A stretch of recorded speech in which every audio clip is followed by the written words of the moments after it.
Two. Hi, you're with Scott. I'm Genshin Kid. It's midnight. It's always midnight. This is your right, your right, your left. Here it's mono.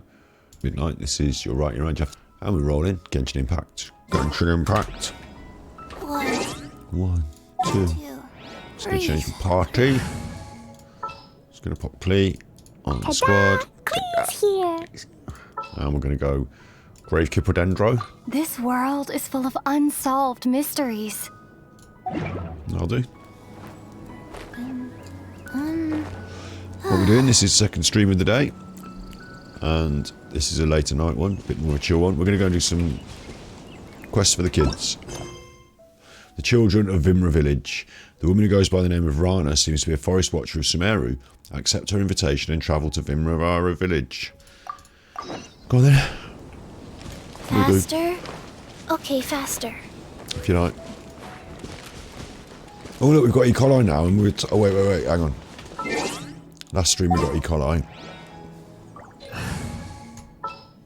And... everything's ready. Let's go!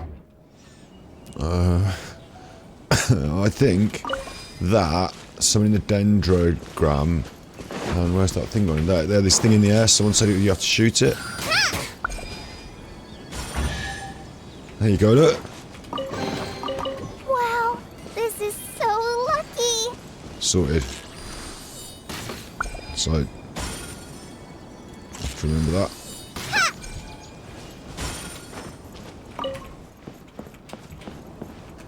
That's why you need a green bow on your team. That's why they give you a free collie, even if you don't wish for a Tignari. I will.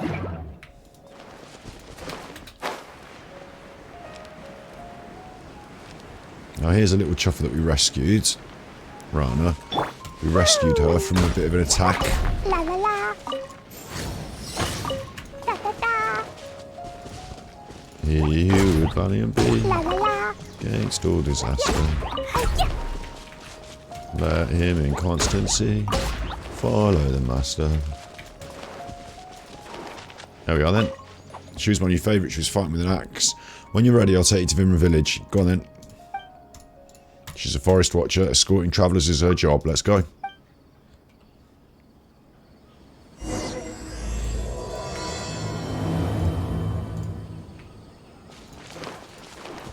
Fine chunk. Come on then, Rana. So he's forest watcher, familiar with the woods, Paimon says. So she should. This all should be voice acted. She lived around here for years. She knows every tree in the forest. I think this was something that was supposed to maybe happen. Oh look, hang on. Someone's been surrounded by hilly churls. A new withering zone has popped up so close to the road. The withering zone again. I think this was supposed to be like, you know, we accidentally bump into her on the way earlier and then it like leads us in, but we've knocked her at this point. I don't know, anyway. Look, we handled it with Tignari before. Let me mark down the location and radius for effect. After I take you to the village, I'll go to the Gandaharaville and bring Tignari over to help. We'll just do it now. It's lethal. The forest watchers wouldn't do it. Gravekeeper can do it. Alright, you shouldn't do that. Don't worry, we're going to do it. Alright, we're going to do it. Here we go then. I've got to do this. Sort out the withering zone.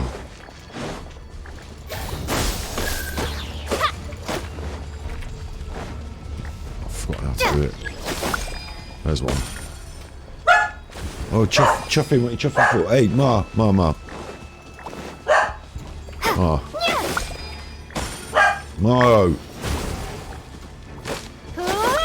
Enough now. Enough, no more chuffing.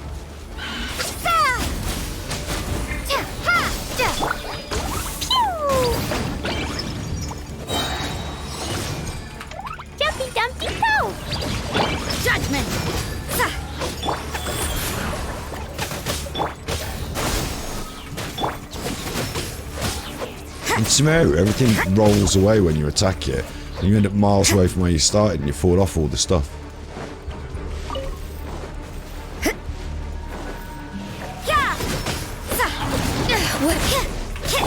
Shit, there's a cat attacking.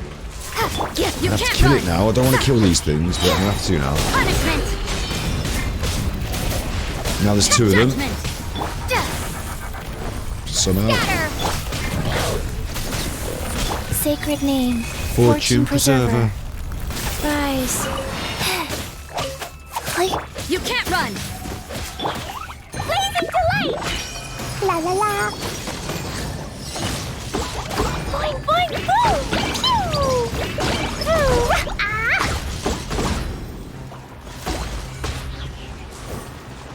Right, that's all that taken care of. Just press F to destroy. Sorted, mate. Impressive. Impressive. Impressive. Perfect. Impressive. She's really excited. She loved it.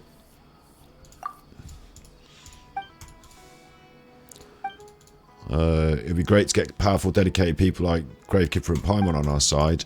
With you guys, we can better control the spread of the withering. Okay. We're not voice acted. Wondrous creatures. We're describing wondrous creatures. They dismiss them as tails, shroom boars, animals. I don't think they're the same. Anyway, we're asking the kids in the village. They've got imaginations. Go to the village. Right, so she's disappeared now. Let's go to the village, which is just over here anyway.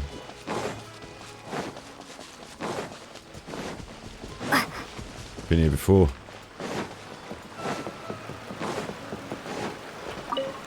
Frogging. Oh, sorry, Snippy's in chat. Hang on. Hello, X-God Neo. Waiting for more ASMR content. Good point, actually, good point. Sycamaro. This might, like, you know, chill out this stream because it is a bit of a later night stream, yeah. But I'll tell you what I will do is we've got loads of photographs of our Pokemon journey that I wanted to do a Whisper video for, and we've got loads of photographs of Genshin Impact, you know, all the photographs we take. I want to turn them into Whisper videos, just describe the photographs in a Whisper, straightforward ASMR, get the dummy head out, put it right here, just do it like this, you know, on the screen. It's all ready to rock and roll, just find the evening and the motivation to do it. At the moment, we're putting a lot of effort into the old streaming. But, you know, every 6 months or so, I'll bang out an ASMR video or two. We'll never know. You never know.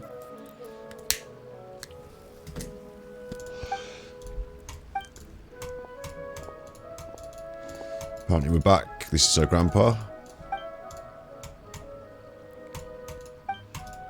Tiger cubs. And she's introducing us, giving him a brief rundown. It's not voice acted, this one, so. Great plan, something for the children. Recent events. Spent his whole life in the village, never seen anything like this. She got lost in the woods once. Hey, Grandpa, telling on me. You'll be a good host now, anyway, for sure. Bit of a weird one. Follow Rana. Nice slow walking. Which would be nice and conversational were it not for the fact that, like, you're back, Rana, anything new? Who's the one beside you? But she's talking to the people over there. It should be voice acted. You know, if you're going to give me a nice little walkie and talkie, voice act it. I don't want to have to read it all out. It's late night now. I can't be arsed. Free bit of wheat there.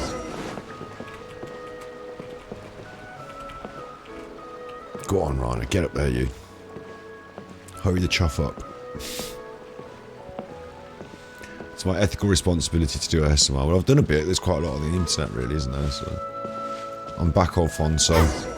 Who's that with you? It's me, Gravekeeper. There's Alfonso. She's introducing me.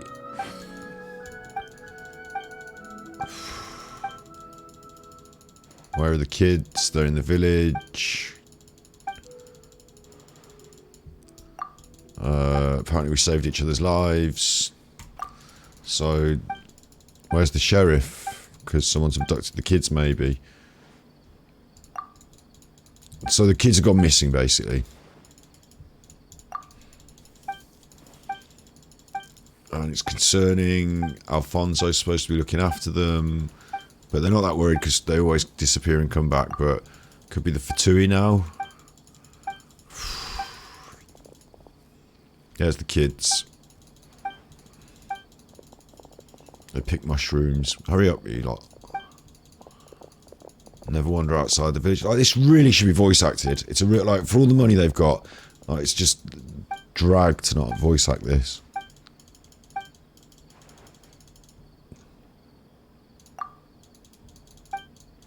Silver duskbird, silver bass, silver spectre. What?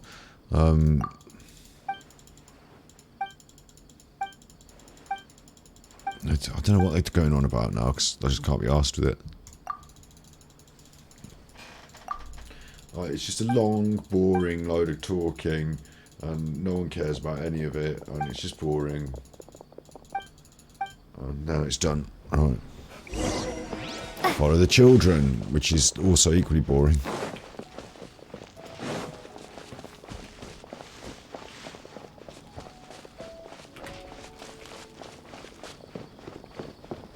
This quest is an absolute drag.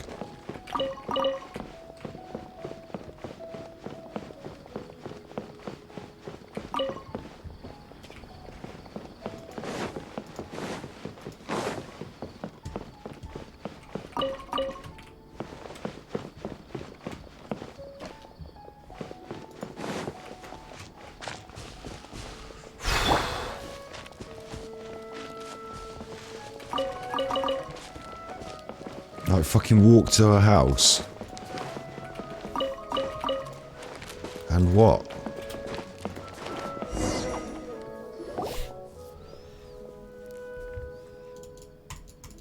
Part one's talking, I have to skip it. We're all talking, because, you know, fucking load of kids talking, no one gives a shit about anything they've got to say.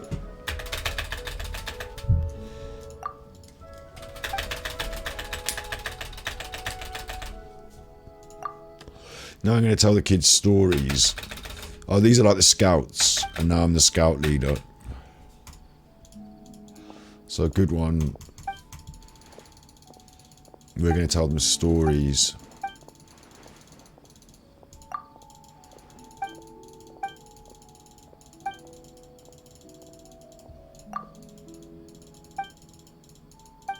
Right, now we're going to ask them about stories. Talk to the children.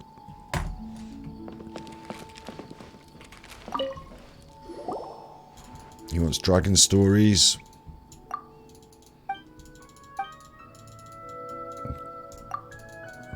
So now I'm going to tell him the story of, like, the dragon. This is dragon on. Big dragon, yeah, big dragon.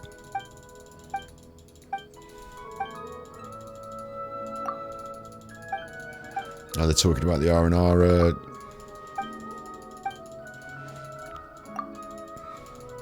It's like a bit of lore about the R&R. It's just boring.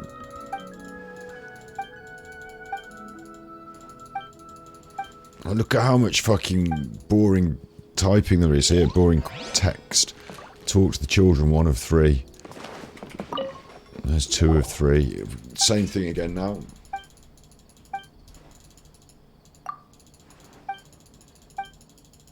Talking about pirates and treasure. I apologise for it being boring. If I'd have known this was going to be this boring, I wouldn't have done it on stream.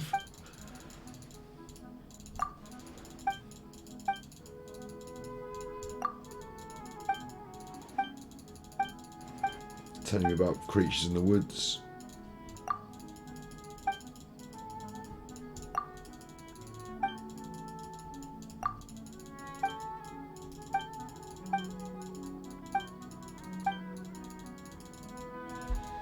Wow, this is just really lame. Like, talking to kids about bullshit. Oh, we did the bit of combat to start the quest off, and now it's just like absolute total rubbish.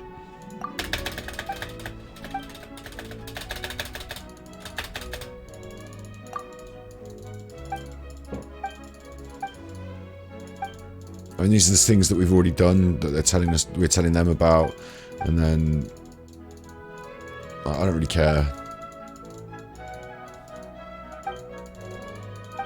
None of it's voice acted.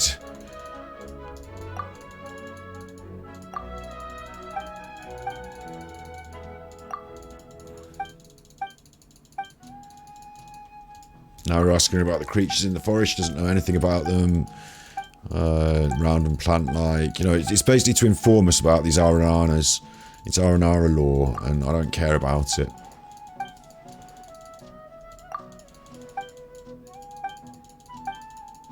Alright, bye.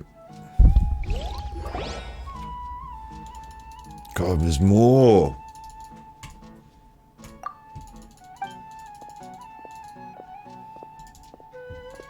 No, it wasn't fun, Rana. That was a real dragon. Boring. Listening to kids talk shit. It's boring, Rana.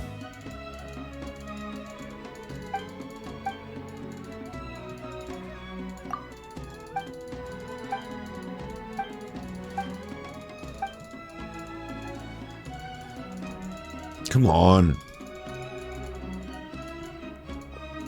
I can't hurry this bit up. What's super boring is you're not doing anything. You're just watching it go past and reading it. And I can read it relatively quickly, and it won't go as quick as I can read it. And like, who cares? It's just fucking kids messing about. What do I think about them? Paimon's better. Now she's got another favour, withering zones. She's got nothing to repay me with. I asked for an axe. She's not going to give me the axe. We've got no payment. So hurry up. Let's go. More withering zones.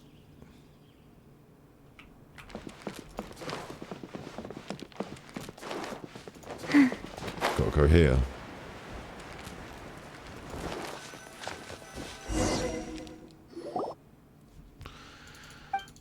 Rana's going to talk to us.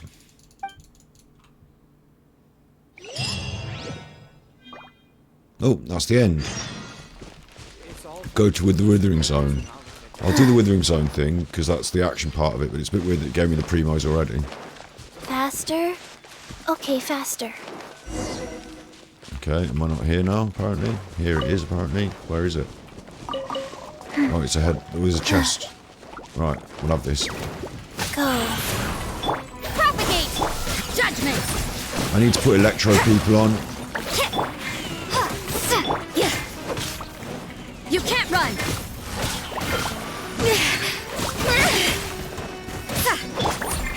Boing, boing, boom! Ta-ta-ta! Sparks and blast! Bollocks. La la la! Jumpy dumpy go!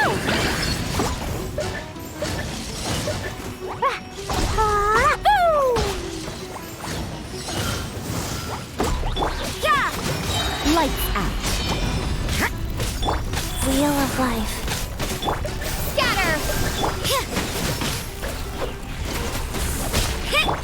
Germinate! There's the green lamp. As good as that is, then when you affect it with another element, it will change.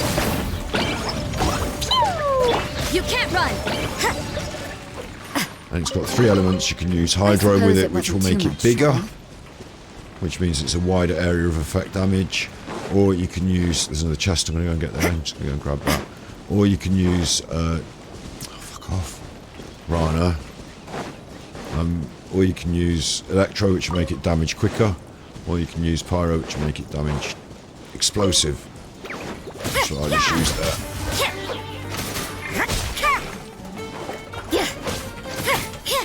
Everything's moving downhill. Punishment!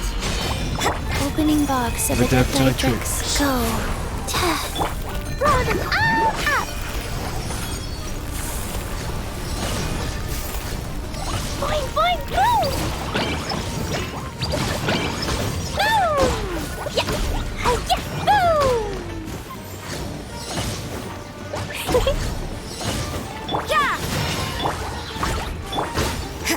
Yeah! Oh.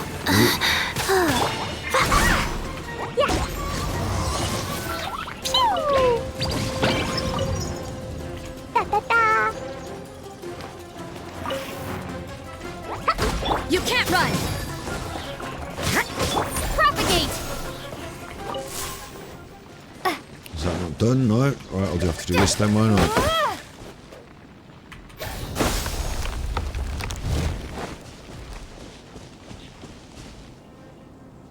wait the seconds for it to charge up.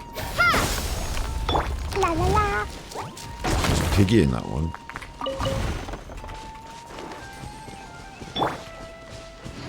Propagate. There's 3. Oh, chuffer. Ow! Hey, hey, hey! Eggy. Judgment. Scatter. Marks and splash.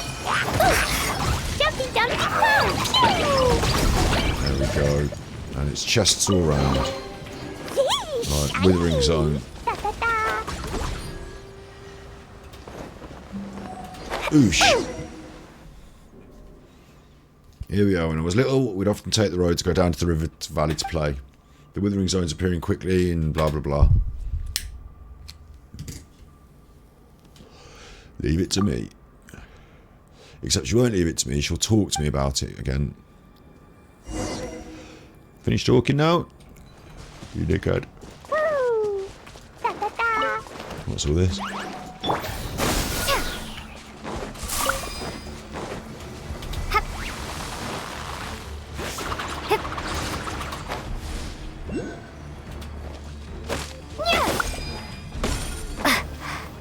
No. This red thing. Thank you. Stop spanking me. Stop it. There you go. No, missed it, right. Oh, that killed me. Is not the... Really? Really? Boing, boing, boing! Dumpy, dumpy, go!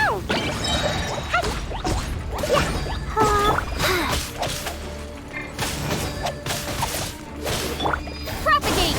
You can't run. Oh, now who's dead, eh? Right, Raina? Lights out. Yeah. Go. Blow them all up! Da-da-da! Boing, Papa! Hi-ya!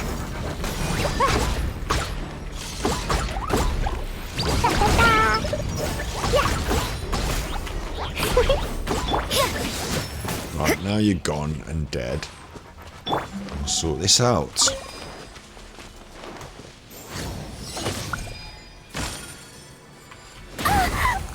What? You can hit me. Oh, prize. Sacred name. Fortune preserver. Judgment. More baddies.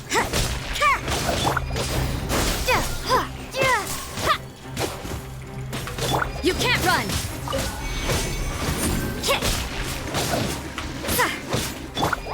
Dumpy, dumpty, go!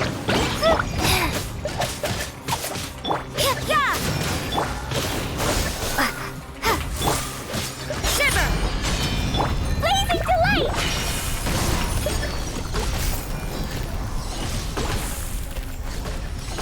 Is that everything? Should be all cleaned up nicely. Destroy the withering. I've got these witherings nicely in hand now. Go to the withering zone that needs to be cleaned up. Oh, 2 can play at that game. Cheeky. Oh, whoa, look, there's those crocodiles. Oh, I'm gonna have a bash on these now. I know I was saying about not killing all the animals, but like, watch, these will attack me, and I need to take a photo of them anyway.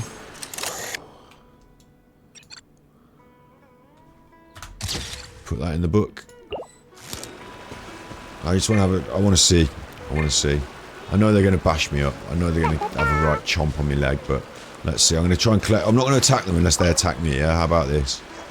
I just won't attack them unless they attack me. Seems to be okay, look. How about that, look? Seems to be fine. Guarding the flowers. What about guarding the flowers? Can I have the flowers? Thanks, they don't care. So, oh shit. Maybe they do care. Get out. George is coming. They're picking on me. Jean, they're picking on me. Look, they're coming now. They're all coming. Scatter!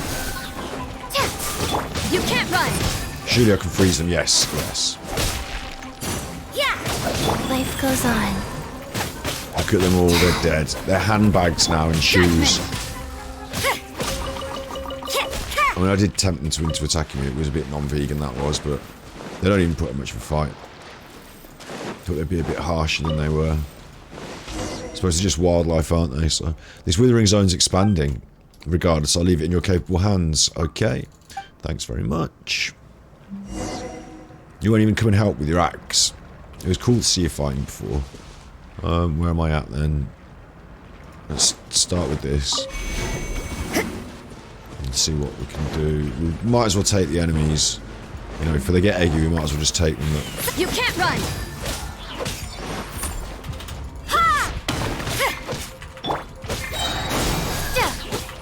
Judgment! Wheel of life. Like, Pew! Jumpy, jumpy, go! La la la!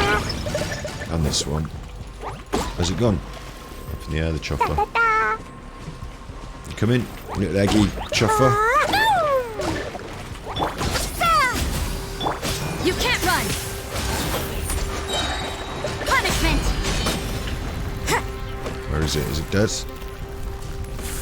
Okay, now we can move over here and I'm going to take this and I'm going to spin the dendrogram thing there. Judgment! Take this enemy out. Propagate!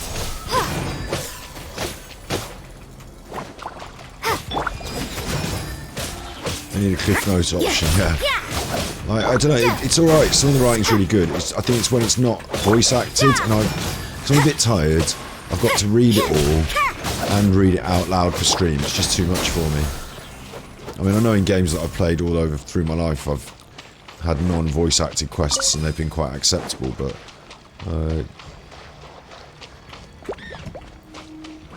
where's this one over here? I don't know, for some reason that one was just not for me.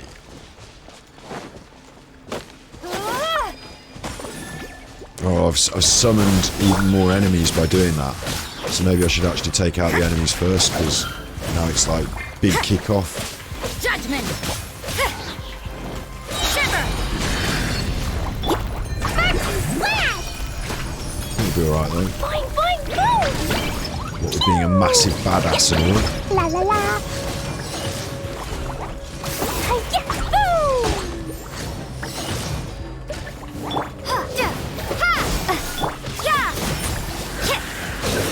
What a nuisance! That was a bit of a chuffer. wow, opening box. I think I have tie tricks.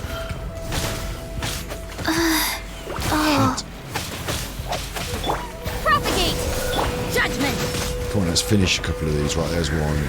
Let's take this one. Yeah! Where have you gone? Take this one then. Scatter! What's that? Yeah!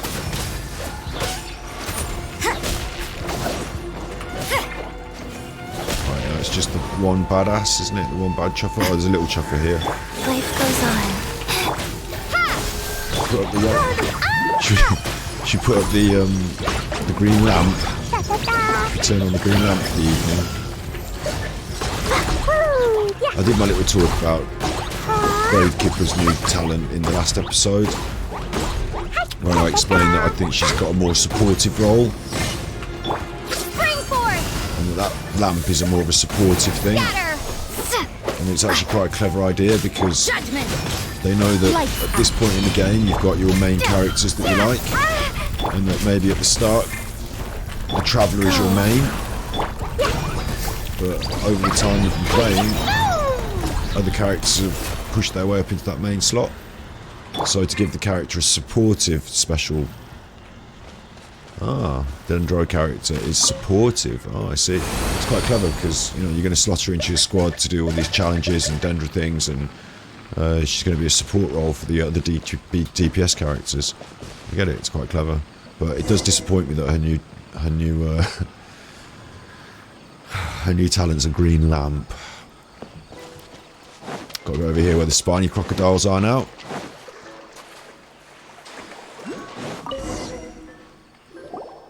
Forest watchers are tasked with protecting the ecosystem. Because of the withering zones, the alligators have become manic. Not only do they invade other animals' territories, they're reproducing at a faster rate. If this goes on, I didn't even get to read that, it went on quick. This time I actually wanted to read one and it auto-played past quick. Go on then, I'll sort it. Basically, we've got to kill them now because overpopulation. I don't believe in that as a principle, but we'll discuss it in just a second when I've killed them. Rise. Jumpy Dumpty Go! Blazing delight! Pew! Is that all of them? No? One more over here, look.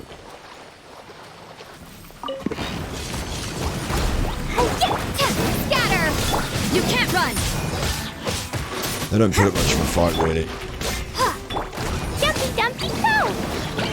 Even that one with the axe is doing alright. Look, she killed one then. Judgment! Should we leave the last one for her with the axe? Come on. See how she does against it. It's aggro on me anyway, so... Look. Go on, look, she can do it. Go on then. Oh, it hits her, right. Fuck that. Actually, I can't be asked to talk about whether it's... Like, I'll do a quick bit on it. Like... Thanks. As humans, we... where to start on this? We believe that we should balance the ecosystem ourselves by taking out certain predators or like taking out certain animals that no longer have major predation upon them because they destroy the ecosystem otherwise. But like, I don't know, man, like, you know, other than an invasive species, like, and you do get invasive species that maybe need some sort of control, but you don't have to kill them. You can go and like prevent them from breeding instead. Like, you can sterilize them, or you can affect their eggs, or you know what I mean. Like, you can. There are ways to prevent them from becoming more populated without brutalizing them. But it's this weird idea that, like, we've got it in the UK that too many deer. There's no natural predators for the deer in the UK. There's no wolves. There's no bears. So the deer get out of control, and we have to shoot them and keep them under control. It's not that. It's that farmers have got loads of farmland, and deer eat the crops. They're like a pest to the farmers, but they're not officially a pest like, you know, vermin. But to the farmers, they don't like it. If you get too many deer, they start eating all the crops. So that's why they want to shoot them. Like, oh, there'd be a danger to the ecosystem. They'd eat all the grasses and the crops. Well, yeah, that's what deer do. And then they'd be populous and abundant. And then they'd be like, you know, when they'd run out of food, maybe they wouldn't produce so many offspring, and maybe naturally they wouldn't have such great numbers. It's a bit of a big, complex conversation. But generally, as a vegan, the idea is, at best, you know, we want to be as intrusive, least as less intrusive as possible. You know, like, we don't want to be killing animals in order to protect all the other animals. In that context, it's different with predators. Like, we don't have that in our country at the moment. But like, what we're saying here was that it's different in this game because those alligators were out of control through genetic engineering or something. But in the reality, like, if alligators are going to rise to become the dominant species, then that's just nature. It's just it's not that the ecosystem's out of balance. It's that the way we like the ecosystem is out of balance. But it could be changing to be a different ecosystem with alligators at the top, couldn't it? The invasive species, the one we introduced, yeah, exactly. Like, you know, if I think you've got pythons in America that are not naturally from there, and they thrive in the Everglades. I think you've got. I know that we've, like, some insect species as well become invasive species, don't they? And we've got some fish in our rivers that were introduced. We've got American signal crayfish that outperform the European species in our waterways. So those things, I understand, you know, it's not natural, it's not normal, it's happened, and maybe it needs to be controlled because there is nothing, like, without those animals, because those animals didn't evolve in the ecosystem, they can dominate it, and the ecosystem hasn't had time to evolve any sort of safeguards or protections or balance. So, you know, they just arrive one day and dominate. But we're a bit like that. And who are we to say, oh, we've got to start killing deer because we think there are too many of them? So, you know, they're out of control, we'll kill them. And it's in the best interest to keep the numbers down for the ecosystem. We've got to go, again, we're going to start killing things in the ecosystem. That's right, Marlo. And it's all good for the ecosystem, isn't it, Mark? Cool. I don't think there's anything to chuff at. Anyway, it's a bit of a touch on that topic without going too deep. I'm a bit tired and I can go a bit deeper on it, but yeah. She's asking us about our condition, if we feel dizzy. No, we're fine. Let's take a break. There's a campsite. I'm not that tired, but camping sounds fun. Let's go. I'm actually quite enjoying this, like, running around and just destroying this stuff along the way. It's quite a satisfying sequence of events here. And flying's great, but I'm missing out on all this stuff, look. Bit of a weird one, that. Just realised flying's a great new... You know, we've got flying, but that Spider-Man... Straight out of Fortnite. Fortnite recently had Spider-Man. And this... We've had it in Inazuma already with the Electro thing. They've just given us a Dendro version. It now seems like it's going to always be in the game, this. And it's good. It's good for travelling. You know, instead of giving us flying mounts or anything like that, it's good for travelling. Yeah, I get it. I appreciate that. I would say as well, though, that... you're missing a lot on ground when you're doing it, so initially, whilst it's great fun to do initially, oh wait, we're straight in, I wanted to go up there and get a chest and what have you. Anyway, we're doing this. Initially it's great fun, but maybe I shouldn't use it in our first run around Sumeru, because I'm going to miss a lot of things, although it does take you to a lot of things as well. And yeah, this is a separate stream, isn't it? Yeah, for the animals. Yeah, we should do one about it, but I haven't got the brain right now to have the good conversation. The big deep, like, there's some more scientific points that need drawing out to evidence and prove what I was saying, and I haven't got them off the top of my head. She's going to go and tidy up, so we're going to get firewood.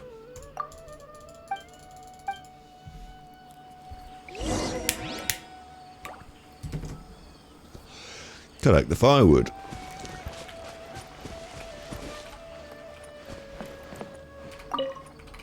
They're carrots, not firewood. I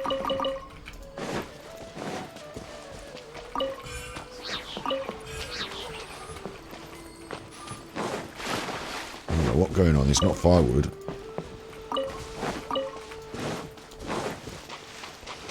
But surely it means I can go and get this thing that I want from up there.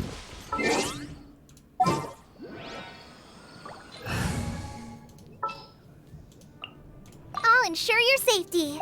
I'll ensure your safety. That's a good catchphrase. Like a superhero. Pretty cool. Do I have to get the Electro-Number as well? Do I have to get the Electro-Number as well? I'll ensure your safety.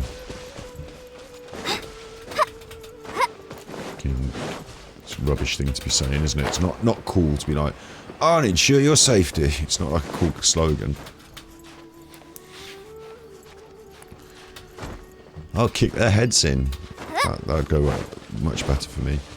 Is there an Electrogrumnum around that I can use for this? A Dendrogrumnum? Dendrodrumnum for this little... Or dig. Thanks. It's important to replenish your supplies often when you're out in the wild. One Mora. That chest had one in it. Bad luck. Well, you could... What? Oh, and there's two of these here. Hang on. Where did the other one go? There, right. I'm going to mark them on the map. One there. Sort of one there. Then we'll go back and sort out the firewood. I thought there was like an Electrolus thing for this thing I've got to shoot, but there's not. So it's confused me. That thing I've got to shoot's there, so you want one of those Dendroloculus. There it is. Here it is, look. Pow. What? Oh, there's more.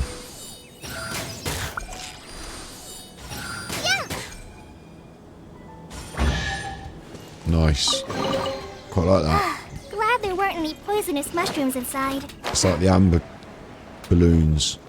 It's like Amber's balloons. Right, look, she's tidying up with the leaves. We've got to find firewood, but it's already morning, so doesn't seem that important anymore.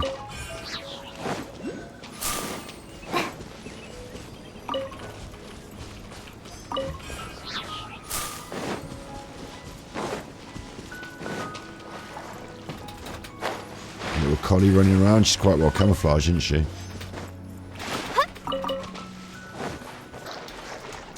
Swim, swim, swim, swim. Where's the last bit? Blech. Where's the last one?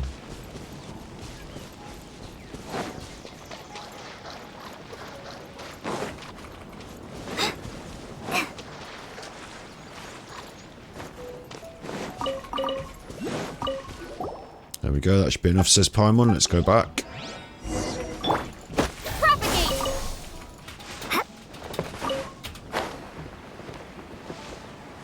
Pleh.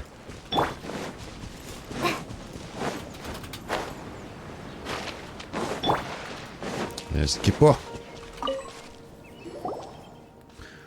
You guys are back. You're almost done here. Well done, you then. Will these be enough? That's more than enough. Camp's fine. Yeah, we'll light the fire. We know how to do that. Yeah. Everyone's happy. It says she's made a curry. Everyone eats. Stuffs. It literally says stuffs their faces. And now it's night time again. So there we go. She's singing a song about curry. Curry, curry in the air. Hungry children, it's time to come home.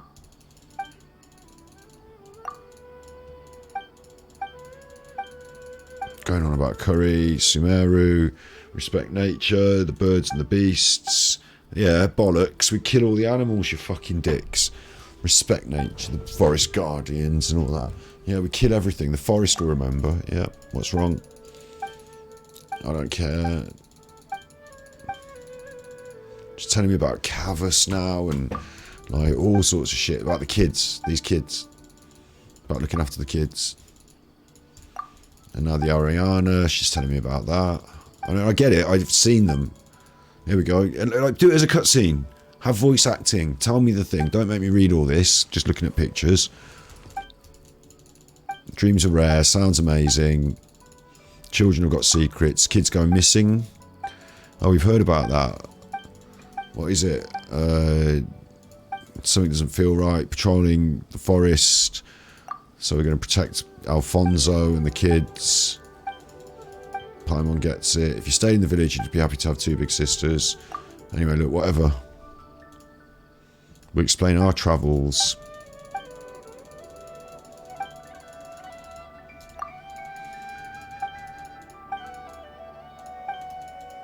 Saying a whole lot of nothing here.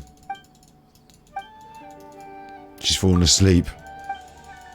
She's exhausted. We're all going to have a sleep.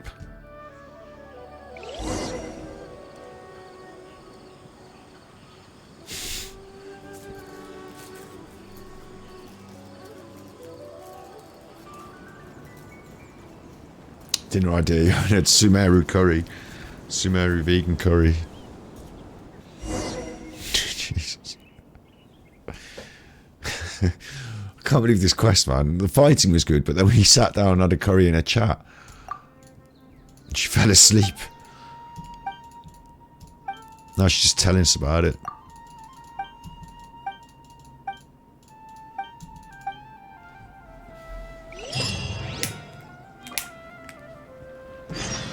$50 primos for that. Like we're stacking up some primos here. I'm now at 12,500. Dodoko? Dodoko, where are you? What's going on here? Oh, it's a fight of a spiny crocodile. It's got me some rewards. More tickets so I can make more dolls. I mean, what do you want to say about that? And also, I'm now at the point where Grave Kippa has actually probably got some talent materials now, look. Which one should we do? Let's do the lamp. Nope, we haven't got enough. One. Domain of Mastery, not today. Not available. These bombs, so heavy. Anyway, return to the village. It's only up there, we'll just run it. Probably flying some of those magic flying things on the way back now.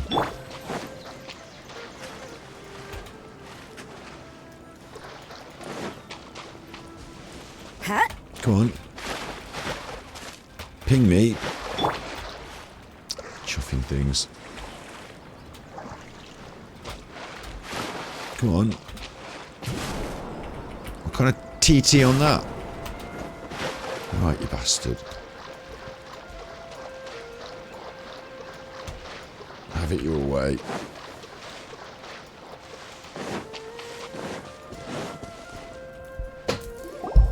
More of this. As a kid running around. Eotham, wait up. You see, you should be, if you're concerned about these kids, then you should be looking after them instead of messing around with me. Eotham, where are you? Oh god, all of a sudden this is kicking off and I'm trying to roll a cigarette. Right, you bad job. That, right. That was a really naughty thing to do, if anything. I'm well unimpressed with that. Just going to collect these sunsettias and then we can get started on teaching you a lesson. Oh, I've got Collie on. Great, she's dead.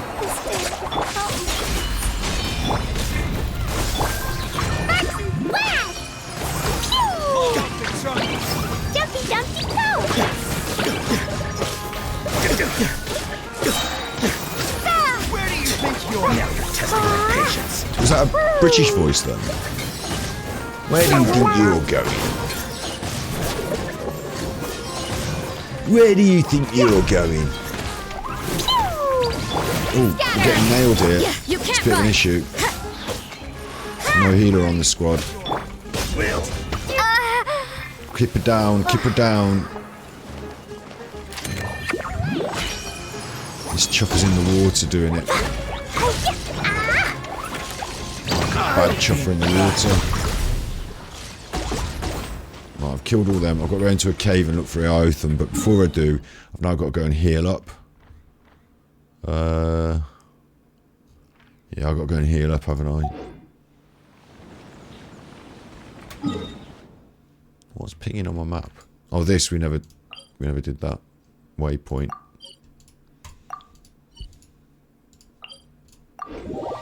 Quick heals. I'm gonna have to switch Collie out as well because Collie's absolutely useless to us at the moment.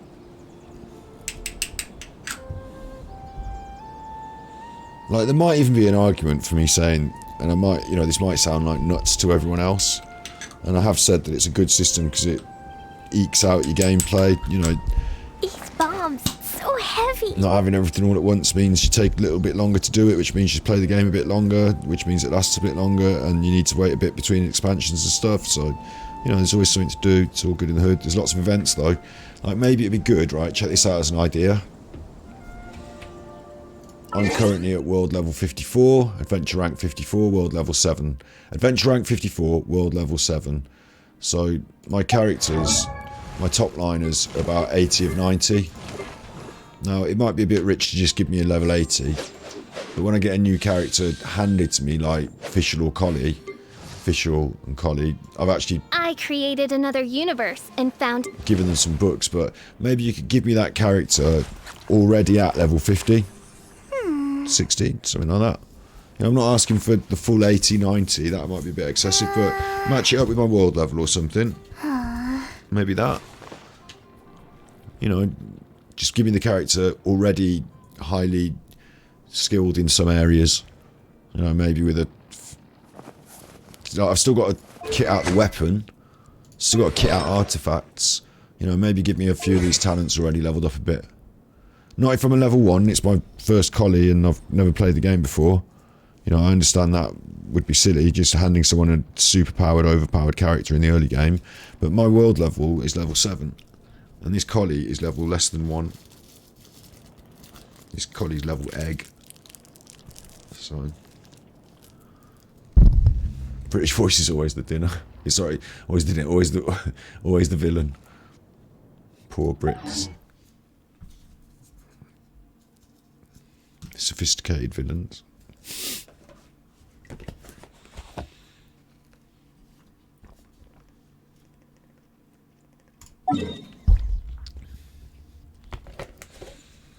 Quite enjoying chasing Rana around and doing all the bits and pieces though, because it's been quite lucrative for us thus far. I forgot to take Collie out of the squad. But yeah, it's been quite lucrative. What are we getting in the way of books here? 7. That's nearly a whole, that is a whole level for you, look. 7 books. 7 brothers. Little book tax. Explosion inside city wall. What was it? I was taking Collie off the map. Party setup. Rounded be thy woe. I'm going to switch Sayu. I'm going to actually Let's go. Time is against. go some Electro. Dreadful. Monster be bombed. Oh, wait. No, this looks Those like a bit are of a the survival chuffer. rules that the Knights of Favonius gave me.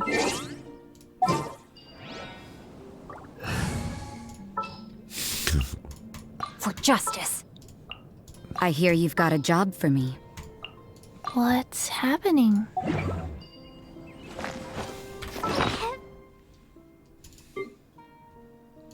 Fisherman's toast.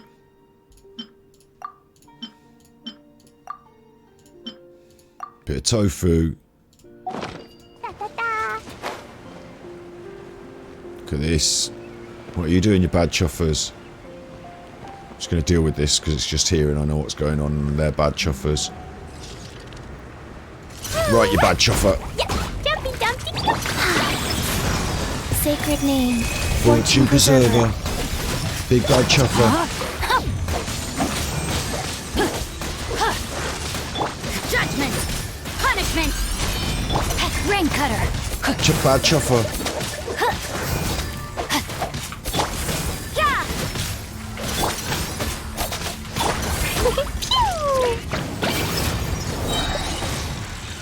Jumpy dumpty go. You can't run! No, my sword! Wheel of life. Blow them all up. Right, 1 chuffer out. 1 more chuffer to go. Big mechanical chuffer. Quite happy with killing the big mechanical chuffers. Actually, we do have big mechanical chuffers. A lot of them, don't we? Rain Like, outlines your just fate. like that Tower of Fantasy, look.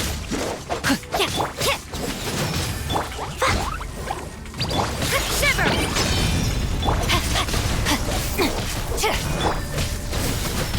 Taco.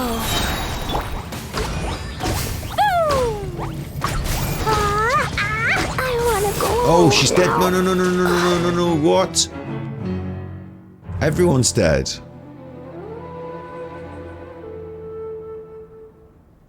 I think I stayed in the red too much. I think I got overly loaded with the red. I think that's what happened. It's the only thing I can think of because I wasn't losing the fight. Bit of shit.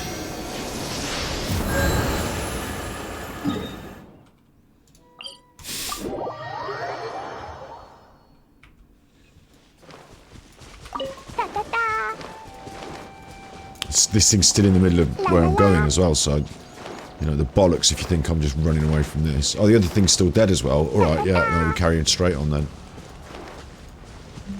Let's just watch that red meter. Watch the red meter doesn't get out of hand. Let's, in fact, just to help us with that, let's do the light circle there, look. You can't run! Wheel of life. I could stand in the light circle to stop myself getting red killed. Judgment!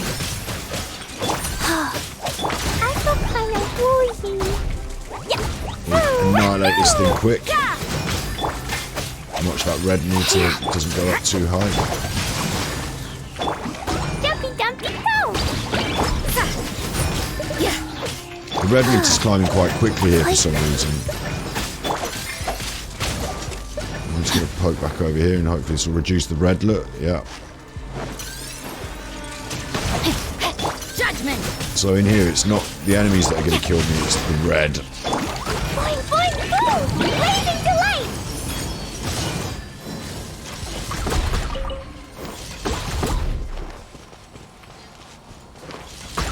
Let's try and get ourselves... oh, there's another enemy now already. No, no, no. I want this thing. Dendrogram. And I want to take out some of these things. It won't let me look. Okay. There's one.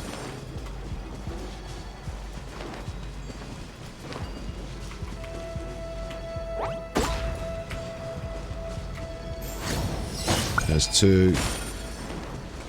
That should reduce the red, I'm thinking. La la la. You'll summon another baddie. Hopefully it will reduce the red. You can't run! Punishment! And then we can go a bit nuts here. Opening box of adepti tricks. Smash everything to death.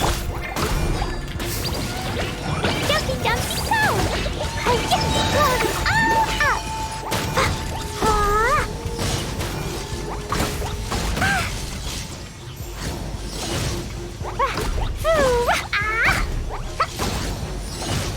Rain outlines your fate. Witness the power of judgment! Witness the power of judgment. Yeah. Then once we tag this, we'll do the red on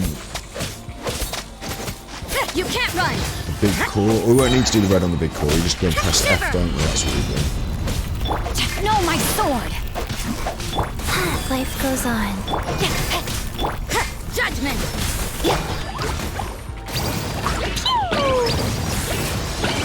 Thank you. Where's the big red thing? There. Press F. No? Oh, there's another one up there. There's another thing up there. Okay. Dendra it is then.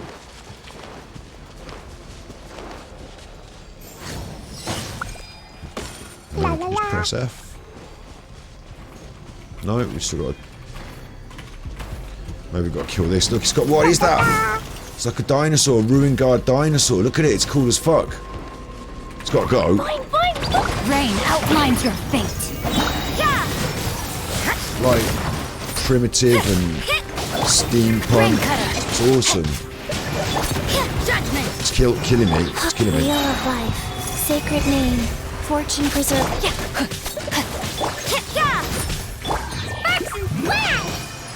I've run out of not books. I've run out of fisherman's toast.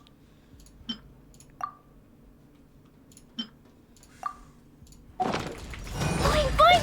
You can't run! And that red's creeping up. It's at 3. Gotta watch that red. Punishment!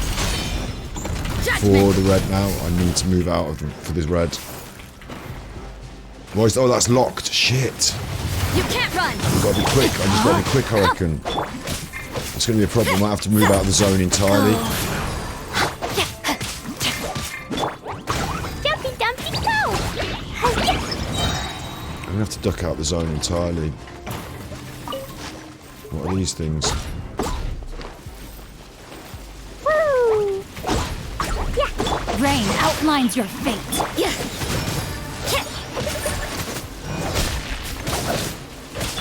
It seems to be knackered somehow. It's back up. It's back up. I don't know what those green things are there, but they're helping me, I think. Body and mind.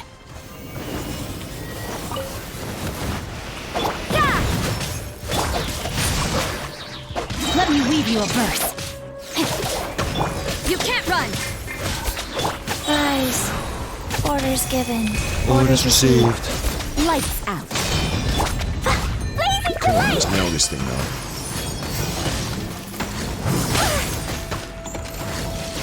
Da da da. Pew. Jumpy dumpy go. No, I don't my like the sound of sword! whatever's happening with it now. The red's creeping up as well. We just got to get in there. Because we've nearly got it. That was cool. That was really cool. It's dead. That's back up. The red's sorted. Now I can press this, yeah? Destroy the withering. That was good. Tell you what I really like about it is the way that it's environmental. There's enemies. Easy escape. Like, it's not like trapped in that fucking room. Like, it's a nice use of the landscape to create a bit of an arena. And it's not difficult puzzle, but it's like a methodical thing that you're doing. Methodical. Like step by step, increasing in difficulty, getting it done. With that little bit hanging over you that the red increases, so you've got to be careful of it, but not so much that it ruins the whole experience and makes it shit.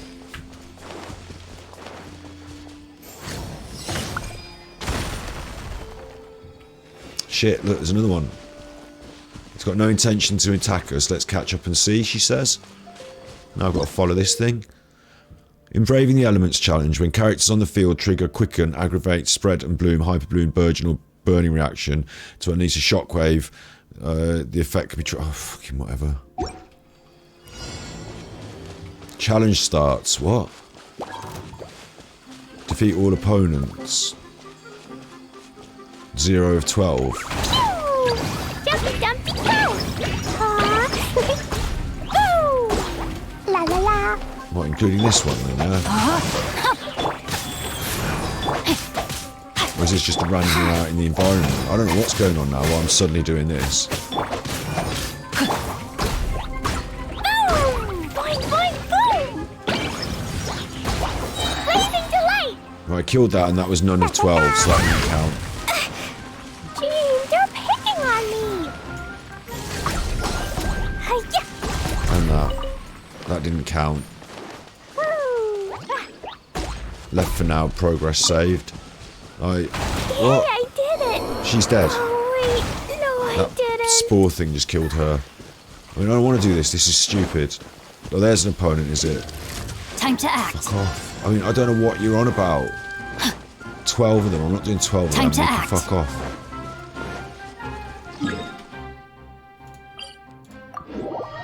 Just seem really stupid and confusing.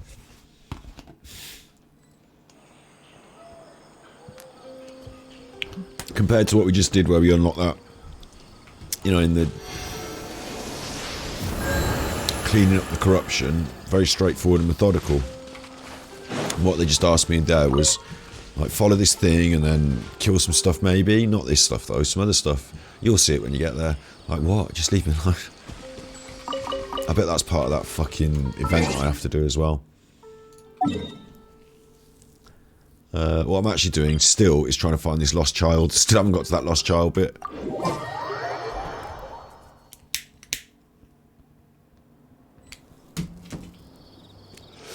Every time I come down here, something's in the way. We've just sorted this now.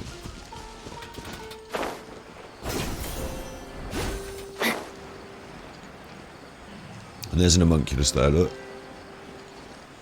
Now there's all people here, fucking hell. Like, are you kidding me?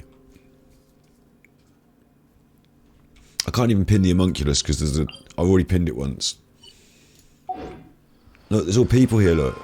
I've just cleared this place out. Now I've got to kill these fuckers. Happy to apply. Lucky today. Judgment.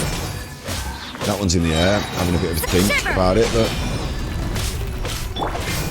Sorting himself out now. Old axes for hands. Witness the power of Gugwa. Yeah! No more Jumpy, tricks jumpy, up your go! sleeve. Phew! Yeah! Woo! No, my sword. You can't run. Blow them all up! La la la! Boing, boing, boom! Neat. Everyone's dead. You won this. Woo! That's books. I don't want to read books. Thought it was things to pick up.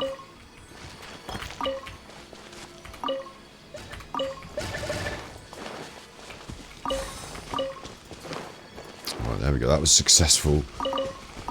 Clearing this area and just moving through it is all we're supposed to be doing anyway. Look.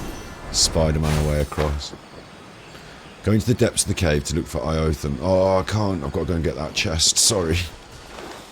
What? What chest? Oh, don't worry. I'll be back in a minute.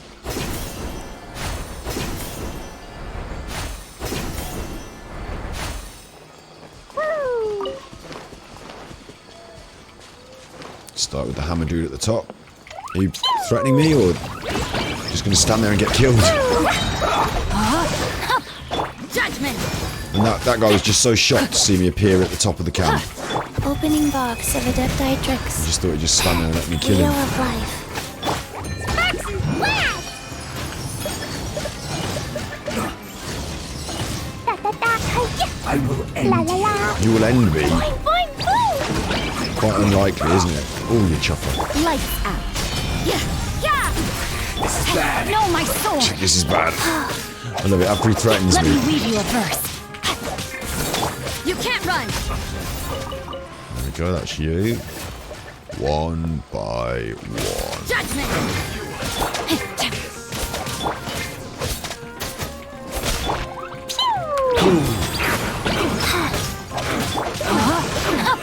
You can't run!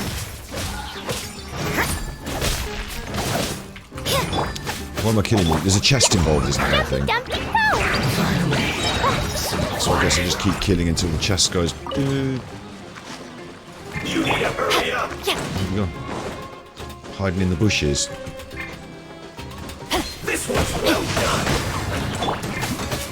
This is one of these rubbish moments where I can't see properly, but if I just stand here and hammer him, there's no doubt in my mind that I will win. Punishment!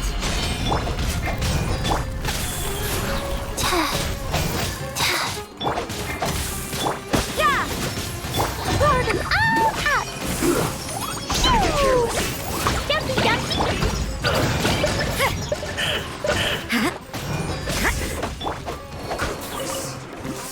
Just to another dude. Time to act. No, my What? sword! Be a killjoy. Witness the power of judgment! Yeah! Sacred name. Fortune preserver. You can't run!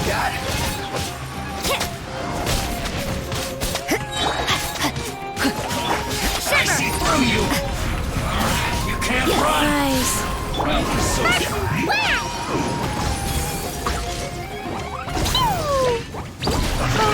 I will escape this captivity. Judgment! Easy life, mate.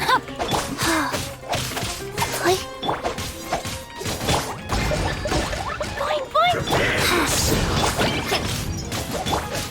You can't run! Wheel of life.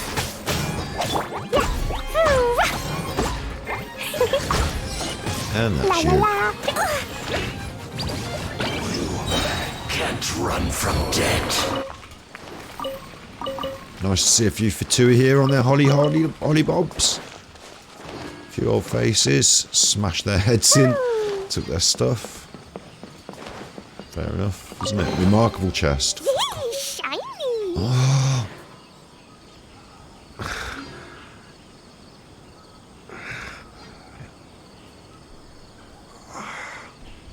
Do you want to come fish blasting with me? I'll get grounded for a whole day, but it's way worth it because the fish taste so good. Do you know what I just got then?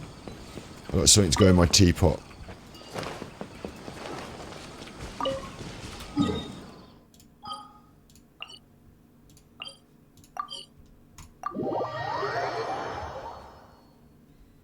Five primos and something to go in my teapot.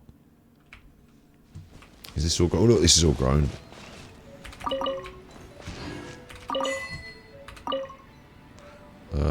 Violet grass doesn't seem so important anymore, but whatevs.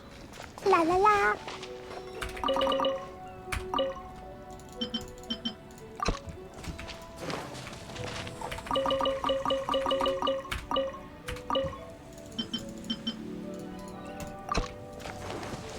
It's very relaxing picking all these out your own garden like this.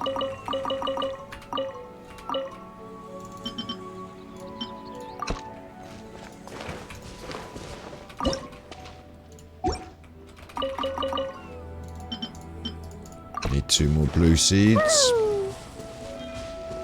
There's Catton. We have put...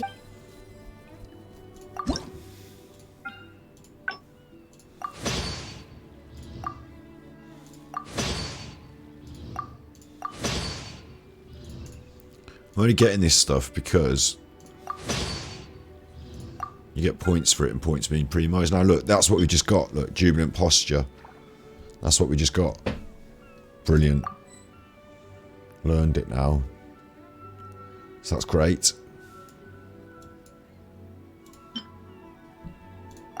I mean, why wouldn't I be happy with a new, whatever the fuck that was for my house.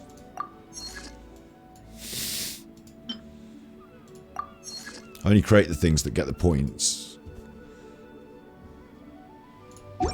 Why do I get the points? The points mean prizes. And actually we're very close from the next trust rank, so I'm just going to do this. Realm Depot. In the Realm Depot we buy the seeds, and we wanted some more blue seeds, didn't we? I don't really know which ones to get blue. Snapdragon, Calla Lily, Seagrass Seed, Janoderma. Do you know which one? I'm not sure which one's most important. Doesn't really matter to me at the moment, so I just get whatever. But the Naku weed is always good to get. And all the good stuff I buy weekly and I've already done already, you'll notice. Like the Valbreeze and the chilies and all that side. I could also buy furnishings, which I'm not bothered about. Blueprints, which I'm not really bothered about. But you get them, and then when you actually make it, you get points for making it. So that's something worth it, isn't it? And this Vile Adepti speed. Look, I'll tell you why these are good.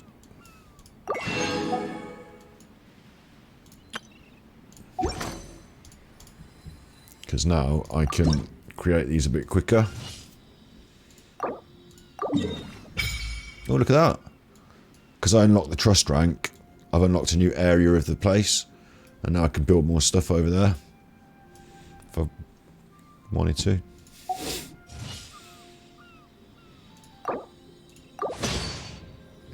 So that's why you do that. But really it's not that big a deal to me, is it? And like I said, I go down and look at the things, getting a bit confused with the ones I've just recently done, so I'm going to just go down and look at the things. That's got 30 points attached to it, so I'm going to create that. Just scroll down. This one's new, yep, that one's got 60 points, create it. That one's got 30 points, create it. Creation queue's 4, okay. And then it creates it and I get the points. Look, friend of the realm, yay. Would you care to sit down? Trust rank's gone up, and that means primos.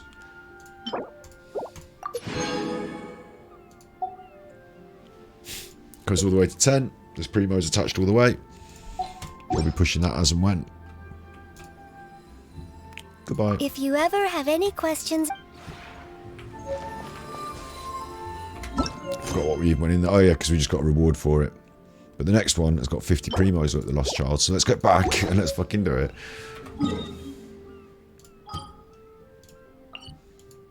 This poor Chuffer's been down in this fucking cave for hours now.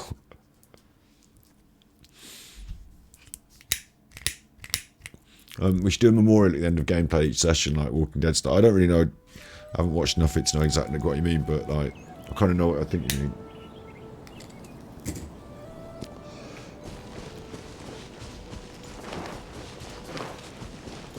Like, who's passed on as part of our gameplay session? 3 hilly chills, 6 poor hilly chills, etc, etc. La la la.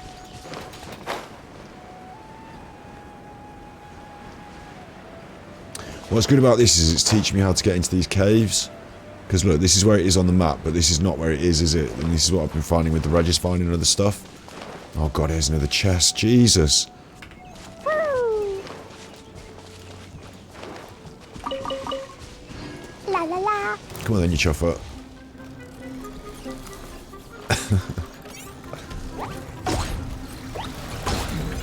Boing boing boing. Rain outlines your fate. Rain cutter. Opening box of Adepti Tricks. Surprise. Punishment. Blazing delight. Da da da. Jumpy jumpy go. Ah. Ah. Yeah, judgment. No, my sword.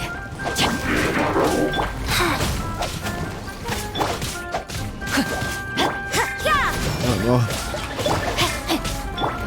Boing boing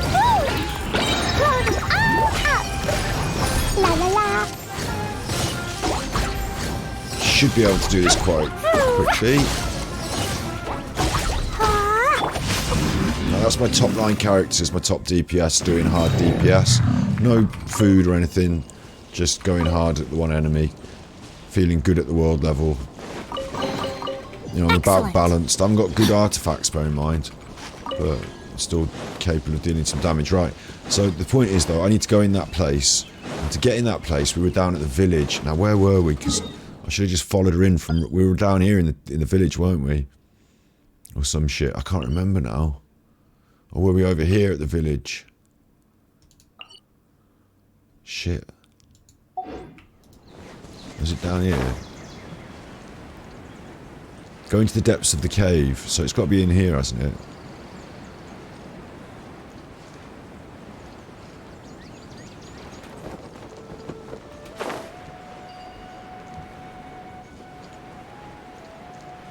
I think this is right. Yeah, Rana, I told him he's got to run off, but they're very well easily hidden, and you know, you don't spot these entrances, so I've got to look out for these cave entrances to get about the place. Go on, you little Sealy.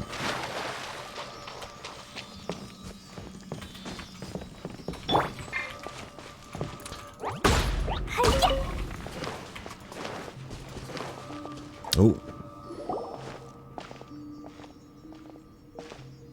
Fatui! Fatui! We're going to have a little chat, and then we're going to kill them.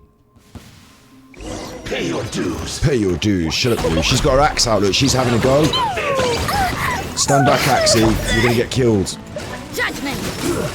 Shouldn't get careless. Witness the power of Gua. Where's the assassin gone? Where's the assassin? Yeah, look, I don't want her dancing with the assassin. Get off her.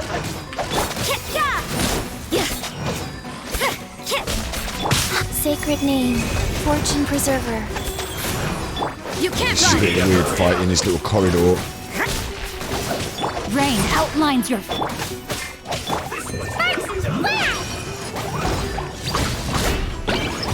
This should do it now. Hit her with her axe. Help him. Well, that's the assassin. What are you doing? Hiding over here. No, my sword! Wheel of life. Blazing delight! Yeah! Boing, boing, boing! Nice. I like Raina. She comes around with her axe. Anyway, we'll add somewhere deeper in the cave.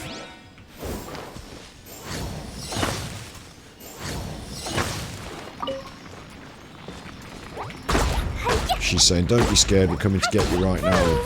To the little chuffer in the cave. Go on, my CD.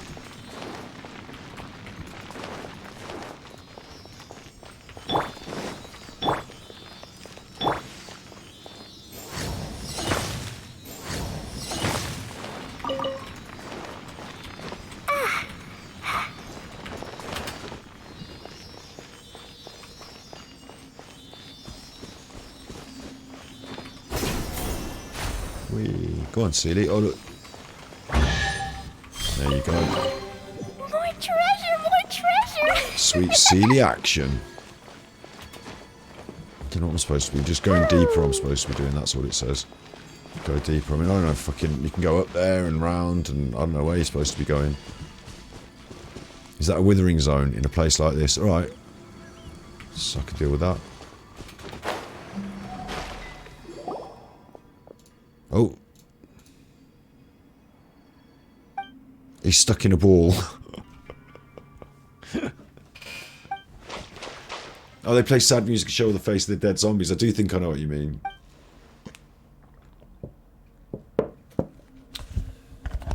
I'll take care of this. I'll take care of this. He's stuck in a green ball. At least he's safe in the green ball, not being fiddled by pedos, so...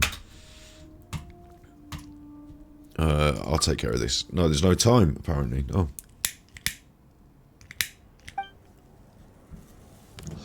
We're going to do it together. I love it. She's involved swinging her axe.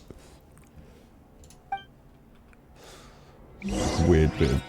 Oh, there she goes. She's in there swinging her axe.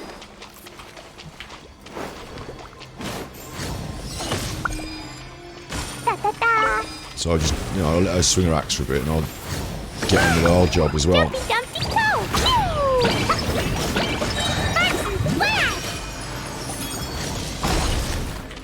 Judgment! Like, she's not getting killed, she seems pretty hardcore. From what I can see, she can't really be killed. Rain outlines your fate. So maybe I'll just like let her get on with all that and I'll do the electrograms. It's like she didn't. Oh no, because when I do them, they'll bring more enemies. So I better keep some of the enemies hacked down as well. But from what I'm seeing of her, she doesn't appear to be taking any damage. I let my guard down.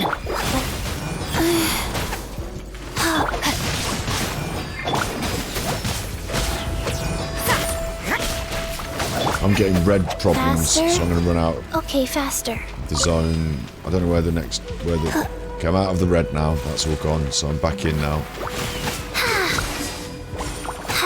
You can't run.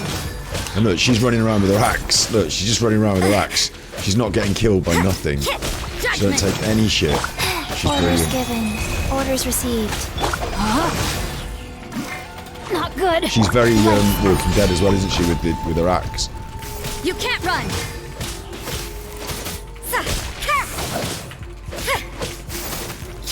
We'll just keep these trimmed down if we can. Boing, boing, boom! Keep my red off as well if I can. Look, she's on her own, in with all this shit. She's not getting killed. She's not got a red problem.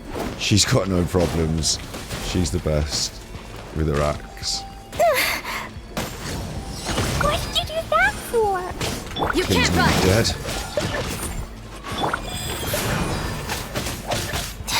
In fact, while we're doing this, I might as well eat a bit of toast and use a bit of that and do a bit of this. And I might as well give Clee some rice balls. Judgment.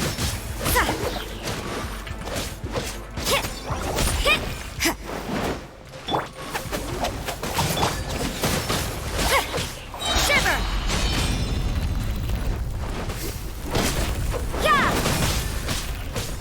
No, my sword.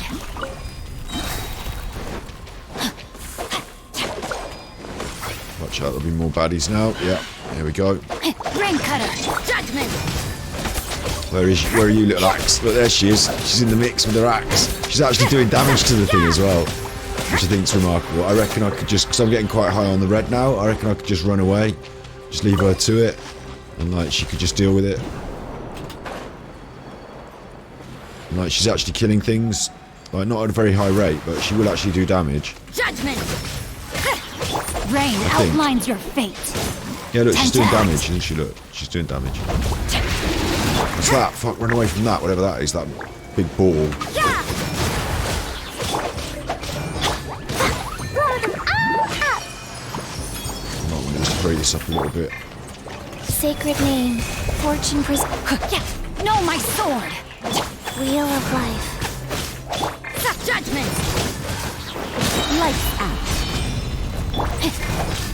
Yeah.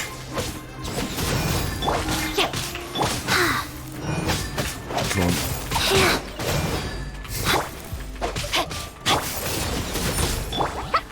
Dumpty dumpty go! What's going on now? Oh, it's still alive there, look.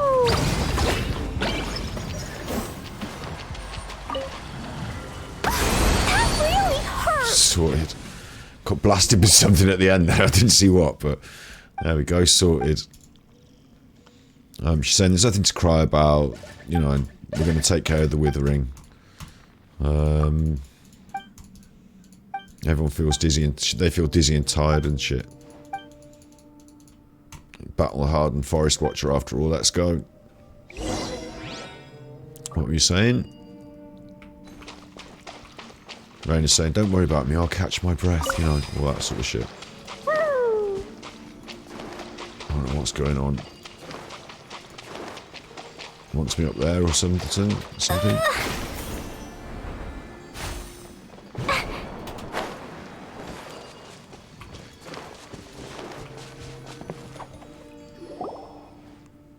Sorry, Gravekeeper, I need to rest. She's poorly.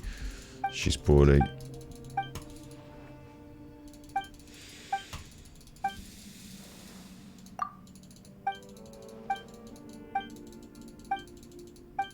Talking about running around, Marana, that's the withering, Marana's avatar, it does bad things. Marana, what a strange name. What was the green thing? It was Oracle Arkalele, it can protect people from the corrosion of Marana.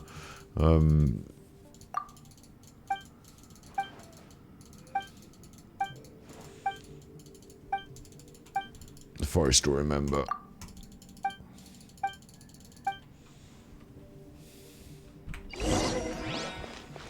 Escort Iotham back to Vimara village. What are you doing? You're just going to stay here. Don't worry about me. You guys go ahead.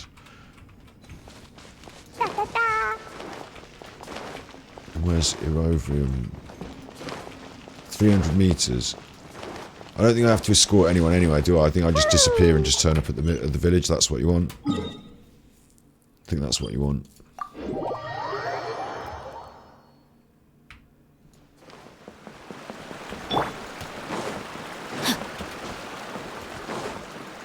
It's been a long chuffer of a talking quest, but the gist of that was... Time to act. He's got his own special name for the withering, and it's like Amanamara or something, and like that's the bad power, and he's got a friend, a forest friend, who gave him the green shell, which is like, and it's the Amanakris, you know, these forest folk have protected him and have got the key to it. And there's Alfonso, his name came up a lot. And now we're back. I explain what happened quickly.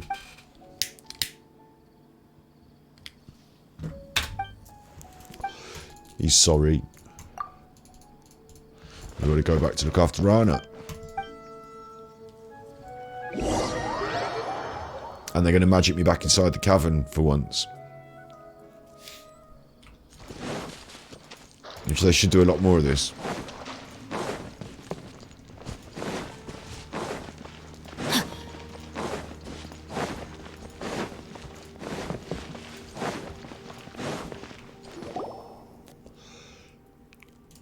She's gone. Paimon's calling for her, but she's not voice acted. You've got to follow traces and clues.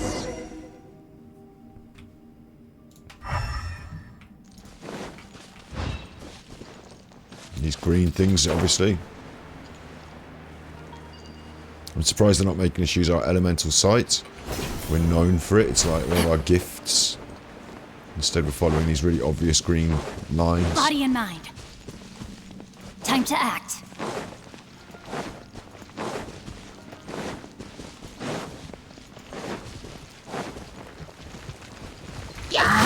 Fuck. Body and mind. That was quite cleverly done. It wanted us to hit that bloom thing. Witness the power of Gugwa. It wanted us to hit this so that it would take us over there with these things. So what it did was it arranged for, you know, everyone's going to hit the hilly chill and then it's going to blow up the barrel and everyone's going to do that. Quite clever, wasn't it? Actually.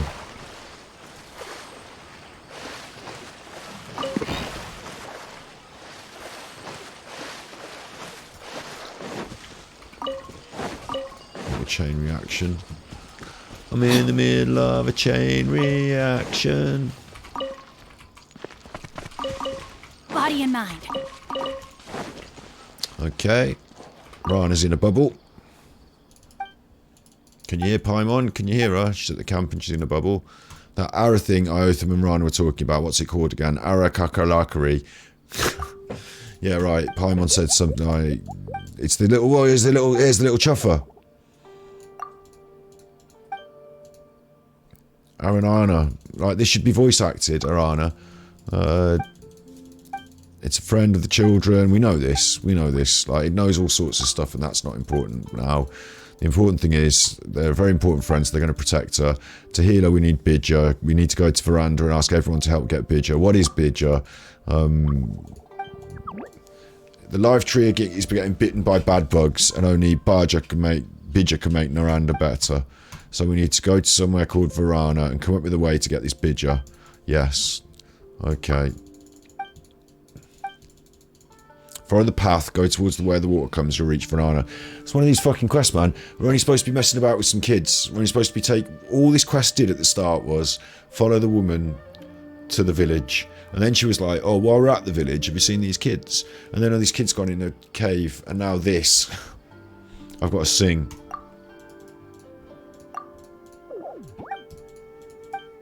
I've got to sing. Hello, not a Chinese spy. I've stumbled upon the third Archon quest. Oh shit, no. That's not what I want to do.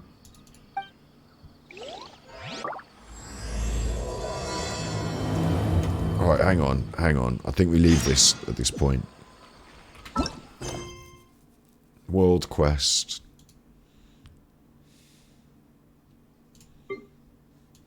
I just started one of these little quests off down here to help some children. And now I'm doing this. Maybe I need to go back to the main quest. Or even the event. I mean, I've been on stream today already. I mean, that's 50 more primos. That feels like completed. And come back to this. Return to the Vim village and ask for my dear. It's going to go on forever. This is only 20% of it, so fuck. I mean, there's loads, which is good. More futures content, but like, jeez. Wow. I haven't even done the main quest yet. I haven't even done the normal main quest yet.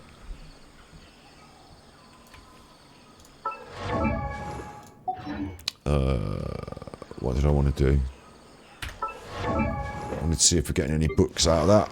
There's 5 more. A 4 and a 1-er.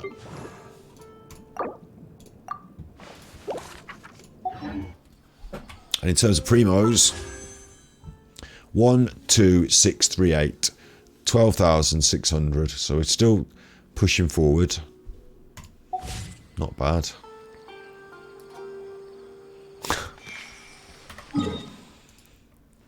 So I've got that to do. What else have I got on my list?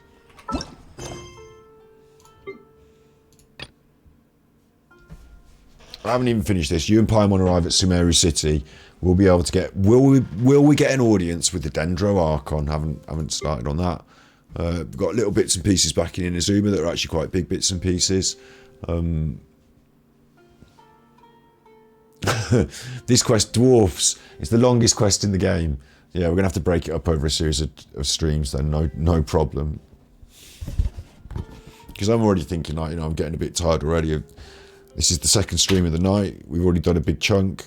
It's nearly coming up to midnight. It's 10 minutes to midnight where I am.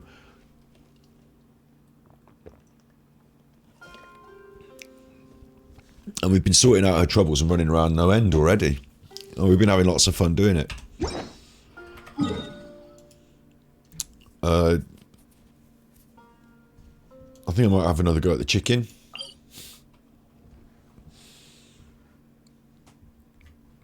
We've got to kill the chicken before it can generate any more mushrooms. That's one of the tasks on the new quests, isn't it?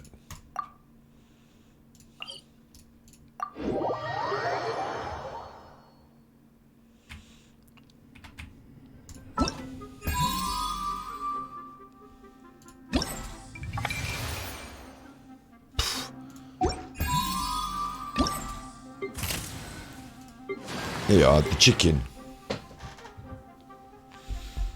Defeat the Jade Plume Terrace Room before it creates new fungi. So don't kill any of the fungi, ignore them, just fucking smash the thing up as quick as you can. Defeat the Jade Plume Terrace Room without being hit by its volatile spore cloud. So they're 2 different ones. The second one, you're going to dance around, you're going to try not to get hit. The first one, you're not going to care, you're just going to go straight in and kill. So that's the one I need to do. Straight in to kill.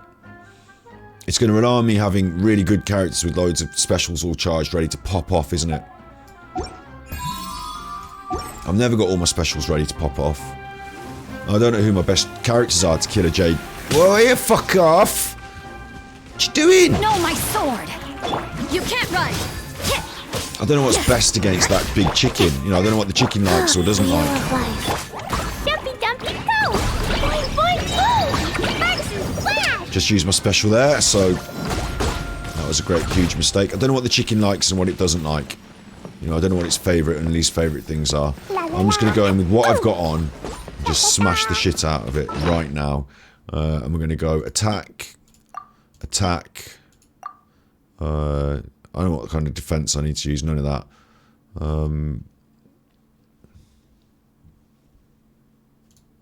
Fisherman's toast usually, isn't it? Where's Fisherman's toast? Let's go mental. Come on. I've got to kill you really quick, you divhead. There's no time to mess about, we just got to go straight at it real fast and hard. Let's just get you done. Don't run away. Orders given. Orders received.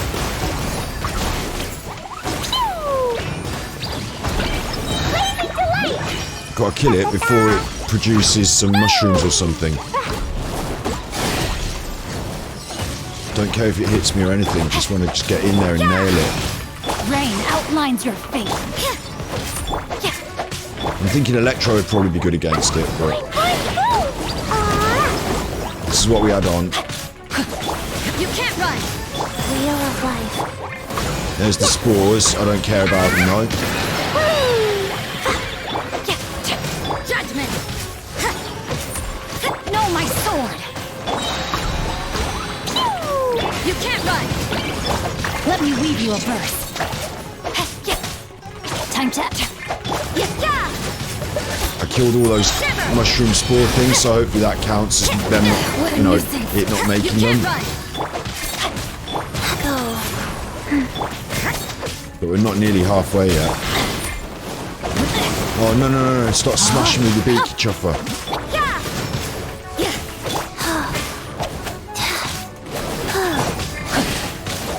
You can't run. Sparks and splash! Jumpy dumpty poo!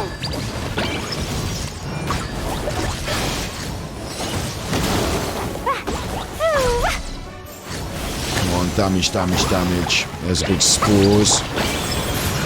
Sacred name. Fortune preserver.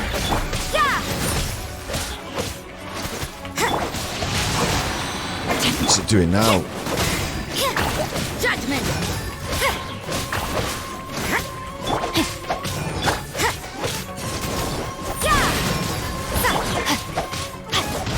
Punishment. Seems to be slowing down on our damage.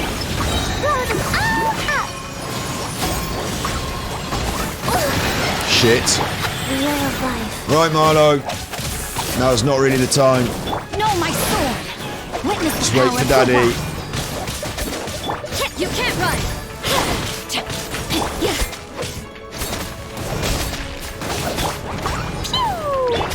Marlo, wait.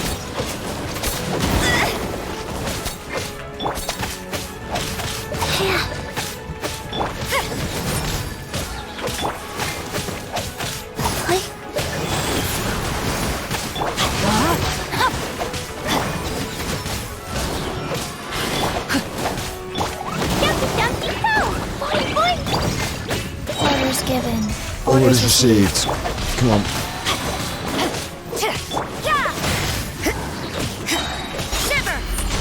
Come on, kill these eggs. Don't let them fucking spawn a mush. No! Fuck! I have to go and let the dog out.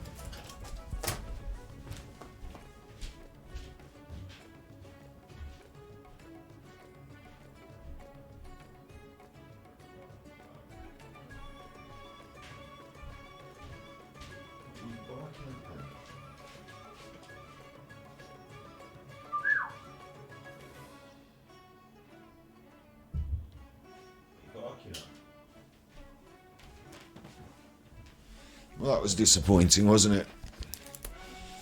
I am tired, yeah. Sleepy, so.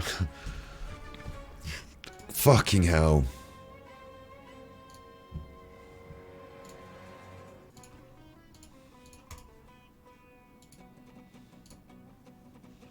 If you could just go back to the game for me.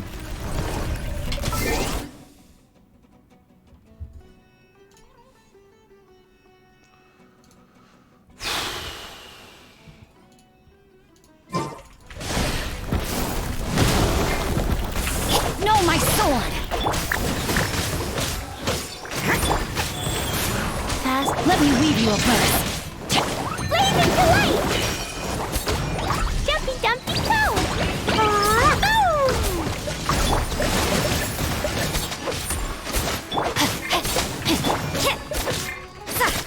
You can't run!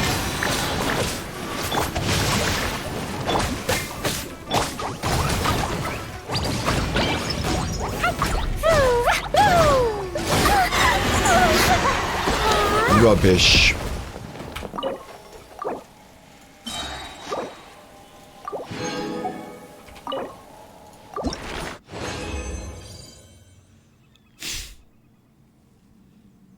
Not even anything good out of the fucking run either.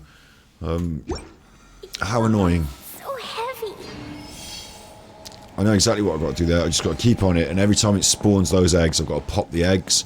And that time, I popped the eggs every time, all the way up to the last one, and then it popped them out, and I fucked it. That's going to be fun to keep having a go at, isn't it? That's going to be really fun to keep having a go at. The choppers. Might go and have a look at Caravan Ribat.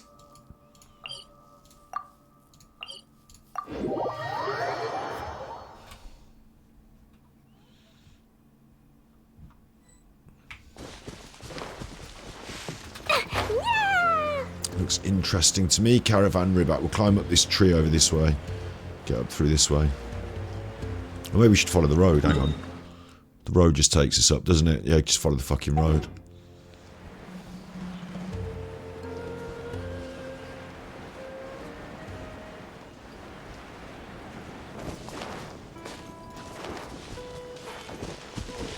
Bad chuffers. La la la.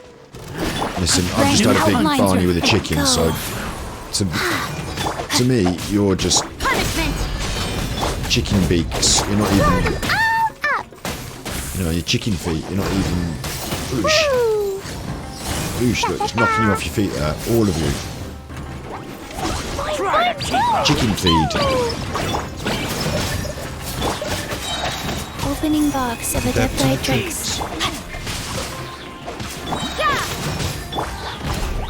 Witness the power of Gugwa! Wheel of Life.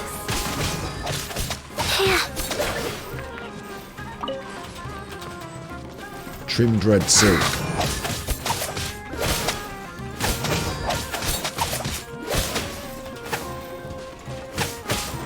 You can't run!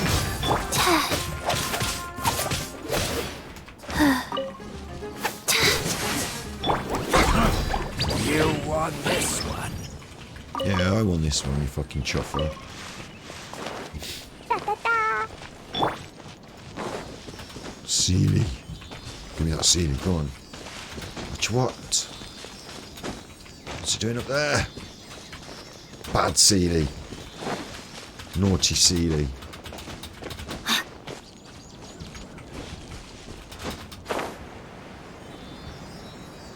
There you go. Go on then. Quick, follow that Sealy. Follow that Sealy. It's going to give me a chest. It's going to give me a cheeky chest. I think. Where's it going? Off this slippery log. Watch it on the slippery log.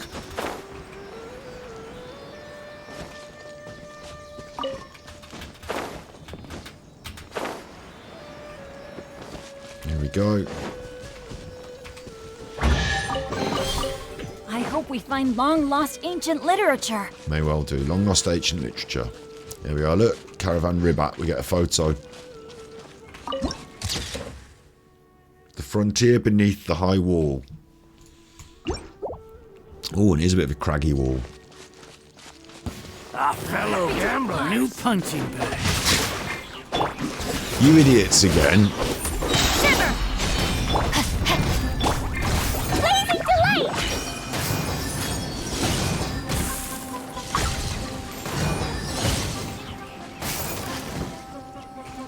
Jumpy dumpty go. Boing boing boing. Hit judgment! Try to kick off. Yeah! Sa!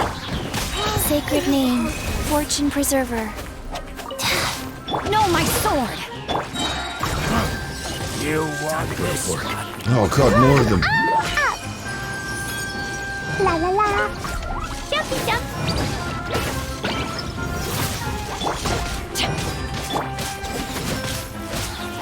Yes! Rise. You can't run! Woo. Da, da, da. I think we might be able to handle this. Get punishment!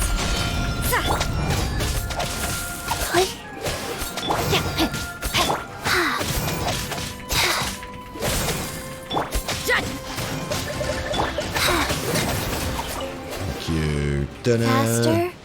Okay, faster. All that for a simple common chest. Caravan Ribat, highly dangerous. What do you mean, dangerous? Looks like a little settlement. It's not baddies, is it? Not baddies, are you? No, they all seem to be standing still. Researcher. Employee Gilded Journey. Mercenary. Faster? Adventurer. Okay, faster. Hello. What are you doing? Now that we've got the sponsorship from Mr. Vikram, it's bound to be successful. The previous venture failed, and now Mr. Vikram sponsored you. Yeah, he's very interested in the legends of the Scarlet King. He's helped many adventurers. Sponsored by him, someone at Caravan Ribat passed on a message. Girl he's looking for received the Duskbird and gone to Sumeru City already. Did I get it wrong? There must still be traces of the Scarlet King's I don't know what I'm talking about. Interesting, isn't it? The Caravan Ribat. Travelers and visitors, don't miss out. Whee.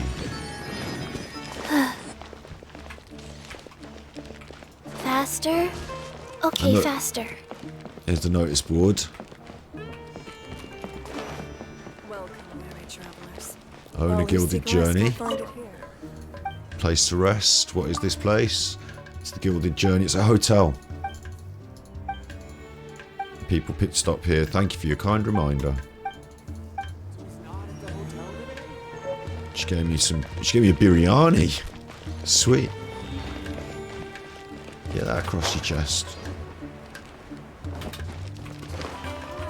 Rice-based curry dish. Oh. No. Oh, I see. Look, the camera's taking photos, whereas normally the camera takes photos of me.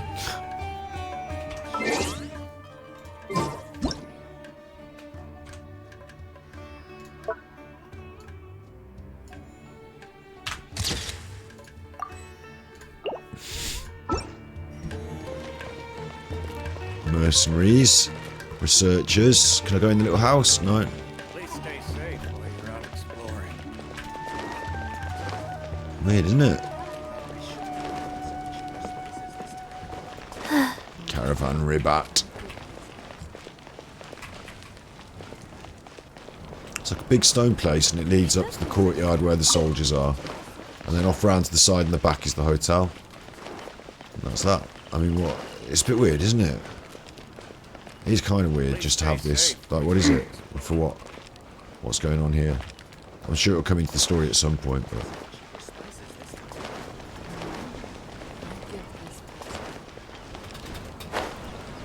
The old Caravan Ribat. Oh, it's the wall as well, isn't it? It's the only entrance in and out of that desert, probably. The old Caravan Ribat. There's some duckies.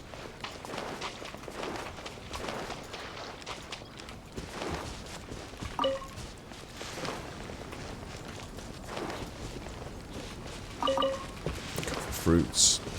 Here's a few more fruits, look. Talking of fruits, here's a few more fruits. Hey, are they guarding a chest up there? I hope so. New punch rocky You today. can't run! Rain outlines your fate. La la la. Talking of fruits. Look, they are guarding a chest up here. Like a lamb to the slaughter. Yeah? Is that what you think? More tricks up your sleeve.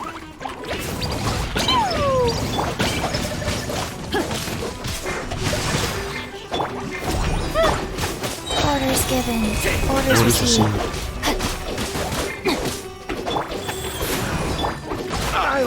That guy got absolutely melted, didn't he? And now they're all down there and they can't do anything about it. Oh, well, you, actually these two can.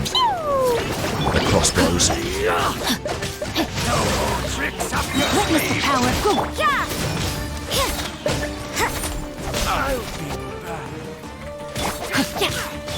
You can't run. Shiver. Throw them all up.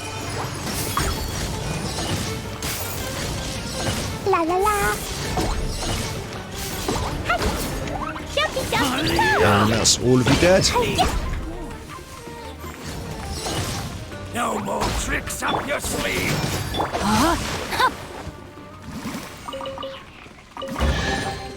Excellent.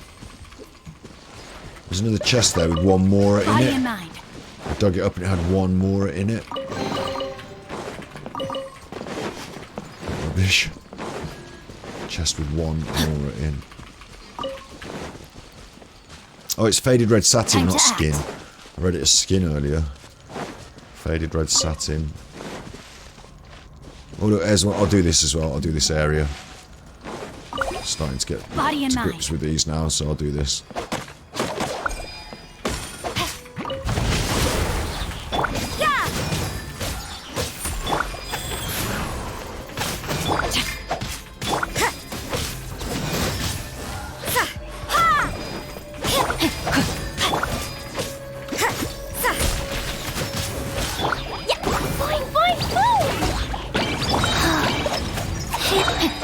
Time to. Sacred name. Fortune preserver. Faster? Okay, faster.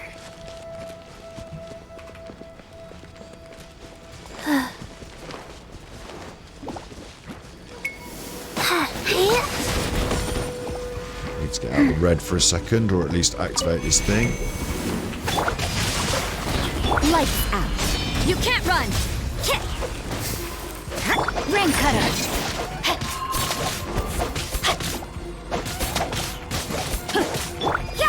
Annihilate the slimes. And then want to do our next bit of red.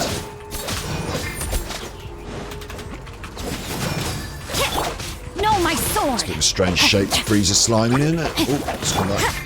You can't run. Go. Run. It's gonna blow. Right. Summon a Dendra and where's the next one? It's up there.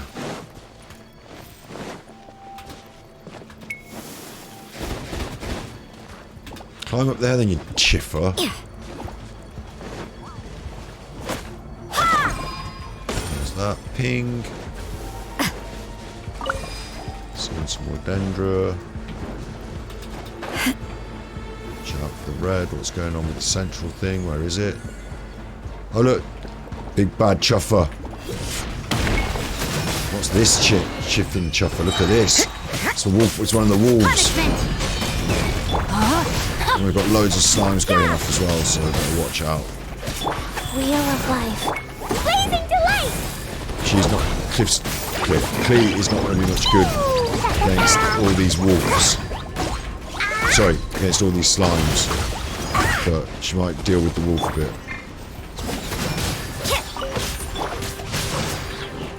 Opening box of a Dead death type tricks. We've got to watch ourselves though. We can get well melfed here. Judgment. Not going in the bag for Witness the anything, power. just going at it. You can't run. Bye bye slimes. Right, wolf.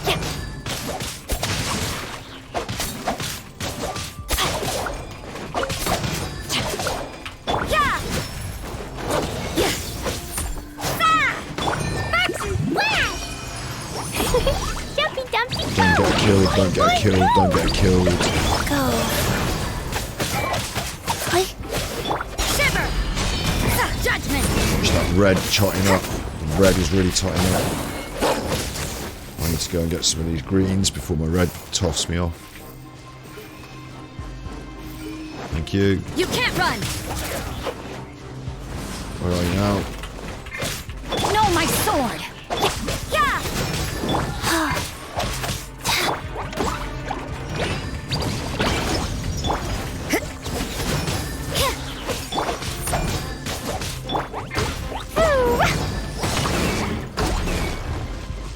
Cheeky chuffer. Rise.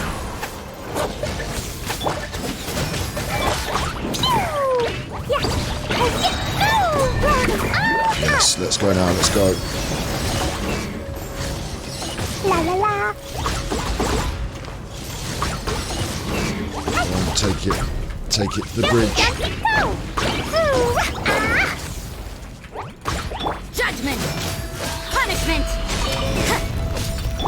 Rain outlines your Let me fate. just quickly go and tag another couple of these green things just to make sure I don't get run out of town on the red. Time to act. Rain cutter. We should be able to You can't finish run. this now. Sacred name, fortune preserver, go.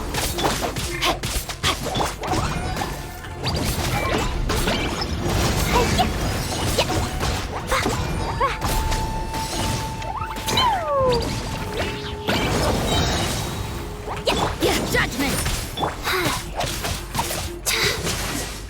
And that is that, isn't it? Come on.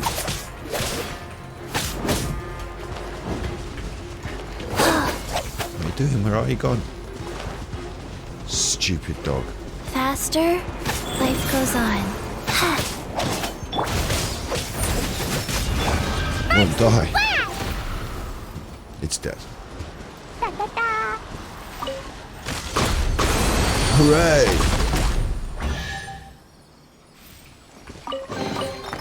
Yay, shiny. I quite like clearing these little parts up.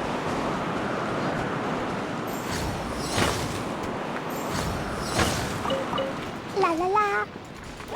It's good because in the world normally you'd come across enemies and you'd kill them, wouldn't you? You know, that's part of the world exploration and it's fun. As I say as I swerve those mushrooms. But to put a situation in like that where it escalates and there's a increasing, you know, it's almost like a. Sorry, I've got to itch my nose. It's annoying me. It's almost like a microcosm of a game. You go into an area, you suss out what's going on, you find your little. These bombs, so heavy. You find your little totems, you kill some enemies, you let off your totems, you get stronger enemies, kill a few more stronger enemies, then you get a boss, and then you clear the whole area out. It's like a little microcosm of an expansion, isn't it? Dodoko, where are you? Peppered all over the map. I quite like it. Because it takes a normal encounter, here are some enemies, I've killed them and got a chest, and it gives it that layering, like not just. They talked about how this game's like layered in levels in this expansion, but it does, you know, Cleo is allows a things brave to girl today. build and I found escalate. a really weird-looking lizard. Right, Clee. Want me to show it to you? Without having like 10 enemies all there on the map, all stood in a big group that you have to work your way through. You know, it's progressively laying them on you as you get through them. It's quite cool. It's quite nice. I was quite happy with those today. Feeling reasonably accomplished in Sumeru. Did we get any more books out of that? Dodoko? No. So what are we getting out of those then? Just a bit of like Dodoko, where are you? more XP, things off killing the enemies. I think we could be getting a few more. I think, you know, like that's a great example of where that could drop a few of those crystals that I'm after, those gemstones for my character ascensions. You could have a load more gemstones kicking around.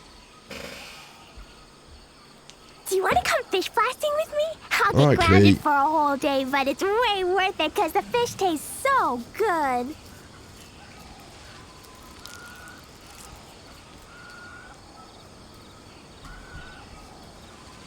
Just chilling in the jungle now. Rough in the jungle. Dodoko, where are you?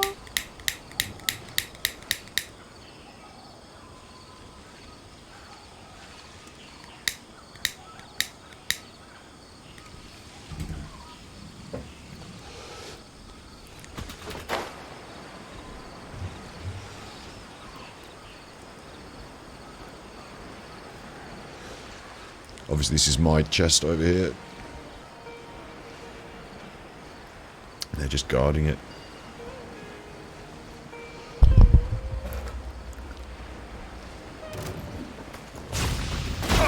Dumpy Dumpty Phone! Yeah! Go.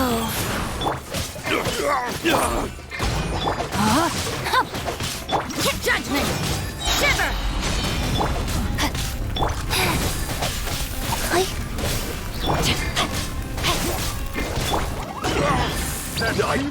Blazing to light! Comes the hunting.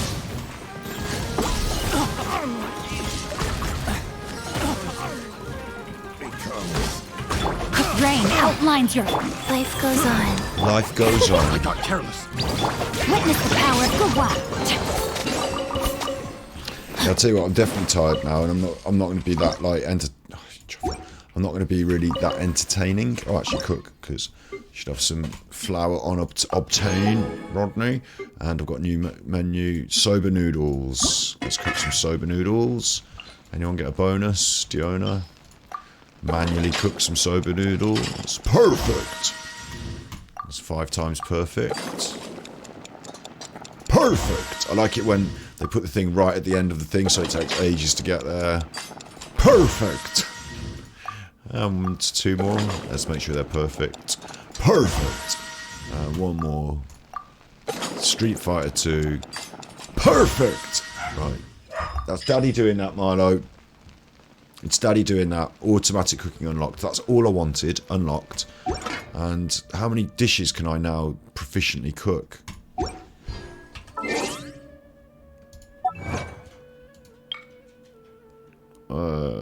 Where is it? It's Traveller saying Art of Adventure, isn't it? Master 40 recipes. 39 of 40. And that's 20 Primos. So we need 1 more recipe mastered. Hello, you little boy. Is there anything else that's new here that I haven't cooked before that I can now master, maybe? You give me a kisses, daddy kisses. What's this? Well, that's perfect. That's vegan. Berry, miso, manju, sugar, flour, berries. And I've got loads of all of them. And what does it do? It heals. So that's good. Let's cook some of them. 10 of these. I'm not going to shout perfect every time now because it's making the dog kick off. And probably the neighbours don't like it either. Fucking 1 o'clock in the morning shouting perfect like Street Fighter 2.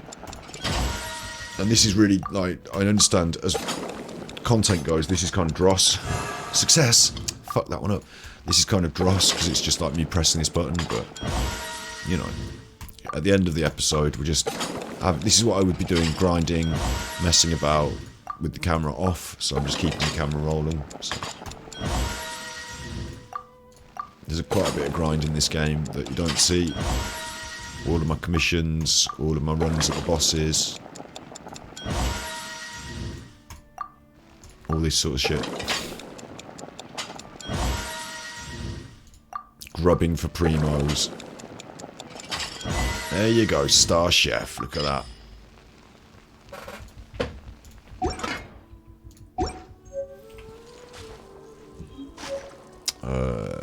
Let's have a look at that. Claim 20 primos, and that means 100% of the Art of Adventure, which means I get a name card. A name card? Fucking name card, mate. Not primos, a name card. Fair enough. I should really look through these and be like, oh look, what else can I get done here? I don't know how to collect certain things, but certain things are a bit... I could look it up on the internet, like complete Wellspring of Healing and unlock all endings. I don't know what it is. These might be those story things. Collect the entire Fox in the Dandelion Sea series. I mean, I don't know what that even means. So there's a few things on there a bit beyond me, but still primos abound in here.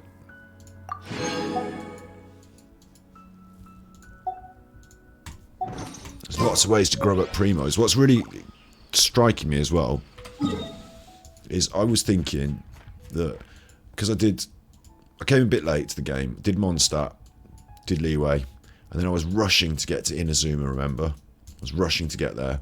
Because I got a character and they could level up with stuff from Inazuma. I needed to get stuff from this island. So I was going there all the time and rushing to get there. So along the way, at first I cleared loads of Mondstadt and grubbed up loads of Primos. And then I like missed a few here. And then when I went on the Primo hunt, because you know the Klee banner came up, I was like, oh, I'm going to go back all the way through Leeway. Because at this point I was at Inazuma. I'd got to Inazuma, but then I was like, oh, I'm going to go all the way back through Leeway and grub up every last Primo. And I haven't quite still done that. 90%, 76%, 98%, 87%, 89%. There's still some chests and Primos out there. Same thing now with Inazuma. It's 38%, 34%, 38%. I've cleared the story and we're on to the new area, but I could go back and grub up every last Primo and every last chest. There's still a lot of resource untapped in these areas. There's still a few quests not done. So I think the rate that I don't know because I've only seen one expansion. But for me, I'm guessing the rate of available Primos versus time in my life to play the game. I don't think I need to go out. I mean, it would reduce the amount of time I'd have to grind. But I don't think I need to go out and buy any Primos. I think they're all available in the game. I think there's a lot available still. I'll bet if you counted up how many Primos were available, time it would take, you know, you could do a balance on a graph somewhere. I think it'd all be quite acceptable. I don't feel Primo poor, really. I feel like I've got two spaces, all of Inazuma and now all of Sumeru, to really squeeze and, you know, wring Primos out of, to squeeze the Primo juice out of the Primo orange, to squeeze those oranges. I've got two of those, fresh, full of squeeze, and I've got the last bit of squeeze, you know, the last few drops out of Leeway, and even you could say Mondstadt, look, Starfell Valley and the Bright Crown Mountains, still 30% Primo's progress still to get there in total. So that's quite good. You know, if I wanted to now, I could keep running and grinding and finding chests and finding teleporters and grinding and finding stuff and, you know, hammering out Primos. And there is a little bit of that grind that you don't see, you know, off screen, like I said. What I've been doing over in... This is a good example. Let's pick somewhere in Leeway. The Bushy Plains got least progress, hasn't it? Sea of Clouds has got least progress, actually. Why has Sea of Clouds got least progress? Maybe it's this peninsula out here. Let's head over here. And in my bag, I've got a special... Oh, look, I've got new things for my teapot.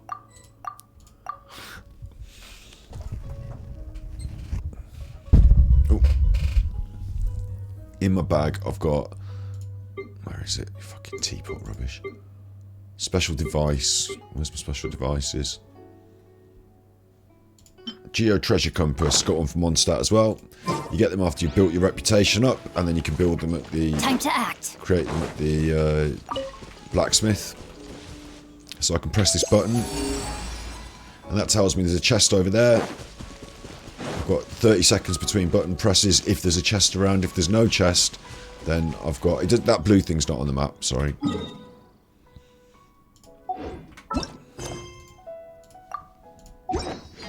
Nothing on the map like that. It's just, it told me the direction it was in. If there's no chest, then there's only... Oh, I see, look, cheeky. Here's the chest, look. So, it's an amber chest.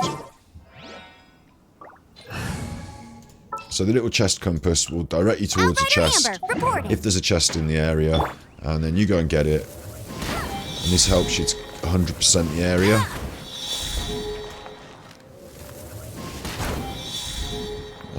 One, two, three. The other one will be down here somewhere now.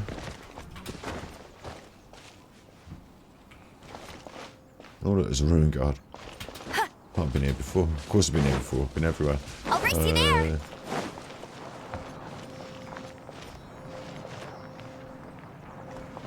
It would feel like it would make sense to be over this way.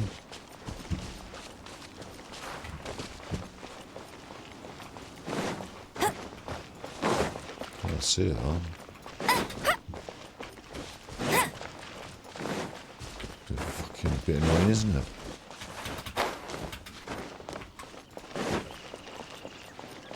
Usually, like in an arrangement, 1, 2, one's up there. Maybe it's up this way on top of this. Yeah. And there's a Sealy. So I do something like what I'm doing Another now. target tracked down by Outrider Amber. Like using my chest compass, grinding up every last chest in an area. I do that off camera. Oh god, what's happening now? There you go. That's how you do that.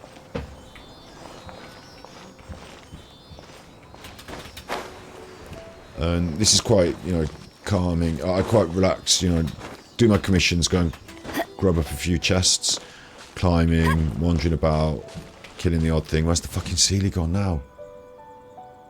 Oh, you Sealy bastard. Oh, it's gone up there, it's gone up there. But it's not really like stream-worthy content, so I wouldn't like consistently bring this to stream, just unless you want a chill stream with just me wandering about.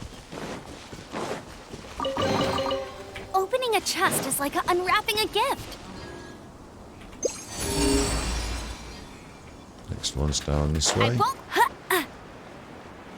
Over here maybe with the Hitty Charles. I won't let you down.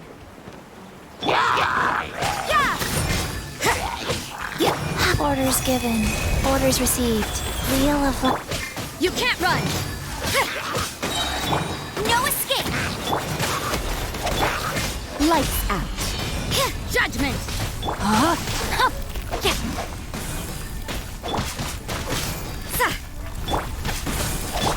But just winding down on this stream now, I'm just going to be doing some grinding and some chilling out. Because I'll be doing it off camera anyway, so I might as well just keep rolling. Body and mind. Excellent. And that's 2 more primos, you see. And then use your primo treasure compass. There's still a few around here. It's showing me this way, directly through and down, so it's on the other side of this rock. And I just keep pressing that button until there's no chests in the area. And you build up your reputation in a place, and then you get access to the plans to make that treasure compass. And so it finishes off the treasure grind really nicely. So, whilst I've finished off my reputation in Leeway, I haven't finished up the reputation in Inazuma. So at the moment, in Inazuma, I'm doing my reputation quests. I take my little reputation quests from the Kamisato estate. And when I've built up my reputation, I've got a compass. I'm going to start at the top end and just work my way down each island. Every little chest, pressing that compass. There's a lot of puzzles and stuff still to do over here. There's a few quests, so I'm looking forward to it. I'm going to be able to get loads and loads of primos. I'm sure. It's just slower progress, isn't it? Free to play. I forgot where the compass was pointing me now.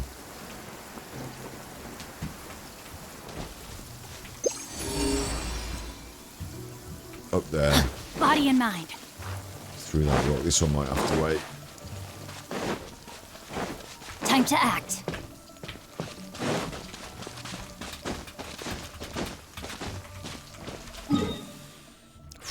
Just going to mark it on the map that there's a chest around there somewhere.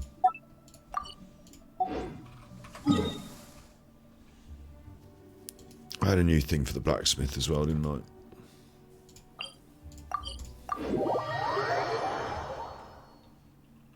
I used to think we had it, or was it just something for the teapot? The rain has stopped. Any longer, my books would have gotten wet. Something I'm disappointed in, actually, that I did want to mention, is the blacksmithing and the weapons, because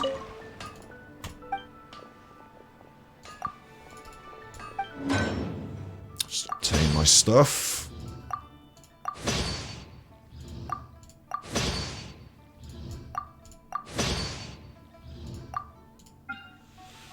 I've got the prototype Rancor, look, and it comes in Archaic, Crescent, and Amber. These are all, you know, the same versions of the same weapon, aren't they? Look, it's that dark brown, it's forgeable, it's dark brown, It's like the leeway weapon in a way, isn't it? It's all about physical strength bonus. Stark brown. I've got the Favonian warbow. Compound bow.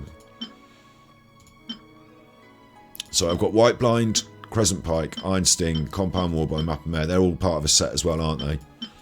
All of this like freezing iron blue shards set, whatever you might call them. So I was under the impression that each area, like Leeway was going to have its own weapon set, and then Inazuma was going to, you know, provide me with the blueprints at the blacksmith for an Inazuma weapon set, and I was going to go and get these sword billets from places.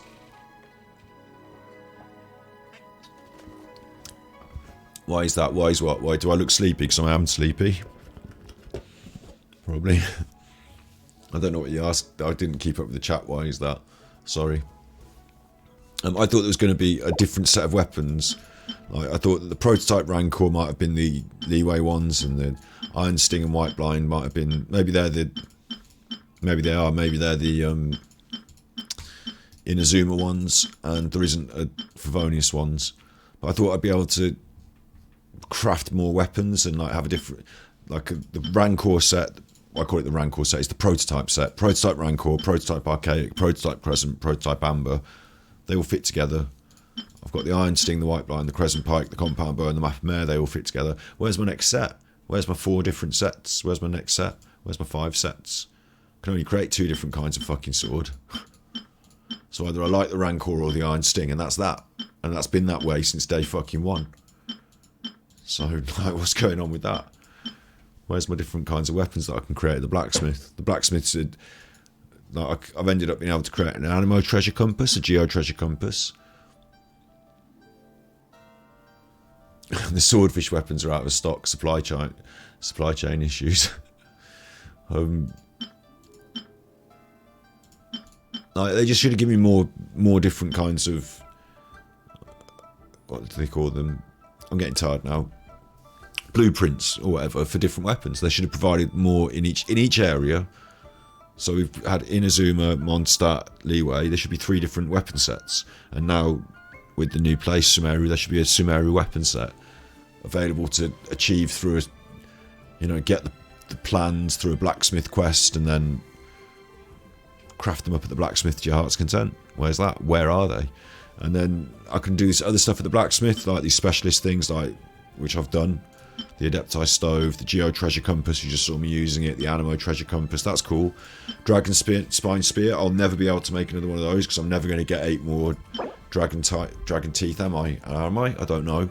But it feels like I was only ever to make one of those. I liked it, it was cool to make it. Unique weapon, that's unique to the... kind of unique to the mountain.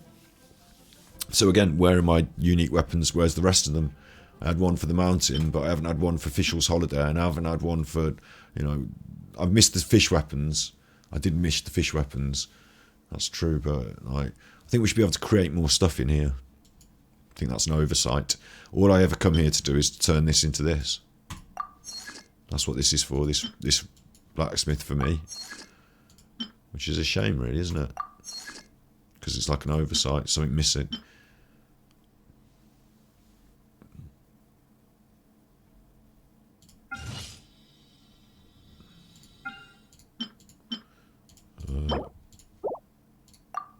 Cannot forge any more today. Alright, fine.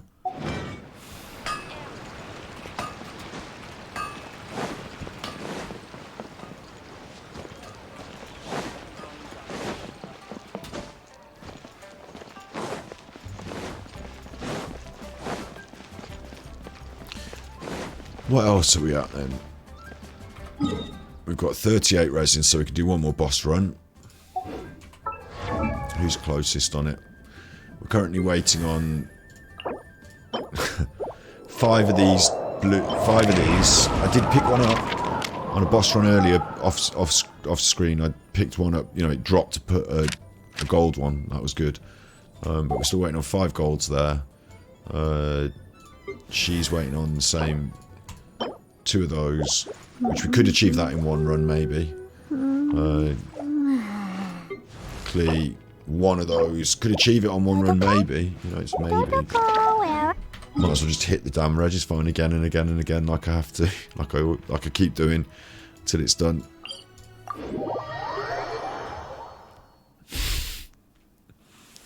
My family makes ornate umbrellas. I do kind of feel like that Neither about this rain Regis-Fine now. nor We discussed shine. on stream the other day that there are another couple of bosses that drop things, but drop gems, but you know, unless I'm leveling up Tom, I don't really need them.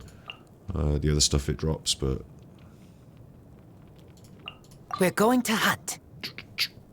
Their purpose is for decoration upon a wall. this bloody Regis-Fine, I'm going to do it a million times.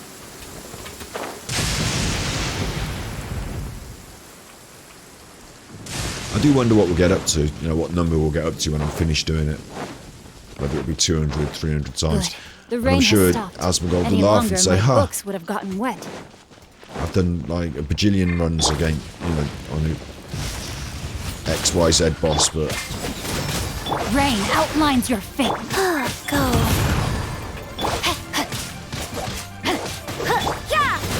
as you know, the thing that annoys me about it is it's out of balance. That I only need one item that it's going to give me, and the other stuff it gives me, I don't need it anymore.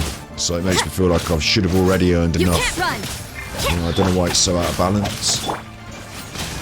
And you can't even pay for it. Can't even pay to win this. You have to beat the boss over and over again. Judgment. Punishment. Rain cutter. Sacred name. Fortune preserve.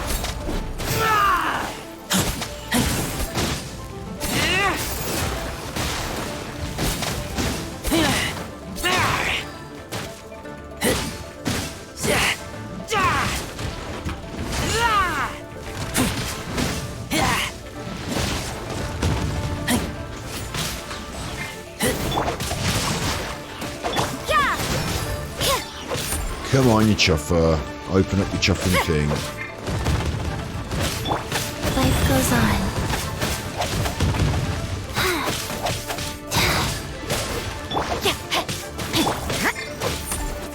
Judgment.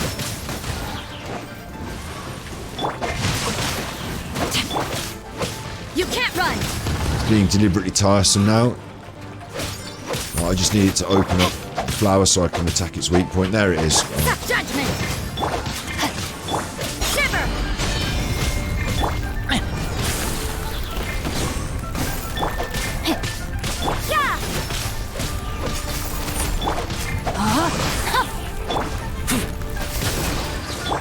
Rise. And actually, I should have saved up my specials for the opportune moments. I've made this take a little bit longer here, but Judgment. Let me weave you a verse. Rain outlines your fate.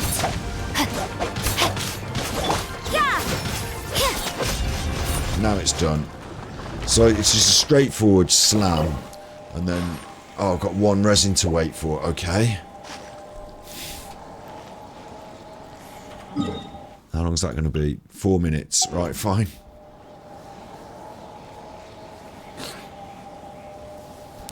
It's just a straightforward slam. And if it doesn't give me gold things, it's going to be a lot of those slams. I've still got Amber to do, as well as Klee and Toma. But Toma will be done on the Pyro Cube, I think. But, jeez, I have to do that quite a lot. I've already done nearly 100. Like nearly 100 runs of that. Plus the Cryo Regis-Fine. Plus now there's an Electro Regis-Fine. You know, I see Regis-Fine.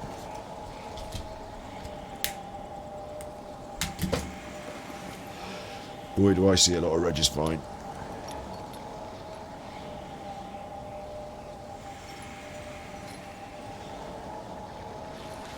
Like I said, the stupid thing is that,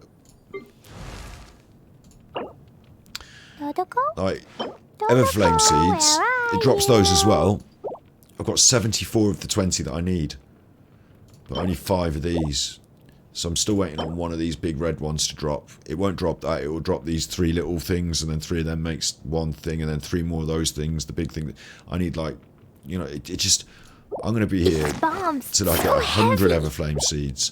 So what's the point in having extra Everflame seeds? What am I going to do with them?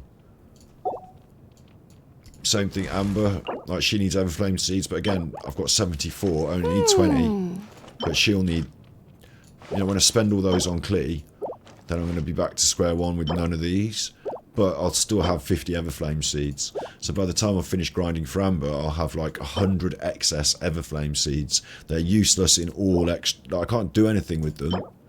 They're only useful for character ascension. So you'd think that your character ascension materials... And look, I've got 188 small lamp grass. I only need 60. I've got 28 of those 24, but I could probably craft another 100. Everything else I've got in huge excess. This, I'm still scrimping and scraping for. And it will still take a while to scrimp and scrape, because those 5 that I have there are going on Klee. So, they're out of balance. Really, like, dramatically out of balance.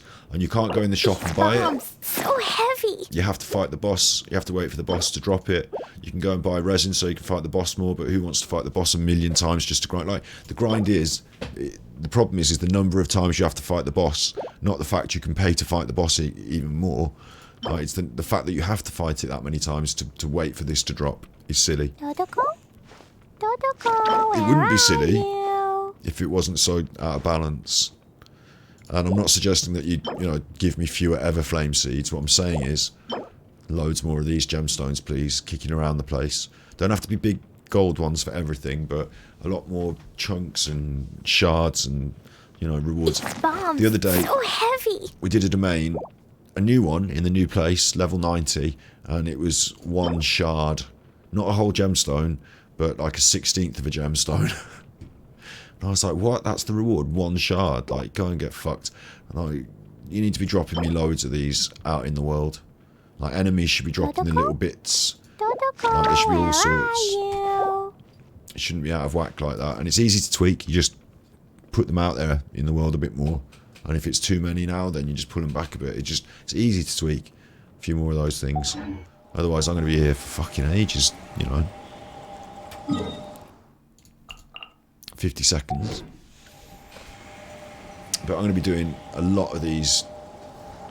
And you can see Work? in the archive, can't you? Which I like the archive. I'm really pleased with it now. Really pleased with having the archive.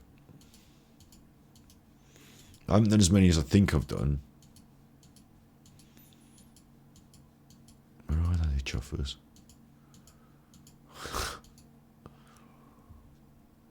How many oceanids have I done? 25 oceanid kills. Feels like more. Electro hypostases, 48.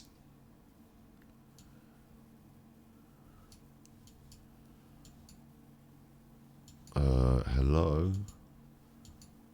Where are the... Oh, here they are. Regisvines. 76 Pyro Regisvines. That's killed. Obviously, I've lost a few fights. 76. And... like, top that up to 100.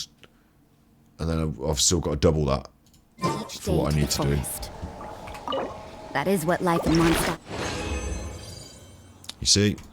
2 of those. And 2 of those.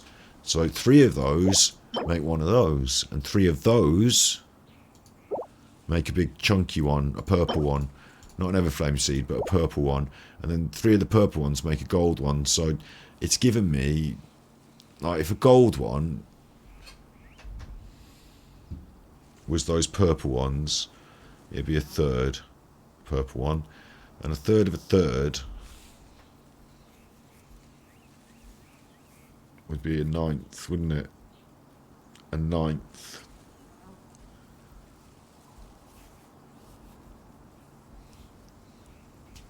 Right, it's given me nearly 2 9ths. 2 9ths of what I'm looking for. And at the same time, it's giving me 3 Everflame seeds. So this is fucking well out of whack, isn't it?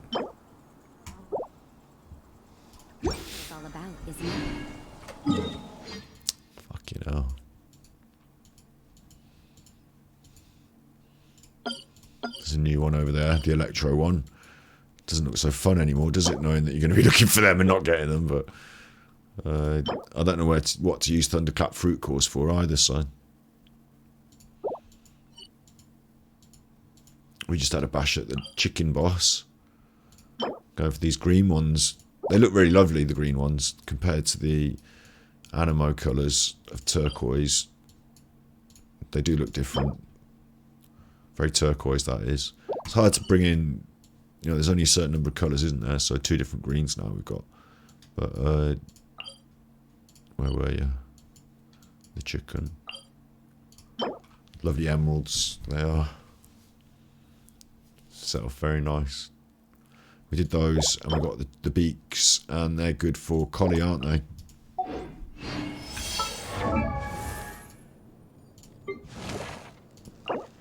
She's well on her way. Look, we've got loads of beaks. We only need one more of those green things. We've probably got that already in crafting. It's just we're going to have to collect a lot of these fucking Rukkashava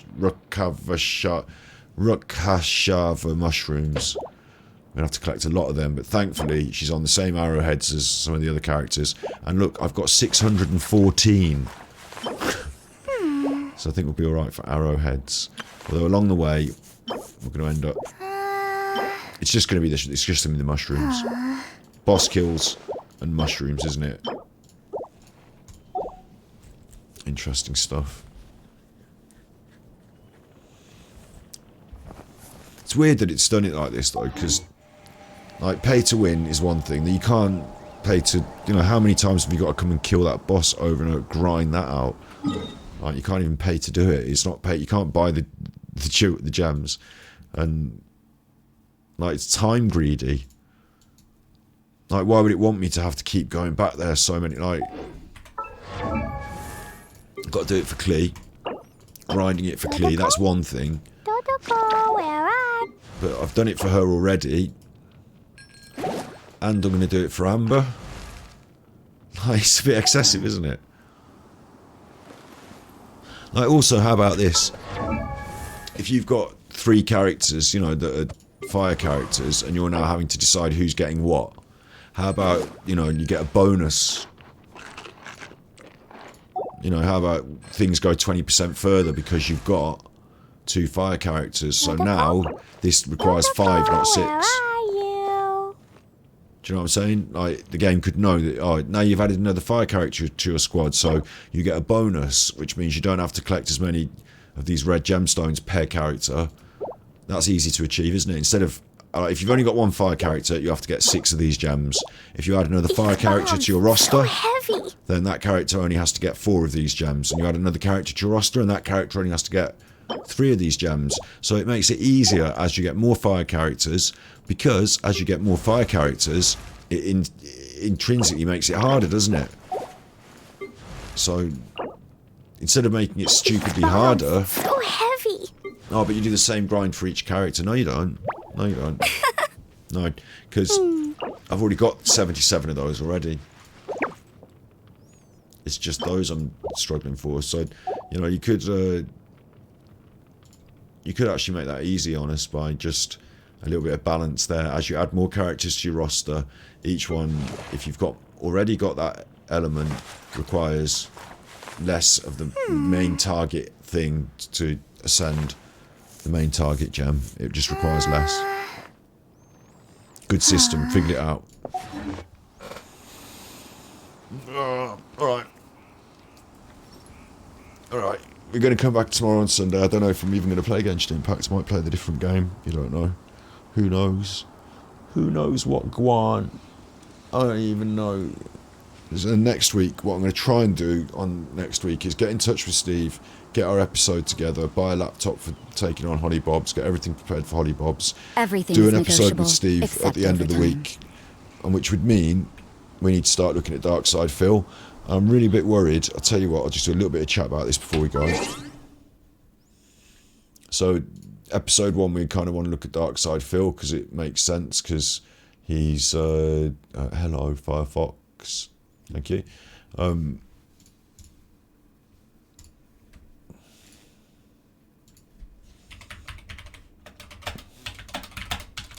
we talked about this before, but Steve the Dead does psychology on YouTube, and he said himself, I heard him say himself, that he'd like to start covering more things other than Darkside Phil. So maybe we don't talk about Darkside Phil. It's just that so much of his recent content has been about Darkside Phil, and like it's an easy content conversation to have because hit up YouTube. Because Darkside Phil's been on YouTube for a long time, and he's got his detractors, they're called now. So there's a conversation to have. What's a detractor? Why isn't it a troll? What's a troll? And there's documentaries about him made. Look, there's the story of, there's a Down the Rabbit Hole made about him. He's reacted to his own Down the Rabbit Hole, so maybe I'll watch that and react to that.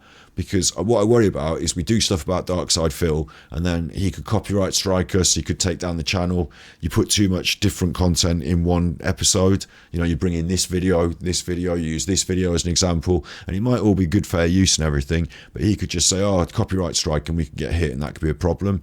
So I'm not saying he would. He said himself that he's not the sort of person that does that, and there's loads of stuff with him on the internet, so I'm not assuming he would, but it opens us up to that. So I don't want to open us up to that. What I'd rather do is protect ourselves. So what I wanted to do, though, is I wanted to do 2 or 3 streams where I talk, react to the Darkside Phil Down the Rabbit Hole episode, so that everyone on our stream on YouTube can see who Darkside Phil is and what's going on, so that when we have Steve on and talk about the things, I don't have to say, oh, briefly for everyone, this is the Darkside Phil story, because that's not brief, it's complex, and I don't want Steve isn't like the internet historian for me, he's the psychology expert, so it's easier just to cover it in a sort of review react video, the history of Darkside Phil Down the Rabbit Hole, and build up to having Steve on stream. That makes sense, doesn't it? So next week I want to do that Darkside Phil stream, and what I want to do, like I said, is keep it all on one episode, so that if he does copyright strike us or something like that, I'm going to basically just react to the Down the Rabbit Hole, or react to there's another one that's done documentaries on him recently, but there's one called The Year of Hate, and it's a bit long, and I don't know, it's new, so I don't know if it's the one that Phil himself has reacted to. I think it'd be a bit rich if he copyright strikes us for reacting to content that he himself has reacted to. So I think we're a bit in safer territory there. So maybe just do the Down the Rabbit Hole. But you see what I'm saying? I want to get that sorted for next week. Need to turn our attention to that a little bit. And yeah, it would just be interesting for us to chat, him and Martin, all these people. With Steve, I kind of want to, I've seen his content. He's got a new one out about DSP. I watched it. It's 5 hours long. I can't let our episodes become 5 hour long streams just because we're just chatting and not... even what I'm doing now, not knowing exactly what to say because I'm a bit tired and stuff. It's good that he can talk for those lengths of time. It's my role as the, host, as the person who's trying to curate the media product, to sort of think like an audience member and to keep it within 3 hours. To keep it on topic in some places, to make it about a topic so that we can talk around certain issues of the topic and really actually get somewhere, instead of if we just haphazard about it all the time, then it won't have any structure, will it? You know what I'm saying? So that way we can then get onto these other figures on the internet that we want to talk about.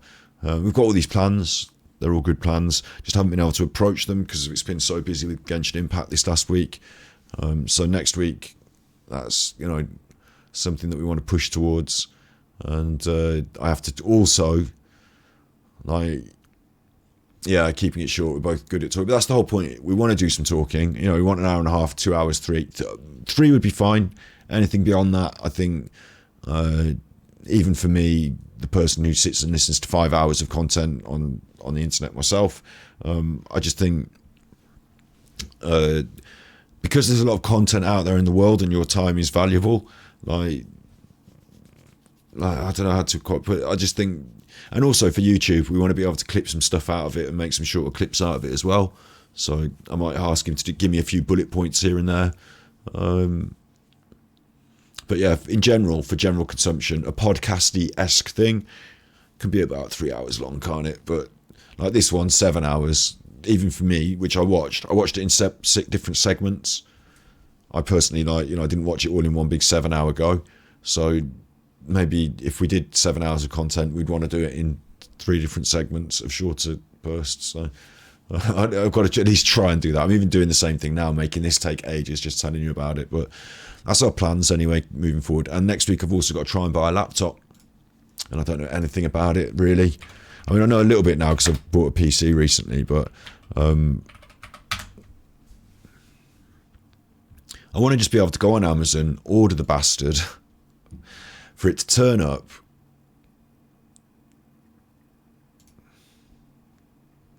Like this, I wish I could tell them. I wish you could call them up and say this. Listen, I mean, that looks all right. I know it's not going to be the... Like, I used to have a Mac and it was a really good laptop, but even that breaks. Every Mac laptop I've had has given up the ghost eventually. That's what's happened to them.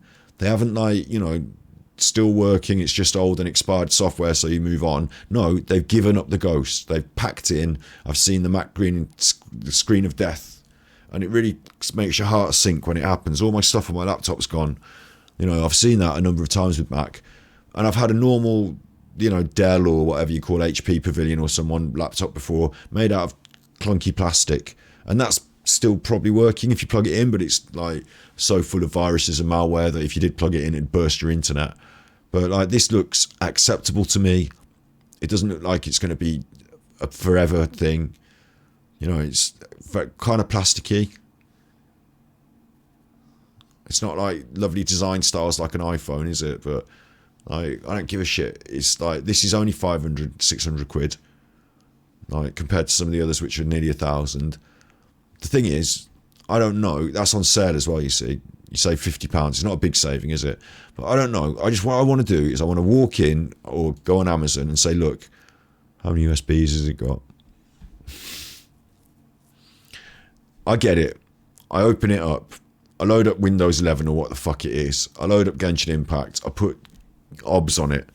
Can I play Genshin Impact on stream with my camera while I'm on holidays? Will my microphone plug into it, and can I just go and do it? Yeah, and will it handle it? Will it all be chunky and crocky and crappy and shit? Or will it work? Like, if that would just work, then fucking yeah. I don't need loads of capacity or no, you know, it'll just be a little online game machine, like Genshin Impact machine for while I'm away. i5, I think that'll work. I actually think that'll do it. I think it's not VR ready. It doesn't need to be VR ready. It doesn't need to be my main thing. It just needs to be able to run Genshin Impact and OBS at the same time. You know, it needs to be able to be capable of sending the stream. To have a nice USB mic. I've got a shit USB mic. Or I've got the USB desk. No, I've got a shit USB mic, which would be fine. And I've got a shit camera adapter. Not a good capture card, but a shit one. But it's fine because it's only for a week while you're away, isn't it? So, but I've got one. So,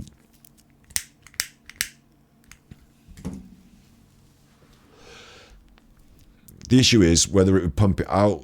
You know, whether this big powerful box I've got right next to me now, which I'm very grateful for, it's got the memory card, not the memory card, the graphics card, and it's got the i9. Like, it's a powerhouse.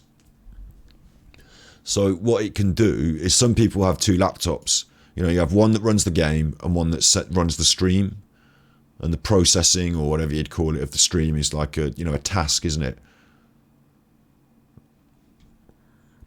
What it'd have to do is have the power to run, you know, to process and run the stream at the same time as running the game. Well, this box I've got next to me just fucking pisses that. It just absolutely easily does it. I don't know whether this box would, but I'm not going to ask it to do anything powerful. I'm not going to ask it to do Flight Simulator. I'm just going to ask it to do Genshin Impact. And Genshin Impact isn't even, you know, it's an online game, so it's not going to have to think as hard as it might need to. The only other issue is the Windows, because, you know, you need a separate window for Genshin Impact and OBS, but I might just be able to run OBS in the background and not look at it. So it would be working. I just wouldn't be able to monitor. You know, I'm pretty sure I'd be able to do that, actually, to be honest. So if that does that, you know, I'm not clever enough to know. Oh wait, here's a way of, no, you see, there's no way of knowing, because I was going to say, oh, you look at the spec for Genshin Impact, you know, Genshin Impact spec, what is it? Like, what you need for your computer to do. Specifications, surely that's the right.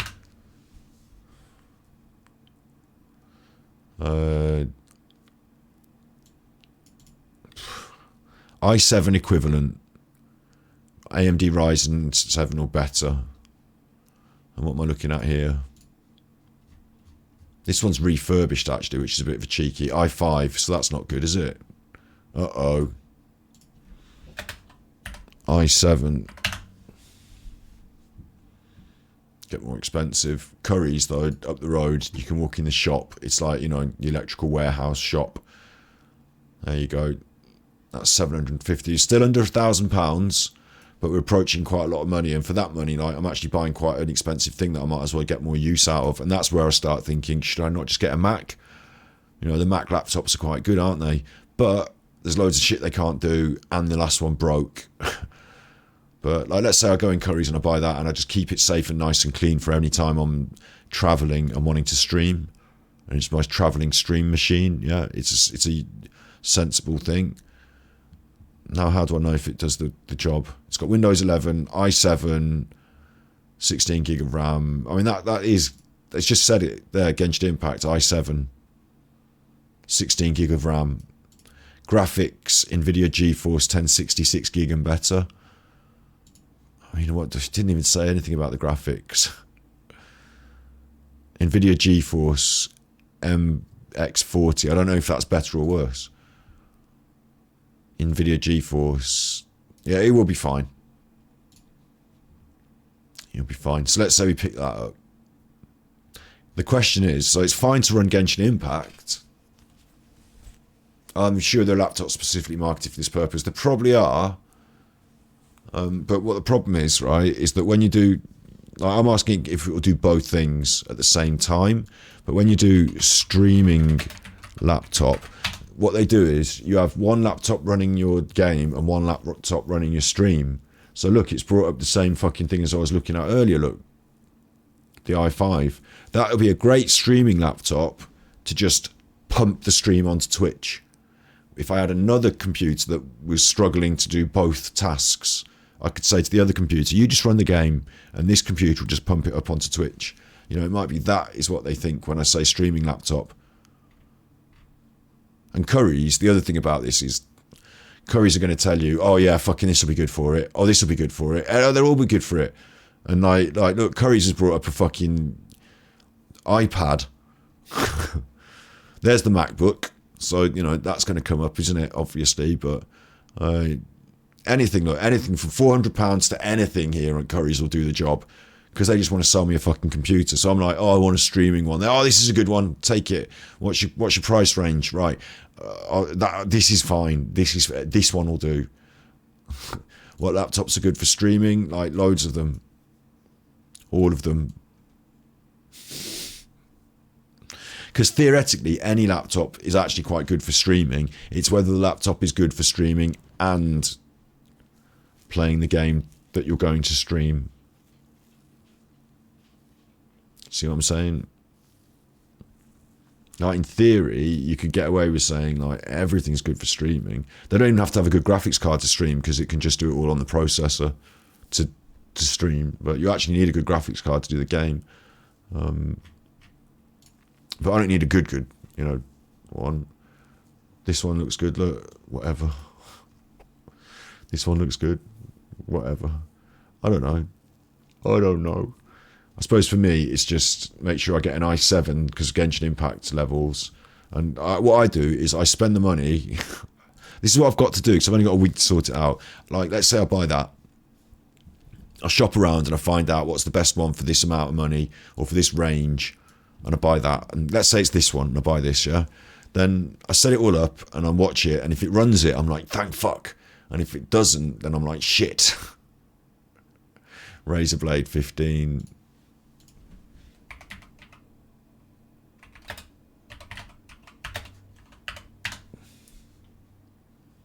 Oh, these are expensive, look. Fucking hell. But yeah, see, the issue here is that this is a laptop. So I've got a big computer at home. I don't need a £2,000 laptop that can do streaming and gameplay at the high level. Like, this is for somebody who hasn't got a big computer, who wants it all in a laptop, maybe. Or maybe I'm just, you know, underestimating what you need in a laptop as base level.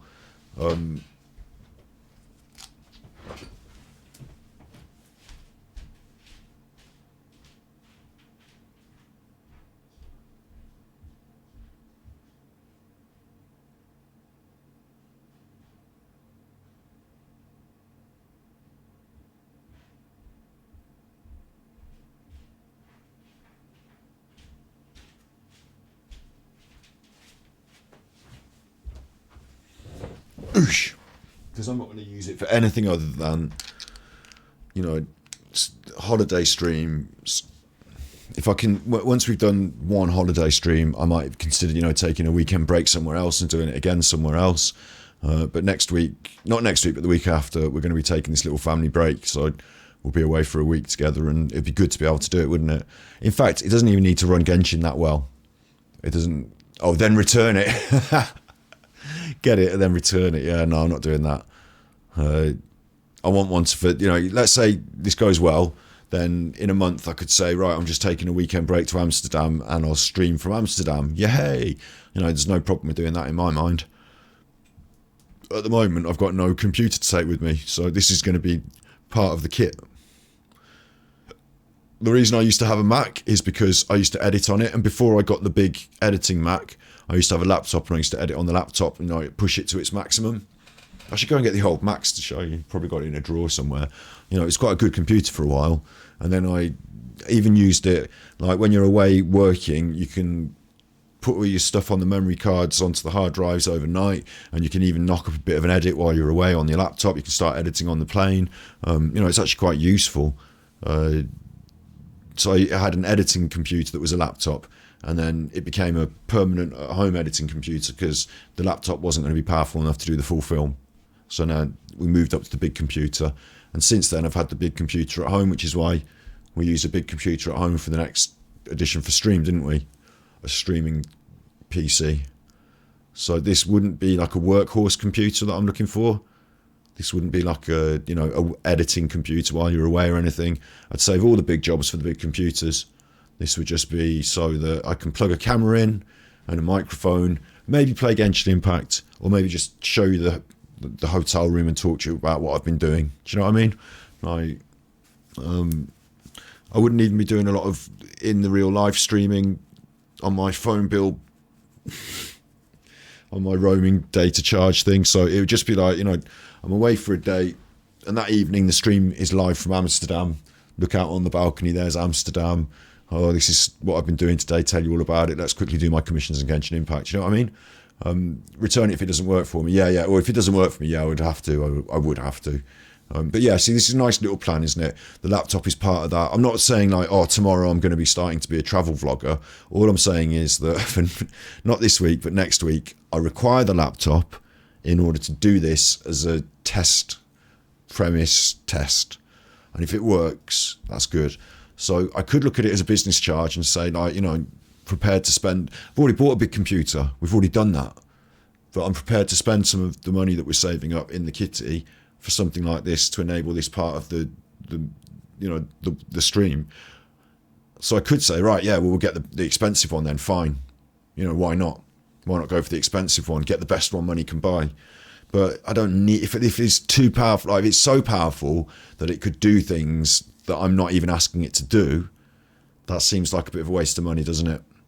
I know it sounds silly in what I'm saying. Oh, why wouldn't you want a really good one that can do all this stuff? Well, because it's just going to be used as a conversation, you know, to talk to you on Zoom when I'm in the you know, maybe I could do the things I'm describing. Maybe I could just do it on my phone these days. Maybe I just get a really good phone that can do it. But you know, somewhere in the middle of a really good phone that can do it and a really high-end laptop and not a shit one that's not going to do it. Somewhere there is probably the right thing, isn't it? And I just need to pick it out this week,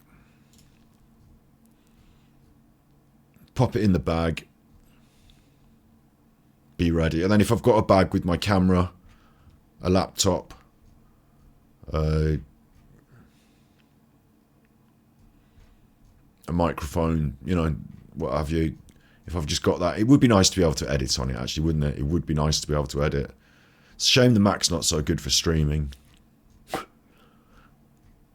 But, you know, it'd be nice if you had those things in a bag. You grab the bag, and it doesn't matter where you are. You can say, it doesn't matter about streaming, don't worry. It's my full-time job and my profession, but as long as I've got this bag, I can do it from anywhere.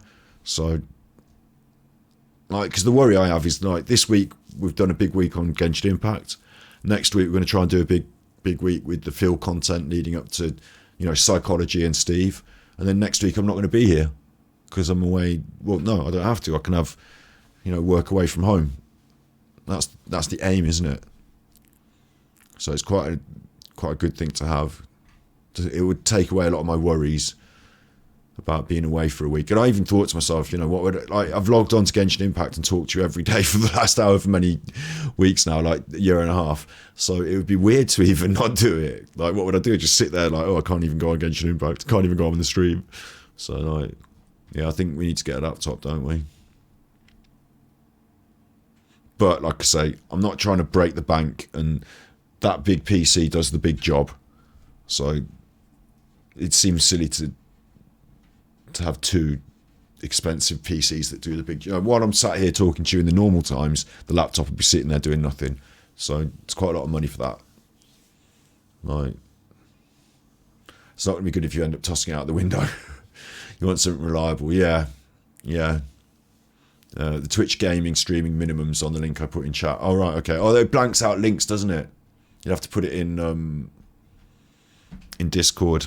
Or I'll look it up now. Twitch gaming streaming minimums. That's a good question. That was a good idea.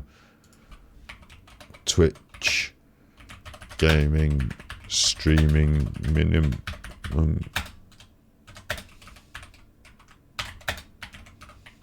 Yeah, Twitch will have the answers, won't they?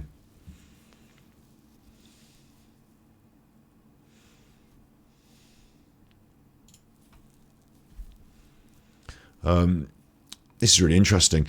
Windows laptops are particularly useful for streamers who need a more mobile setup. Right, hang on. I need a bathroom break, but I want to read this through and look at it, and it's really interesting. So I'm just going to give you a little video to watch while I'm just going to the bathroom. So that's that big dog. It's only a short look, but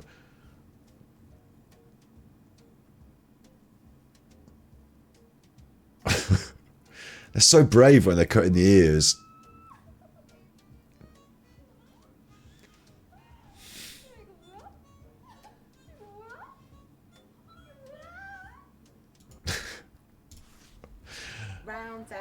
Hello, the adverts, not the adverts. Hello.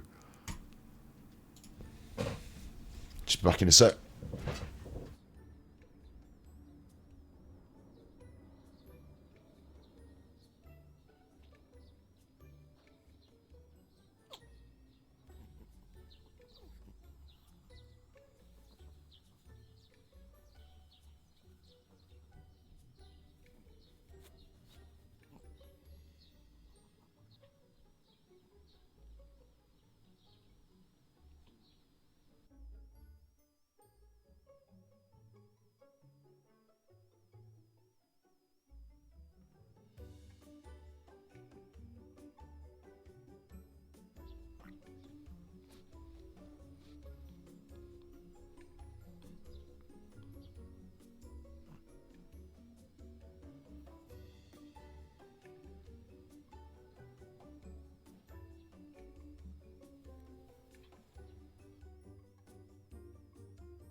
10 best laptops for streaming and Twitch 22 expert picks. Okay, I will have a look in just a second at those as well. Let's get some relaxing music.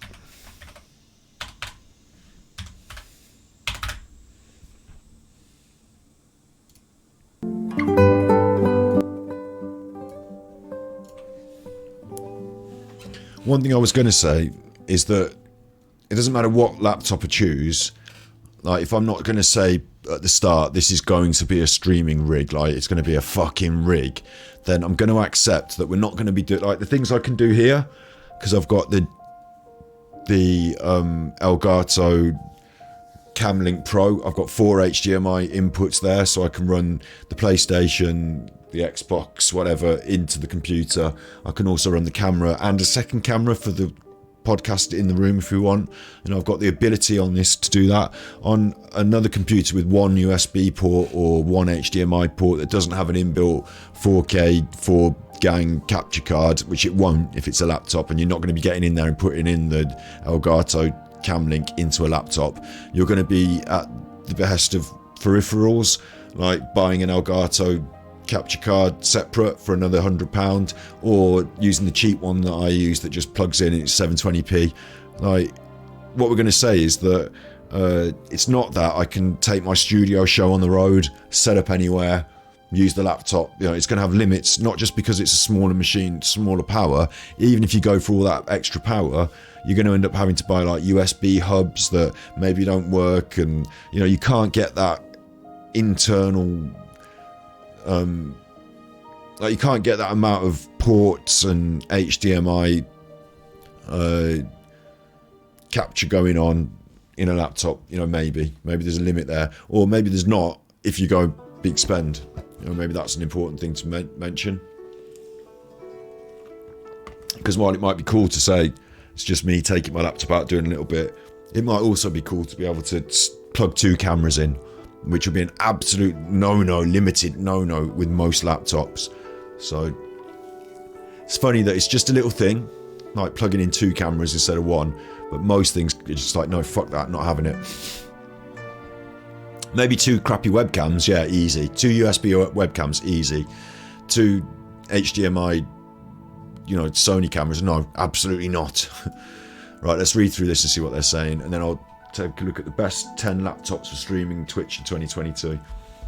But bear in mind, we don't need, like, I've got the big computer for streaming. This is just our holidays and away days. So, and maybe, you know, you might say, maybe if someone were to say, oh, can you stream from our event, or can you do this, I'd be able to go, oh yeah, I can, absolutely.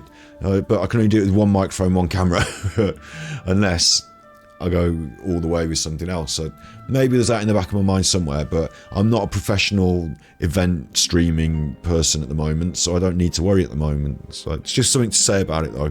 What would a laptop allow you to do? To stream out in places. All right, that's great. What about if you wanted to? No, I can't put more than 1 mic. Or no, I can't put more than 1 camera. It's worth thinking it doesn't allow you just to stream out everywhere and do everything everywhere. That's not how it works, just because it's portable. Twiddly itchy nose now. Right, to start a stream you need a computer, mobile phone and a console with solid performance that will quickly encode your video and audio and send it to us to broadcast your global community. Here's a few of our recommendations. Windows laptops are particularly useful for streamers who need a more mobile setup, whether that be a gaming rig you need to travel with or streaming in high traffic areas that double as your streaming room, like a kitchen or art studio. There's the other thing. I could set this laptop up in a different room in the house and have our second location. So that's worth thinking about. An Asus TUF gaming laptop or a ROG Strix Scar gaming laptop. Basic and mid-range. Mac laptops are a favourite among creatives, particularly musicians. Yeah, absolutely. There's a lot of good things about Macs, but you'll need to note there's extra piece of hardware you'll need in order to stream with a Mac. And other streaming programs do not operate the same way they do as on a Windows PC. And I know that from first-hand experience. Macs are fucking shit to stream from. They just, mine have been just shit to stream from, causing me all sorts of other problems I don't need, lacking in all sorts of aspects that I do, and none of the software is built for for Mac.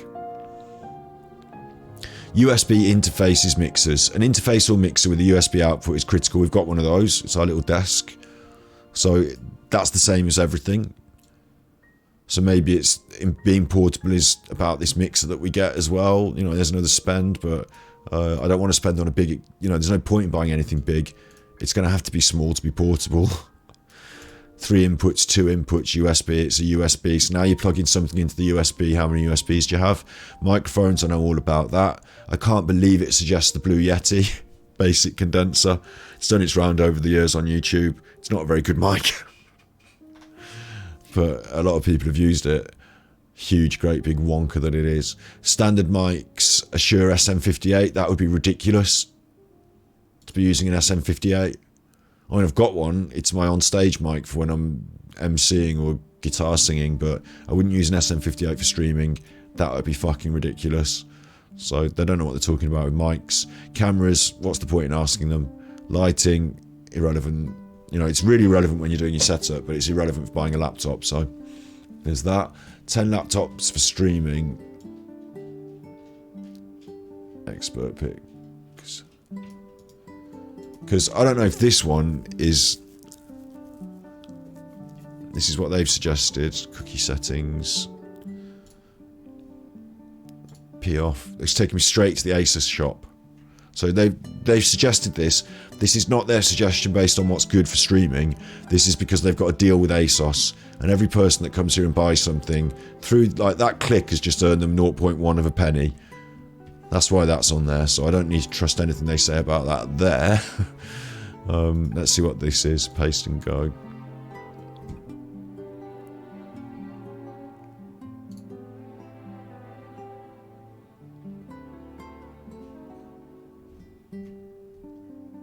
Is that Regis? That's Regis Philbin in that picture. Robert Stewart. That's Regis, mate.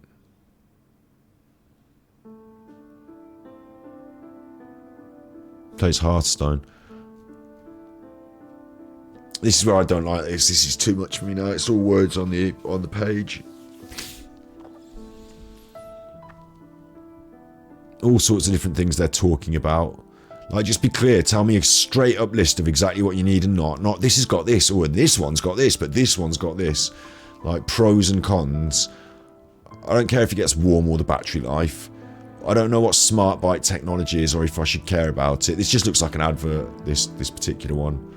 I don't like it. Check price on Amazon. That link means that we've got a link with Amazon, and when you click that, we get paid. Like, it's all that bollocks. It's really hard to trust people on the internet.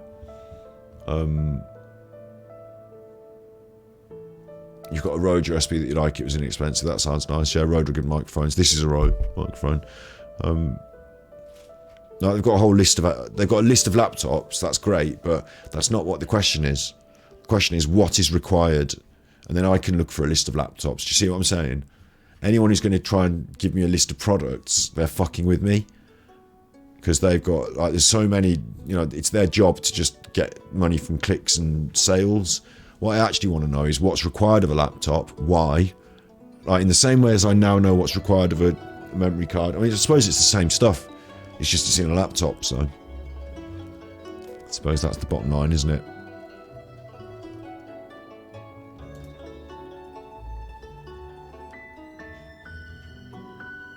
It's all just a list of products, isn't it?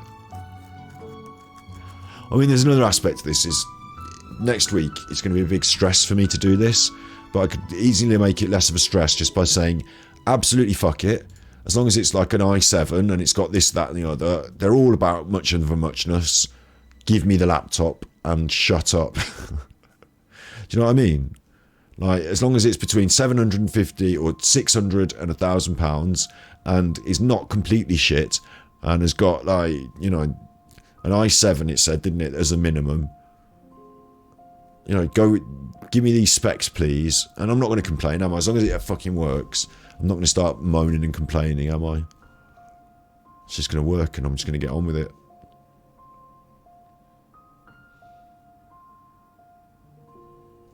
I don't care about battery life either, because I'm not going to be using it battery life. I'll plug it in. They all go on about battery life.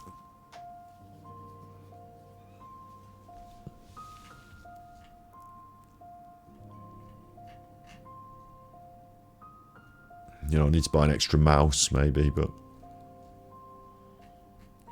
Already I'm tired of this now anyway, so I can't look at any more laptops because it bores the piss out of me. So, they've gone. But we had a look at them. We know the genre and the ballpark. We know that for the top money, you can spend Mac money on what would be the same amount of money as a small car. Or half of an annual energy bill for the UK, or less than half these days now of the upcoming winter energy bills for the UK. Stupid energy bill jump that's going to happen. But I don't need to go that hard, I don't think. But we're somewhere in the middle of that, and then we're going to get it, and we're going to take it on the Hollybobs, and it's going to work. And then I'm going to do some streams from away, telling of the days that we've been having, scraping up a few primos and keeping up to date. I could even, a refurb doesn't sound too bad to me sometimes. You know, the worry for me with a refurb is that, like, honestly, this is going to sound ridiculous, but the worry for me with a refurb is that, like, it's come through, like, the police. Do you know what I mean? Like, the police forensics.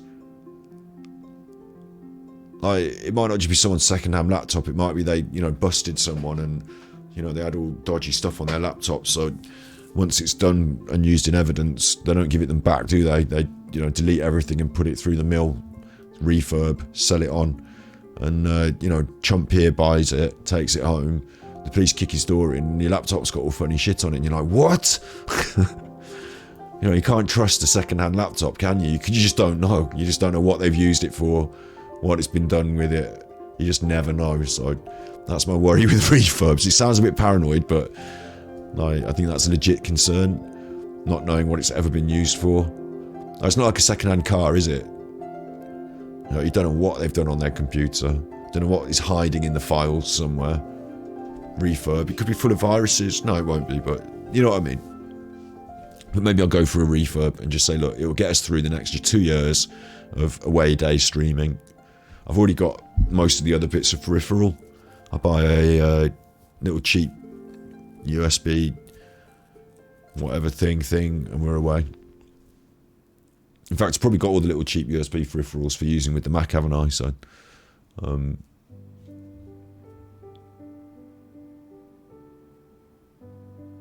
you're going to give me the chat you saw on the other Mac. The old battery's going to die. So you're using Macs. Macs are really good computers.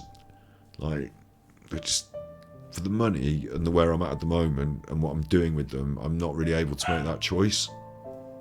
It's not a legit choice for me. But like, if I was a millionaire, if I was Elon Musk, I'd just choose the Mac because I like it in terms of the design and, you know, the Mac laptops have always, like, to me, this is a piece of plastic compared to a Mac laptop, which is like a nicely designed, like, elegant piece of kit. So elegant, it doesn't have enough fucking USB ports, but other than that...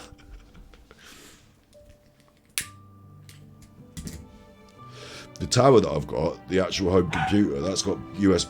Marlo, shut up now. It's got USB ports coming out the whammer. It's designed for it. It's designed to be an editing machine, so it's got, like, loads of different Thunderbolt ports on it and shit. Really good for it. Can handle streaming, but everything's out of sync and you need a second program to deal with it. OBS will work, but you can't have your stream pop-ups. You're right, you bummer. What are you doing, you little bummy boy? This little daddy's bum. Yeah.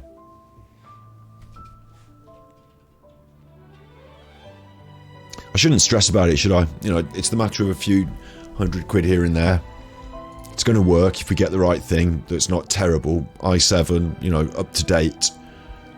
It's not going to be like, you know, crashing Twitch, is it? It's just going to be working. It's going to be okay. Alright, hang on, alright. Daddy's not having that. You back off, Daddy will deal with it. So, Margaret. It's your brother. It's your catty brother. Oosh. He's your catty brother.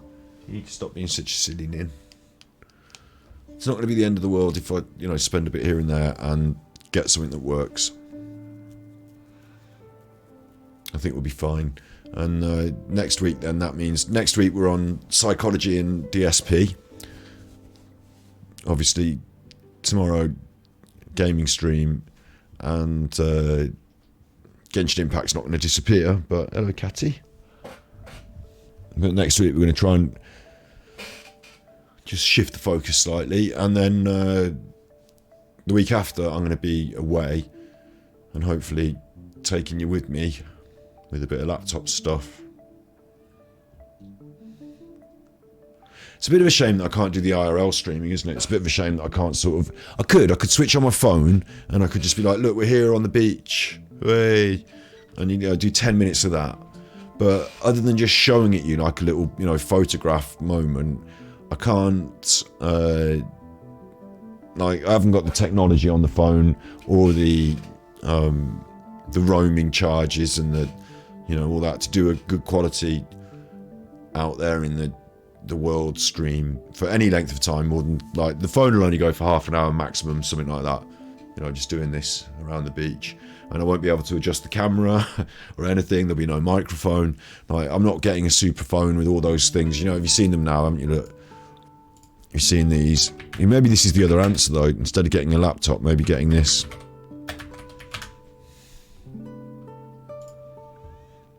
This is what I use for my actual camera. I've got a rig for my actual camera. But these days you get a rig for your smartphone, don't you? And you put your smartphone in the rig and you use the microphone and all that stuff on your smartphone, and you create a sort of... That's a good one. Open image in a menu tab. Nice and clear and crisp. And then you've got a light, you've got a microphone, you've got a gimbal, a tripod, and it all plugs into your smartphone, and you're streaming from your phone rig. Maybe that's the way forward for some people. But you also have to have a smartphone that's good enough to run for more than half an hour, that's got a nice crisp camera on it. Mine's knackered. Mine's a second-hand old iPhone. And then mine will last for half an hour and it'll close down.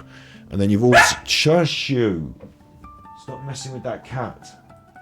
You've also got to have the roaming plan and the phone bill to be able to just run the thing on the internet from wherever you are, haven't you? But, there's another step. There's another stream element. There's another thing that we could get hold of and start walking around with at some point in the future. But not tomorrow. But, it does occur to me that maybe I look towards that. Instead of getting a laptop for the same money, maybe I could upgrade my phone plan and buy one of these little rigs. And then I'm away with that. So, there are you've got to ask these questions before you spend the money, in my mind. What's this mobile YouTube rig? Look, this one's even involving a Sony camera. Somehow, although their phone has got a lens on it, so maybe they've got two cameras working on the phone, I don't know. But they've got a mobile phone with a lens on it, so I don't know if they're using the Sony camera. Or maybe the Sony camera's recording, so you've got two at once.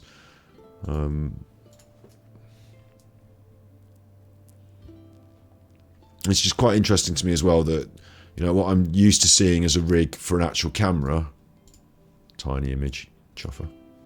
But, with a Sony camera in there instead of a mobile phone.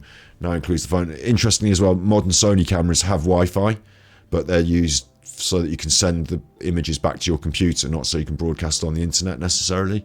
But I don't know about that. Maybe you can do that. But getting something like that and putting your phone in it, it's not half bad, is it? And obviously your phone does the broadcasting then, doesn't it? So you're all set in a way. So that's something that I should investigate properly as well. Maybe I'm set in my ways, old fuddy-duddy, thinking you need a laptop at all. You wouldn't be able to play Genshin Impact on the fucker. But maybe you would actually, because you can play Genshin Impact on your phone, can't you? So maybe you would. You need a second screen to handle chat. Get two phones.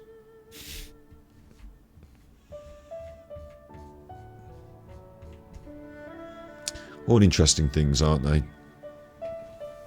I think that's where we'd go at some point. Being able to just set up out and about. Maybe one day. I don't know how I feel about that actually, because post-COVID it's a different world now, isn't it? post-Brexit, post-COVID, full of chuffers, all sorts of problems in the world. Do I want to be out and about it?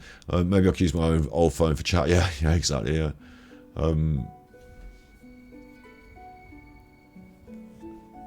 I'll have to look at the Discord, yeah. I'm going to open it now, though, because it involves a password and all sorts of fuffing about. So I'll look at it, I will. I think these are all good ideas and thoughts. I think in general, I look at those specs that were suggested on Twitch and Genshin Impact, and I hit the specs with an i7 of whatever thing. I'm not going to be cross if it works. It'll work. We'll take it on hollybobs. It'll be fine. And then when we get back home, I'll set it up in a different room, maybe the upstairs room that I've been trying to clear up and use as a bit of a second option room. We have a second option stream, and it's not a very good quality second stream room, but it's a second option stream if we ever needed it. Backup and for away days. In fact, that's quite a good sensible thing to do, isn't it? Because let's say, for example, my mum, my sister, and somebody were around, and I couldn't really sit here yabbing away, and with them in the other room there, for example, I could just run upstairs into the other room without having to take all this apart. That would be quite a sensible backup thing to have. Or if our internet goes down, and I say, God, shit, I'm going to have to stream from somewhere else for a week, I could go to my sister's house and stream from there, and take my laptop. Just do that, couldn't I? Like, it's actually a good, sensible backup item to have, a working streaming laptop. So yeah, next week we pull the plug on that. We get it all set up. We try and talk to Steve, which I've been putting on the back burner a little bit this last week. I've told him I was going to, but I feel bad about it. We get on to Steve, and we try and talk about psychology on stream. We've got it all set to do. We've got it all set to do.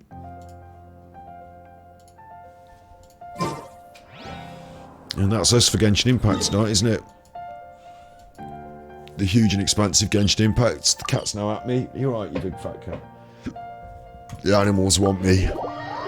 It's nearly bedtime anyway.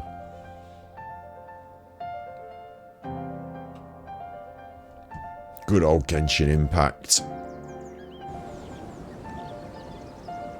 Right, all the ideas down there. No, it's just, these aren't like just ideas. These are like my yeah, you're right, listen to myself in the past 20 minutes, the pros and cons. These aren't just ideas, though. These are, like, this goes on in my mind. Like, this keeps me awake, do you know what I mean?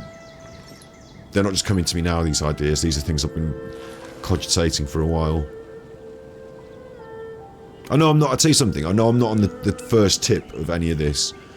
I've waited to look at streaming. I could have got into streaming, like, long time ago. I was on YouTube, I was watching streamers. But I'm not even sure exactly how I want this to turn out for us either. Like, but I'm certainly not going to be the first person to do any IRL streaming or any streaming or anything. I'm not new on the cusp of anything, but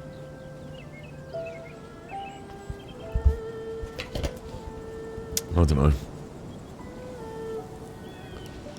But yeah, but I need to add. Work hard and live each day to the fullest.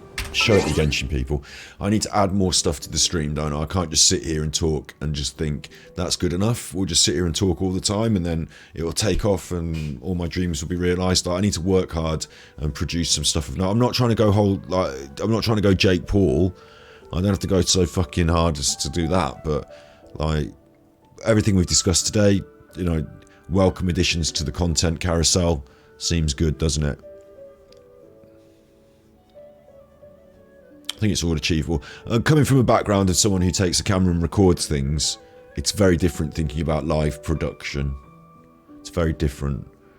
In the past, I would have taken that camera, gone for a week on holiday and just recorded everything, come back, edited for another week, and then presented it on the YouTube channel. And then 2 weeks passed, between me doing something and you seeing it, or it being out there, and it gives you time to edit. And I could still do a bit of that with the camera, but the immediacy of the live thing is different, isn't it? So, and it's not new, different to the world. Like, it's just me thinking about it out loud here. But, you like your fat cat. You like your fat cat. I'm tired. I'm just yabbling, aren't I? Oh, I didn't mean doing something else in life instead of like making me. Yeah, I just like went as part of the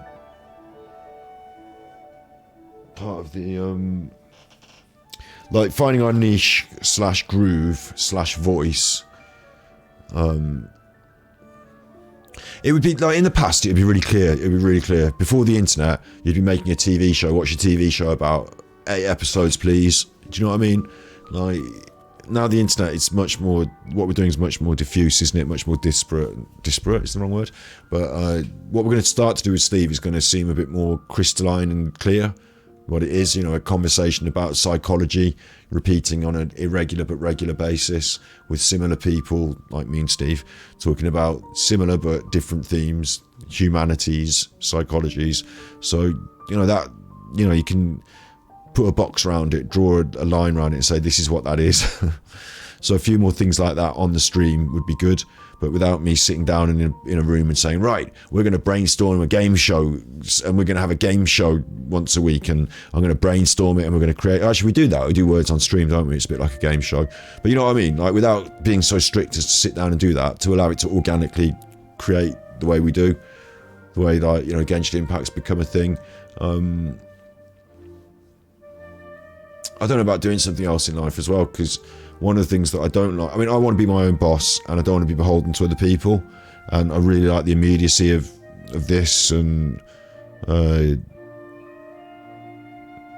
not even, I don't know, it's hard to explain what I'm trying to say here in sentiment terms, but you know, I'm not desperate to hammer out a new YouTube short every day. I've got all the equipment to edit. I'm not like, you know, some editing super worker that's gonna like work my balls off doing like, you know, I'm not dissing the commercial aspects of, you know, the grind that someone like Jake Paul puts in either, but I'm just saying I'm going to do it in my own way, and it's going to find its own way, and I'm sure that what we're looking at now isn't what we're going to be looking at in 5 years. It better not be. Not for me to feel happy, it better not be, but that's not to say that I know that in 5 years I want it to look like XYZ. See what I'm saying? It's like a lot more vague for me somewhere, but I'm sure it will crystallise in its form. I'm sure it will. So that makes sense. That's what makes sense to me. I'm really tired anyway, so I don't even know what I'm saying. I'm sure if I had this conversation with a good night's sleep on me, I'd have a different viewpoint. I'm sure I could come up with a bit more of a direct, you know, clear outlined plan as well. One of the other aspects that scares me a little bit is I want to be beholden to no one else, but I don't want anyone really to be beholden to me. But having someone to help me, like a producer, doing a podcast where I pay a guest to come here and sit in it, like, becomes a lot more professional all of a sudden. And what we're doing here, I don't have to worry about professionalism because it's just me talking. But, you know, having to keep up with messages, keep up with relationships, keep up with booking guests. Like, having a guest booker would be great because I wouldn't have to do that then. Like, I'm doing all of the jobs on my own at the moment, so having more people as part of a team would be great in terms of we can create more professional looking media products and, you know, do certain things. But then I would also feel worried and beholden to make sure they're eating, and, you know, we're turning it back into that hairdressing grind that I used to do to make sure that people have got a job. And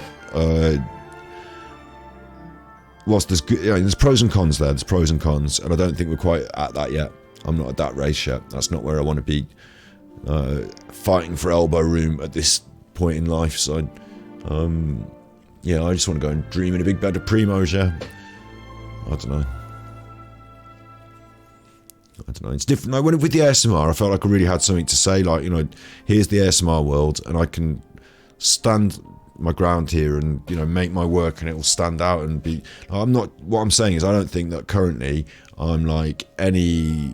I shouldn't say this on stream because I'm better than normal other streamers. Like, there's a reason why I should be elevated out of the you know, the zeros and five viewers. I should be getting 50s and thousands, and, you know, yeah, obviously. But I also think I look at the peers.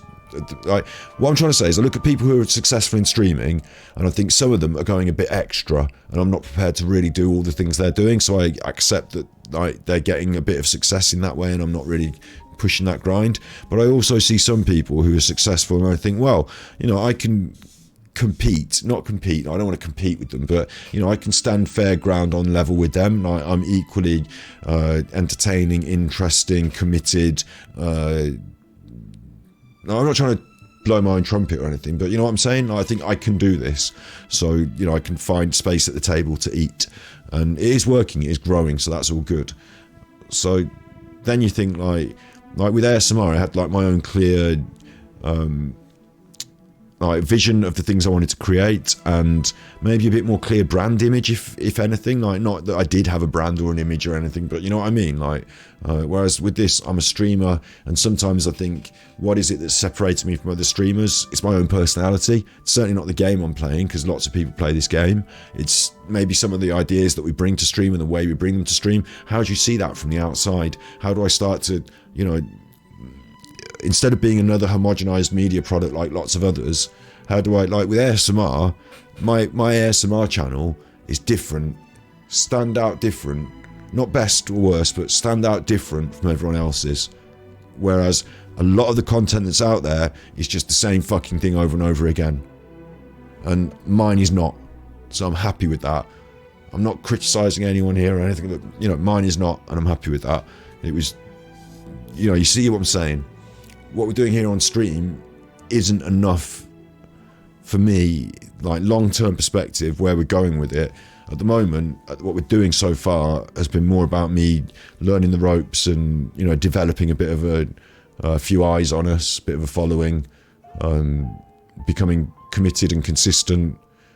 Developing the actual content of the media content has not been as, like, I've got a few themes that we're running with, that we sit down with and have a crack at, but like I said, I'm not in any, you know, groups with any people sitting down saying, what, you know, what's our story going to be for the next 6 months? Where's our narrative going, and what kind of content do you want to make? And, you know, I've got general themes. You know, because you're seeing it, but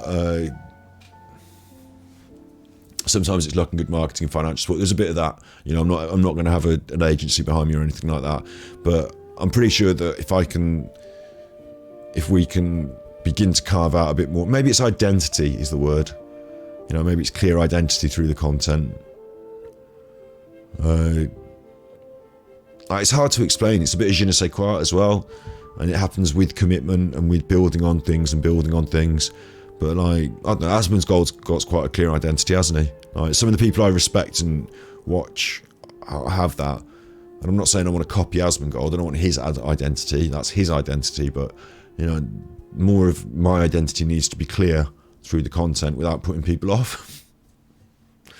If you know what I mean. In a way, I think. I'm just thinking out loud, really. Just thinking out loud. And it's not I tell you what, it's not a border. It's not a font. It's not anything like that. It's not a funny hat that I wear, or, you know, makeup on my face. It's not even the way I behave. You know, I'm not saying I should change the way I behave to make the content change. What I'm saying is that, like, the choice of what we do, that's what it is. I'm playing a game like everyone else does.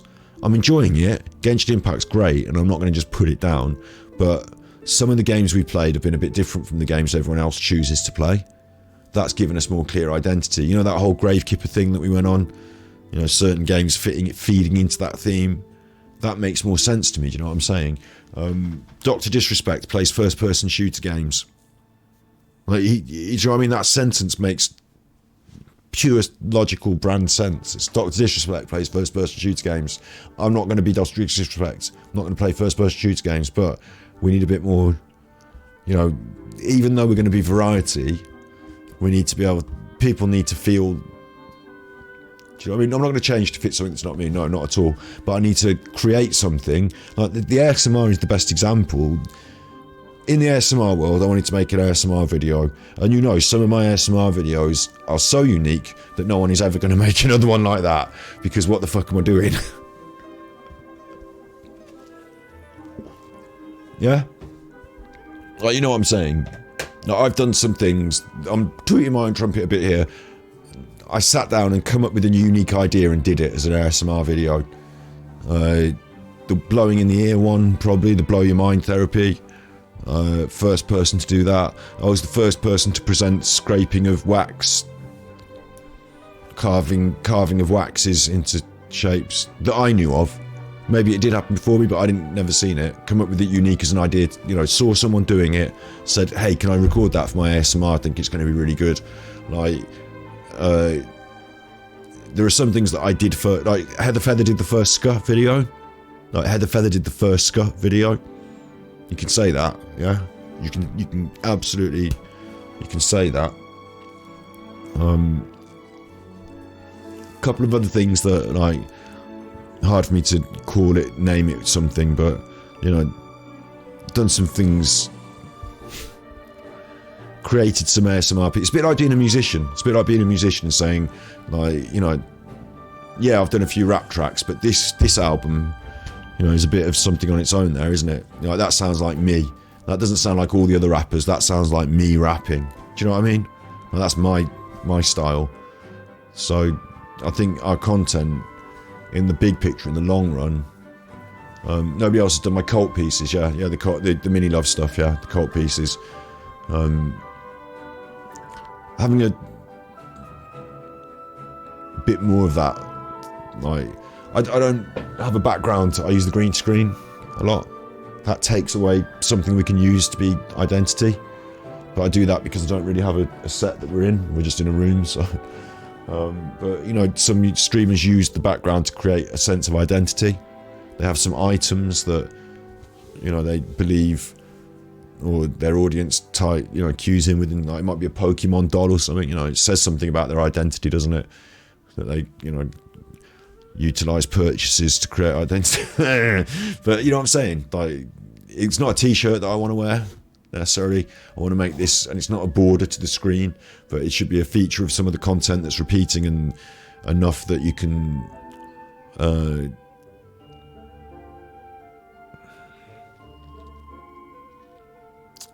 you know, it should have a tangible feel and taste and theme, shouldn't it? And it should be something, ideally, that I think up on my own. Not, oh, everyone's doing React videos. So at the moment, I'm doing a bit of React because people do, and it gets a few views, and I need to build up a few more views and a few more subscribers. And, you know, in the initial stages when you're going to do this, there's no point in me being the first person. Like let's say, for example, I come up with a new concept for videos because somebody was the first person to do pranks. No, they weren't. Not on first one on the internet, but not the first person ever. But let's say, you know, I come up with pranks. At first, it's not going to take off. It's not going to be seen. YouTube's not going to promote it on the algorithm because no one knows. No one's searching for it. So, at the moment, I have to do things that are already being presented on the algorithm to get some algorithmic traction. But I could do the emotes. I need to do the emotes. That's true. I absolutely do need to do the emotes. WeirdTube is a good example, actually. Yeah, it was a produced thing that I was trying to do. That's a great example of it. But that's old school YouTube episodic content, isn't it? You know. But that's exactly a good example of it. And you can say that's that. You know, that's that. It's looking at weird YouTube stuff through the prism of this, and it happens every month, and, you know, it has an identity. Yeah. I think I'll develop at some point. At the moment, I'm just happy just, you know, being consistent, building up, covering some games, building up the channel, building up the eyes on the channel, that sort of stuff. But yeah, it will happen. Not tonight while I'm tired, but it will happen that I start thinking, you know, what can we do on the stream? And Rekful basically invented IRL streaming, didn't he? Him and a few other people. He invented a lot of stuff, but I'm not saying I'm going to be as influential and creative as that. You know, I'm not going to be like, oh, hang on, have we tried doing this? Wow. But I just think we can create a bit of our own feel. Like, everyone's doing a podcast these days. Some of them have got a really clear identity and feel. Some of them don't. If we do any sort of conversational podcast, there's no point if it doesn't have a... Like, what we're going to do with Steve is going to be a little bit niche, isn't it? Humanist psychologies. But, like, in that ballpark, we, between us, have shared... This is what's going to sound a bit nuts, but I'm going to say it and it's going to work. It's going to make sense. We're both British, right? We both smoke weed. We both like drinking tea. And we both like heavy rock music. So none of those things have got anything to do with psychology. but it puts us both in a similar comfortable place that we could, like, you know, it's almost like a think tank cauldron session. Like, you know, you put all these ingredients into the cauldron, and what you're going to get out is going to, like, appeal to a demographic that like drinking tea, smoking weed, and heavy metal music. Like, do you know what I mean? I don't know. I can't quite get one of those travelling guys that eats foods and talks about stuff. Yeah, do you know what? The one thing I have thought of in the back of my mind is, for me as a person, I've been in an art gallery. I told you the story before when I started just telling the nun about the paintings of Jesus and telling this person about the art. I could do instinctual, like, not, I don't know all the history, but I could talk you through the instincts and feelings of engaging with arts and just talk about it like it's a joy, doing all those YouTube reviews of the music and all that, going to the places and doing it. Yeah, I could have a good crack at that. It'd be good fun. I'd need a camera person, probably an editor as well. So that's where we build up the stream first. We get a few eyes on us. You know, we get up to the point where I'm able to pay an editor and say to them, if you edit, I'll give you half of the monetization every week. Go for your life. And the more you do, the more you get. And then once they're rolling with that, I can say to them, oh, incidentally, we're going to Amsterdam. I'm paying for your ticket and your hotel, and you're going to edit while we're there and, you know, get everything up on you. Do you know what I mean? Like, you need to build up first to be able to, I don't know. I might be able to go straight into doing this thing. Straight into it, but I think I'd be much more successful with a little bit of a team. And whilst there's a few people I'd like to cherry pick and put in my team, with no, you know, the first thing we have to do is have a bit of a consistent stream, build up a consistent YouTube monetization, fan base support. It doesn't have to be like fan base like PewDiePie, does it? You know what I mean? But, you know, a bit of that consistency, get a sponsor, and then we can say, right, now that we've got this, let's take it to the next level. And yeah, you know, those sort of things can come through then as well, yeah. All interesting stuff. All interesting stuff. I could review the dispensaries. It's not allowed. Not in my country. In terms of service on Twitch, if I talk about illegal things in my country, it's terms of service. So,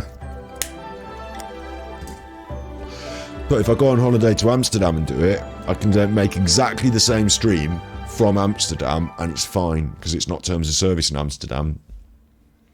It's weird, isn't it? Even if we're discussing the politics and stuff, I'll be running close to the edge, and I just don't want to be, even though I'm called Ganja Kid, I don't want to be the marijuana streamer.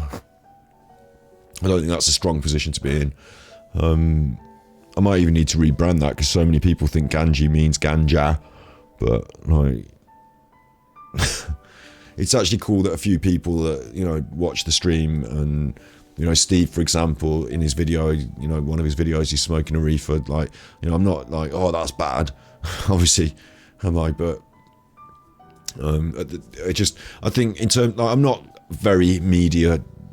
I'm not very. What's the word? I'm not very. Now my brain's starting to fail me. Sponsor friendly. I'm not very sponsor friendly. There's not loads of companies that are going to be desperate to sponsor somebody who's smoking on stream, for example, who's called Ganja Kid. Ganja Kid? No, Ganja Kid. It doesn't mean Ganja. Oh, I don't care what it means, mate. No thanks. Do you know what I'm saying? Like, are you brand safe for kids? No. There's a big swathe of people who aren't going to sponsor you. Attitudes can change, whatever. It doesn't matter. We're on YouTube. We're in today's day and age. We're not in 20 years down the line when attitudes have changed. If I want to attract a sponsor, I either need to shape up and fly right, or accept that there's going to be a much smaller group of sponsors, and many of them might be alternative. And then I've got to say, can I ethically go along with this? Like, you know, do I agree with CBD oil? I mean, let's say CBD oil. Someone's for CBD oil. Do I know about it? Can I actually advocate for that on my stream? I don't know. I haven't got the answers. I'd have to investigate it. But, you know, then we get into these quagmires, don't we? And I don't want to be an unethical quagmire. I just want a chocolate soy milk producer to give me $200 a month to help me produce content. Do you know what I mean? And say, not 200, maybe more, 400. I should ask for more, shouldn't I? But, you know, you put your chocolate soy milk advert on underneath all my content. I'll do a 30-second thing on, I'll guarantee you this number of views, and we'll do a special with the money, you know, that sort of thing, isn't it? And then if I get the money in the bank from that every month, I can say I've got a regular sponsor, I've got regular, you know, money coming in for the media stream, which means I can allocate this amount of money to you for your job. And that means that you're not going to suddenly, you know, require payment for your job and I'm not going to have it because it's guaranteed because I've got a contract and I've got a sponsor. Do you know what I'm saying? Like that, in that level of paying someone else, of hiring an editor. As soon as I've got an editor, I mean, I'm streaming a lot at the moment and I'm not editing as much as I have to balance back and forth. As soon as I've got an editor, hire a camera person for the day, I'm producing content without me having to produce the content. You know, I'm writing, I'm producing, they're putting it together and delivering it. That's the next step. It doesn't happen overnight. I could use my real name. I could use any name, yeah. It's just that at the moment it's Ganji Kid, and a change. Mr. Beast changed his name several times on the way up, so it can be done multiple times. It's not going to hold you back necessarily, but what it's going to do for your momentum is just give it a stutter step. Well, whoever, unless you make a big thing of it, like I've been making a big thing of Gravekipper, I could probably change to Gravekipper overnight and most people would say, oh, I realise what's happened there. But there might be some people who'd go, oh, what's that channel? Where's Ganji Kid gone? You know, you want momentum stability for that reason. And one of the benefits of Ganji Kid already is that if you search it in YouTube or you search it on Google, you get me. It's a good name because it's unique in that aspect. And I've already flooded, you know, the world with content with that name. But and I haven't asked a sponsor or an agent. I don't even know the number of a sponsor or agent, let alone asked one. But there's no point at the moment because we haven't got the numbers yet. So we're getting there. We are getting there as well. Like Clip's channel's starting to get the numbers, and that's starting to feed through. But you know, where does it end? I'll tell you what, it doesn't end. It doesn't end as me being like PewDiePie or someone like big like that and making big money. Like that's not exactly what I see myself as. I think what it and how it and it doesn't end as me having to do a stream 5 nights a week in order to try and get some members or some subs or whatever. That's not where it ends. Where it ends is we build up to the point where, like I said, these mechanisms are in place for producing content, and the content we are producing is sort of paying for itself. Like my efforts turn into subscriptions and the sponsor that pays for the bigger, slightly better, you'd call it, maybe, content. And at that point, we do sit down in the room and say, you know, what do we want to do here? Obviously, we want some views, but we're not beholden to the shock jock view situation. You know, we can do a bit more sophisticated stuff if you want to. You know, maybe some of the people along the way, you, the producers, are involved in this conversation, and you know, people like Steve maybe, and we, you know, put our heads together and say, you know, I know there's a lot of people that I've worked with over the years, you know, whether they're still doing whatever or not, but I needed someone to hold a camera, someone to hold a microphone, someone to do an edit. I can gather those people off the internet. Do you know what I mean? Like, once we get up to that position, then you know, my role as a producer then, again, like I did when I made that film, you know, putting things together, creating things. There's so many places we could go with it. We could make drama, we could make documentary, we could make comedy. You know, we could do anything. It just, what do you want to do at that stage? How have we developed? Where do we want to go with it? You know, those conversations will then need to be had, won't they? And it'd be nice if I had a bit of a, you know, a vision on it. My vision on it at the moment is quite clear. Use the current mechanisms of YouTube, social media, Twitch, doing the things I quite enjoy. You've seen the content, you know what the content's like.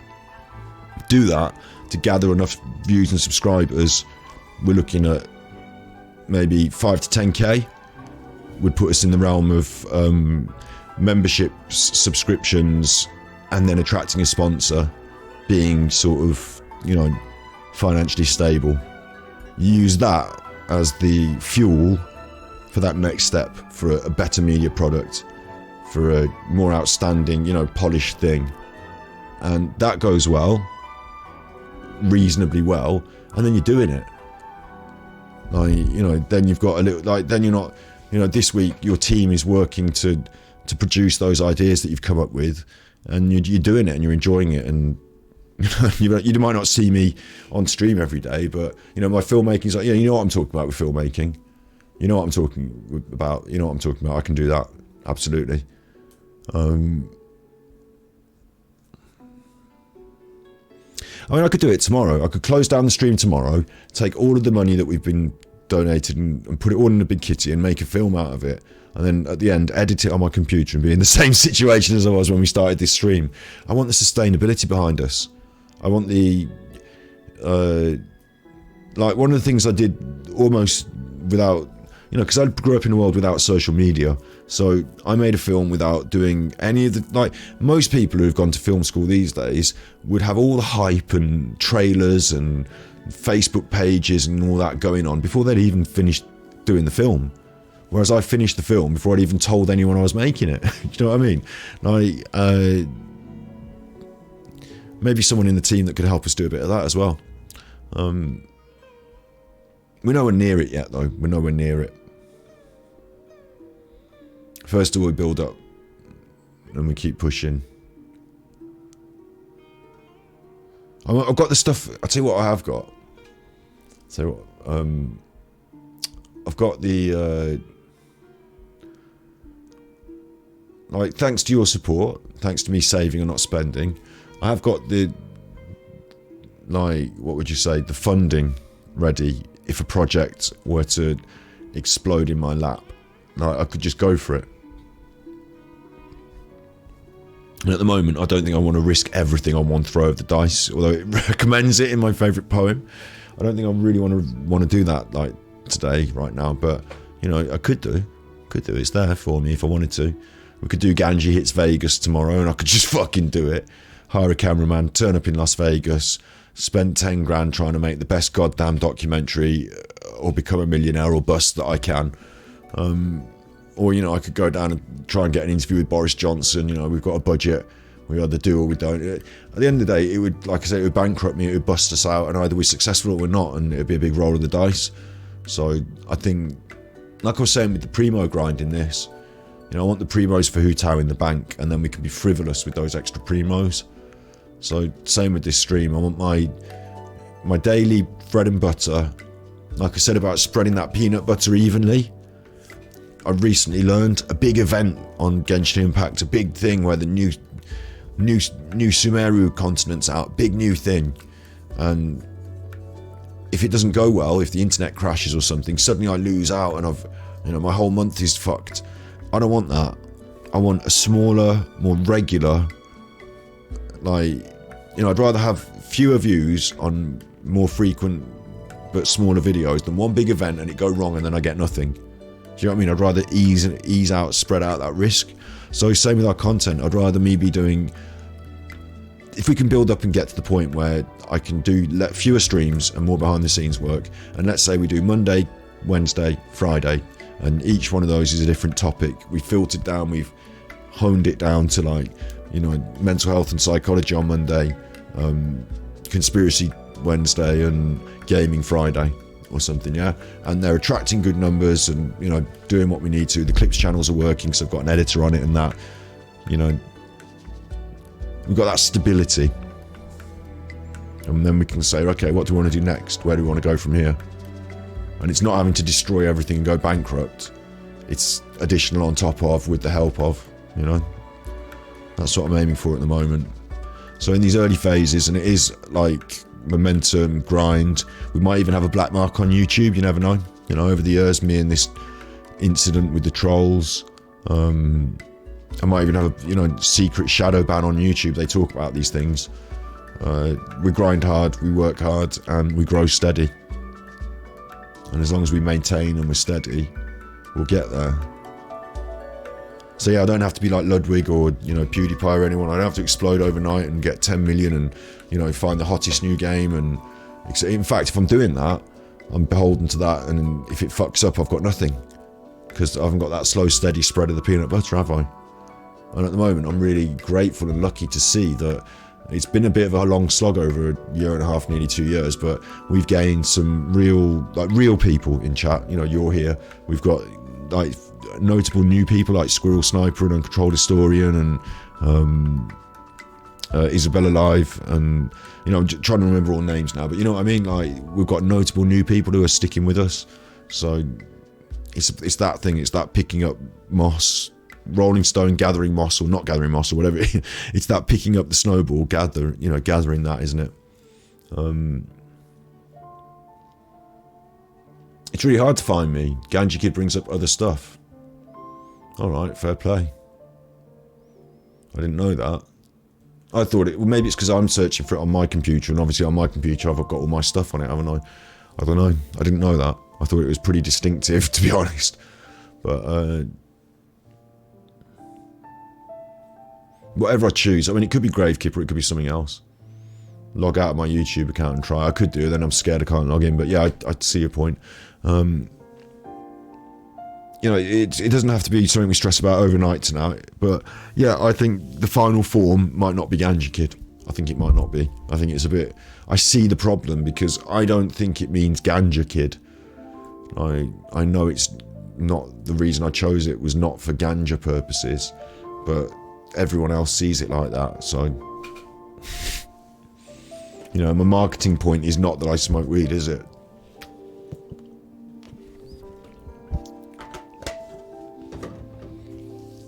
So yeah, it's something that we're going to do then, but it's not, you know, not next week. And crucially, I start every episode by saying my name's Scott anyway, don't I? Hi, you're with Scott. I'm Ganji Kid, this is the stream, or hi, you're with Scott, whatever we're doing.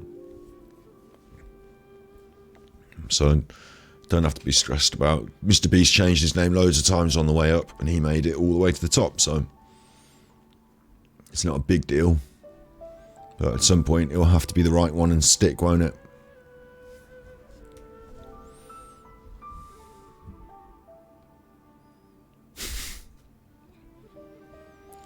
It's not even content to talk. I'm just talking about it with you, though, like now here. But it's not even really content to talk like this.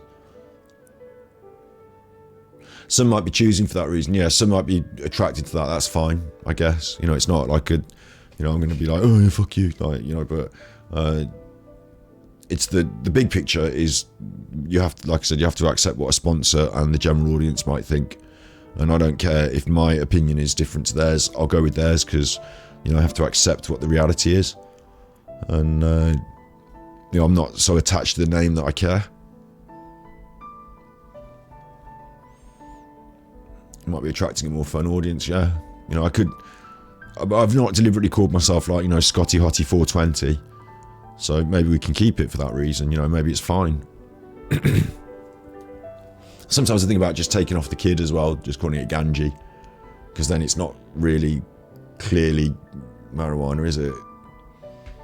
Like, that would be ganja. It's a bit more clearly not, even just by shortening it, but yeah, whatever. The name isn't whatever's in the name. The main thing is that we start getting the content fashioned out, producing a lot more long form, interesting content that starts to get more views, and we're doing it. Genshin Impact isn't necessarily the thing, but you know, we're producing content. We're going to start doing it with Steve. That's all in hand.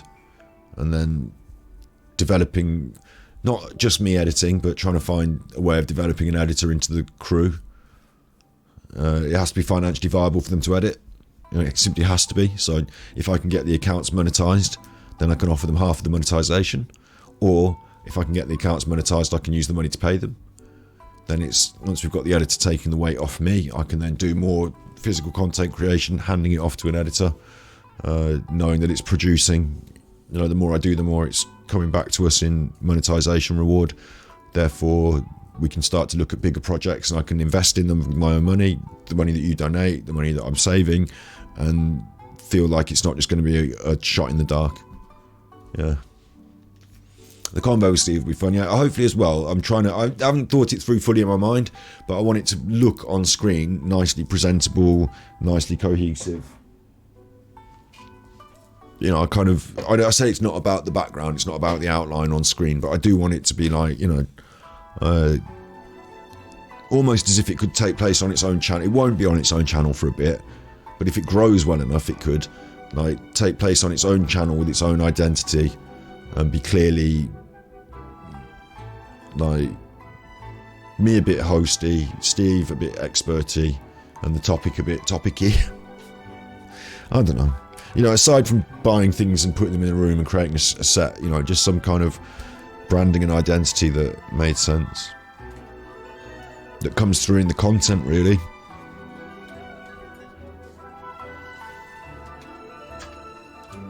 Yeah.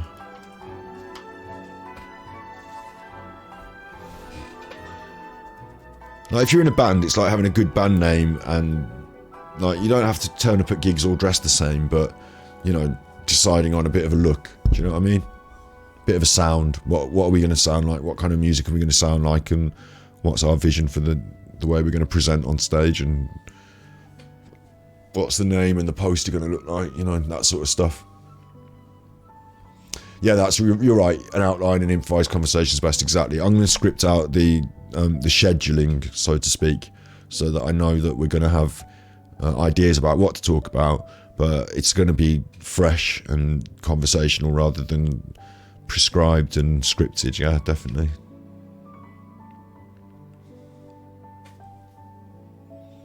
All right, Paimon. That is what life in Mondstadt is all about, isn't it? So many things to think and do. And at the last couple of weeks, I've just been banging hard on Genshin Impact. But, you know, they brought out Sumeru, what could I do? And ironically, it's not paid off at all in the way I thought it would. I've enjoyed it, don't get me wrong, I've enjoyed it. But I thought we'd get a lot more traffic on the streams. But I actually think people, like, even Juzzy's not turned up, and Juzzy said they weren't going to turn up because they were going to play the fucking game. Like, I think most people are out here in Sumeru running around themselves. Do you know what I mean? So, ironically, I thought that streaming the new expansion of Genshin Impact, brand new live, you know, getting up to speed, uploading all the old episodes, finishing in Azuma, doing my shorts. People know, they watched my Genshin Impact react to the music video. Over 1,000. I did over 1,000. You know, we've had about 4,000 or 5,000 new people realise that I'm a streamer, like Genshin Impact, and they're not all here watching the stream. So it's nice when people come in though and help. Yeah, that you're right. You're right. It is always good when it happens, and it's happened more along the way up. When there's nothing special happening in the game world, when they're bored and they're not playing the game because the game is getting a bit slow for them, and here's a new streamer going through the story, and there's a bit of nostalgia for them and sentimental, and like you say, they help because they've done it before, so they're in it for that reason. So I think as a streamer, you're best off streaming Sumeru in 2 weeks. I shouldn't even bother doing any of it and just start in 2 weeks. Because then everyone that's done it and is bored and is like thinking of what to do next will be on the stream saying, oh look, I've just done this 2 weeks ago. Yeah, you go around here. And like, you know, oh, when I did that, I did this. Do you know what I'm saying? Like, and they won't be concerned with seeing something that I haven't seen this before. No, spoilers. Like, you know, I think it's a funny thing about it, but unless you're one of the bigger streamers who, you know, expects a big audience for day one stream because they're a bigger streamer, I've not picked up more. I've picked up in the last 2 months a lot of traffic on the Clips channel, a few more people watching the streams uploaded to YouTube, and a few more people on the Twitch watching the Genshin Impact. But yeah, at the moment, while it's peak, when the new experience thing's just out in its peak, I've seen a dip. Not on the Clips channel, but you know, on the live streams. I've seen a dip. But hopefully in the long run, you know, Lady Dwayne, Juzzy, Raiden Shogun, there's a few more, Chinese Spy. Hopefully a few of these people will stick with us through the development of our content as well. And that's that snowball thing that I'm talking about.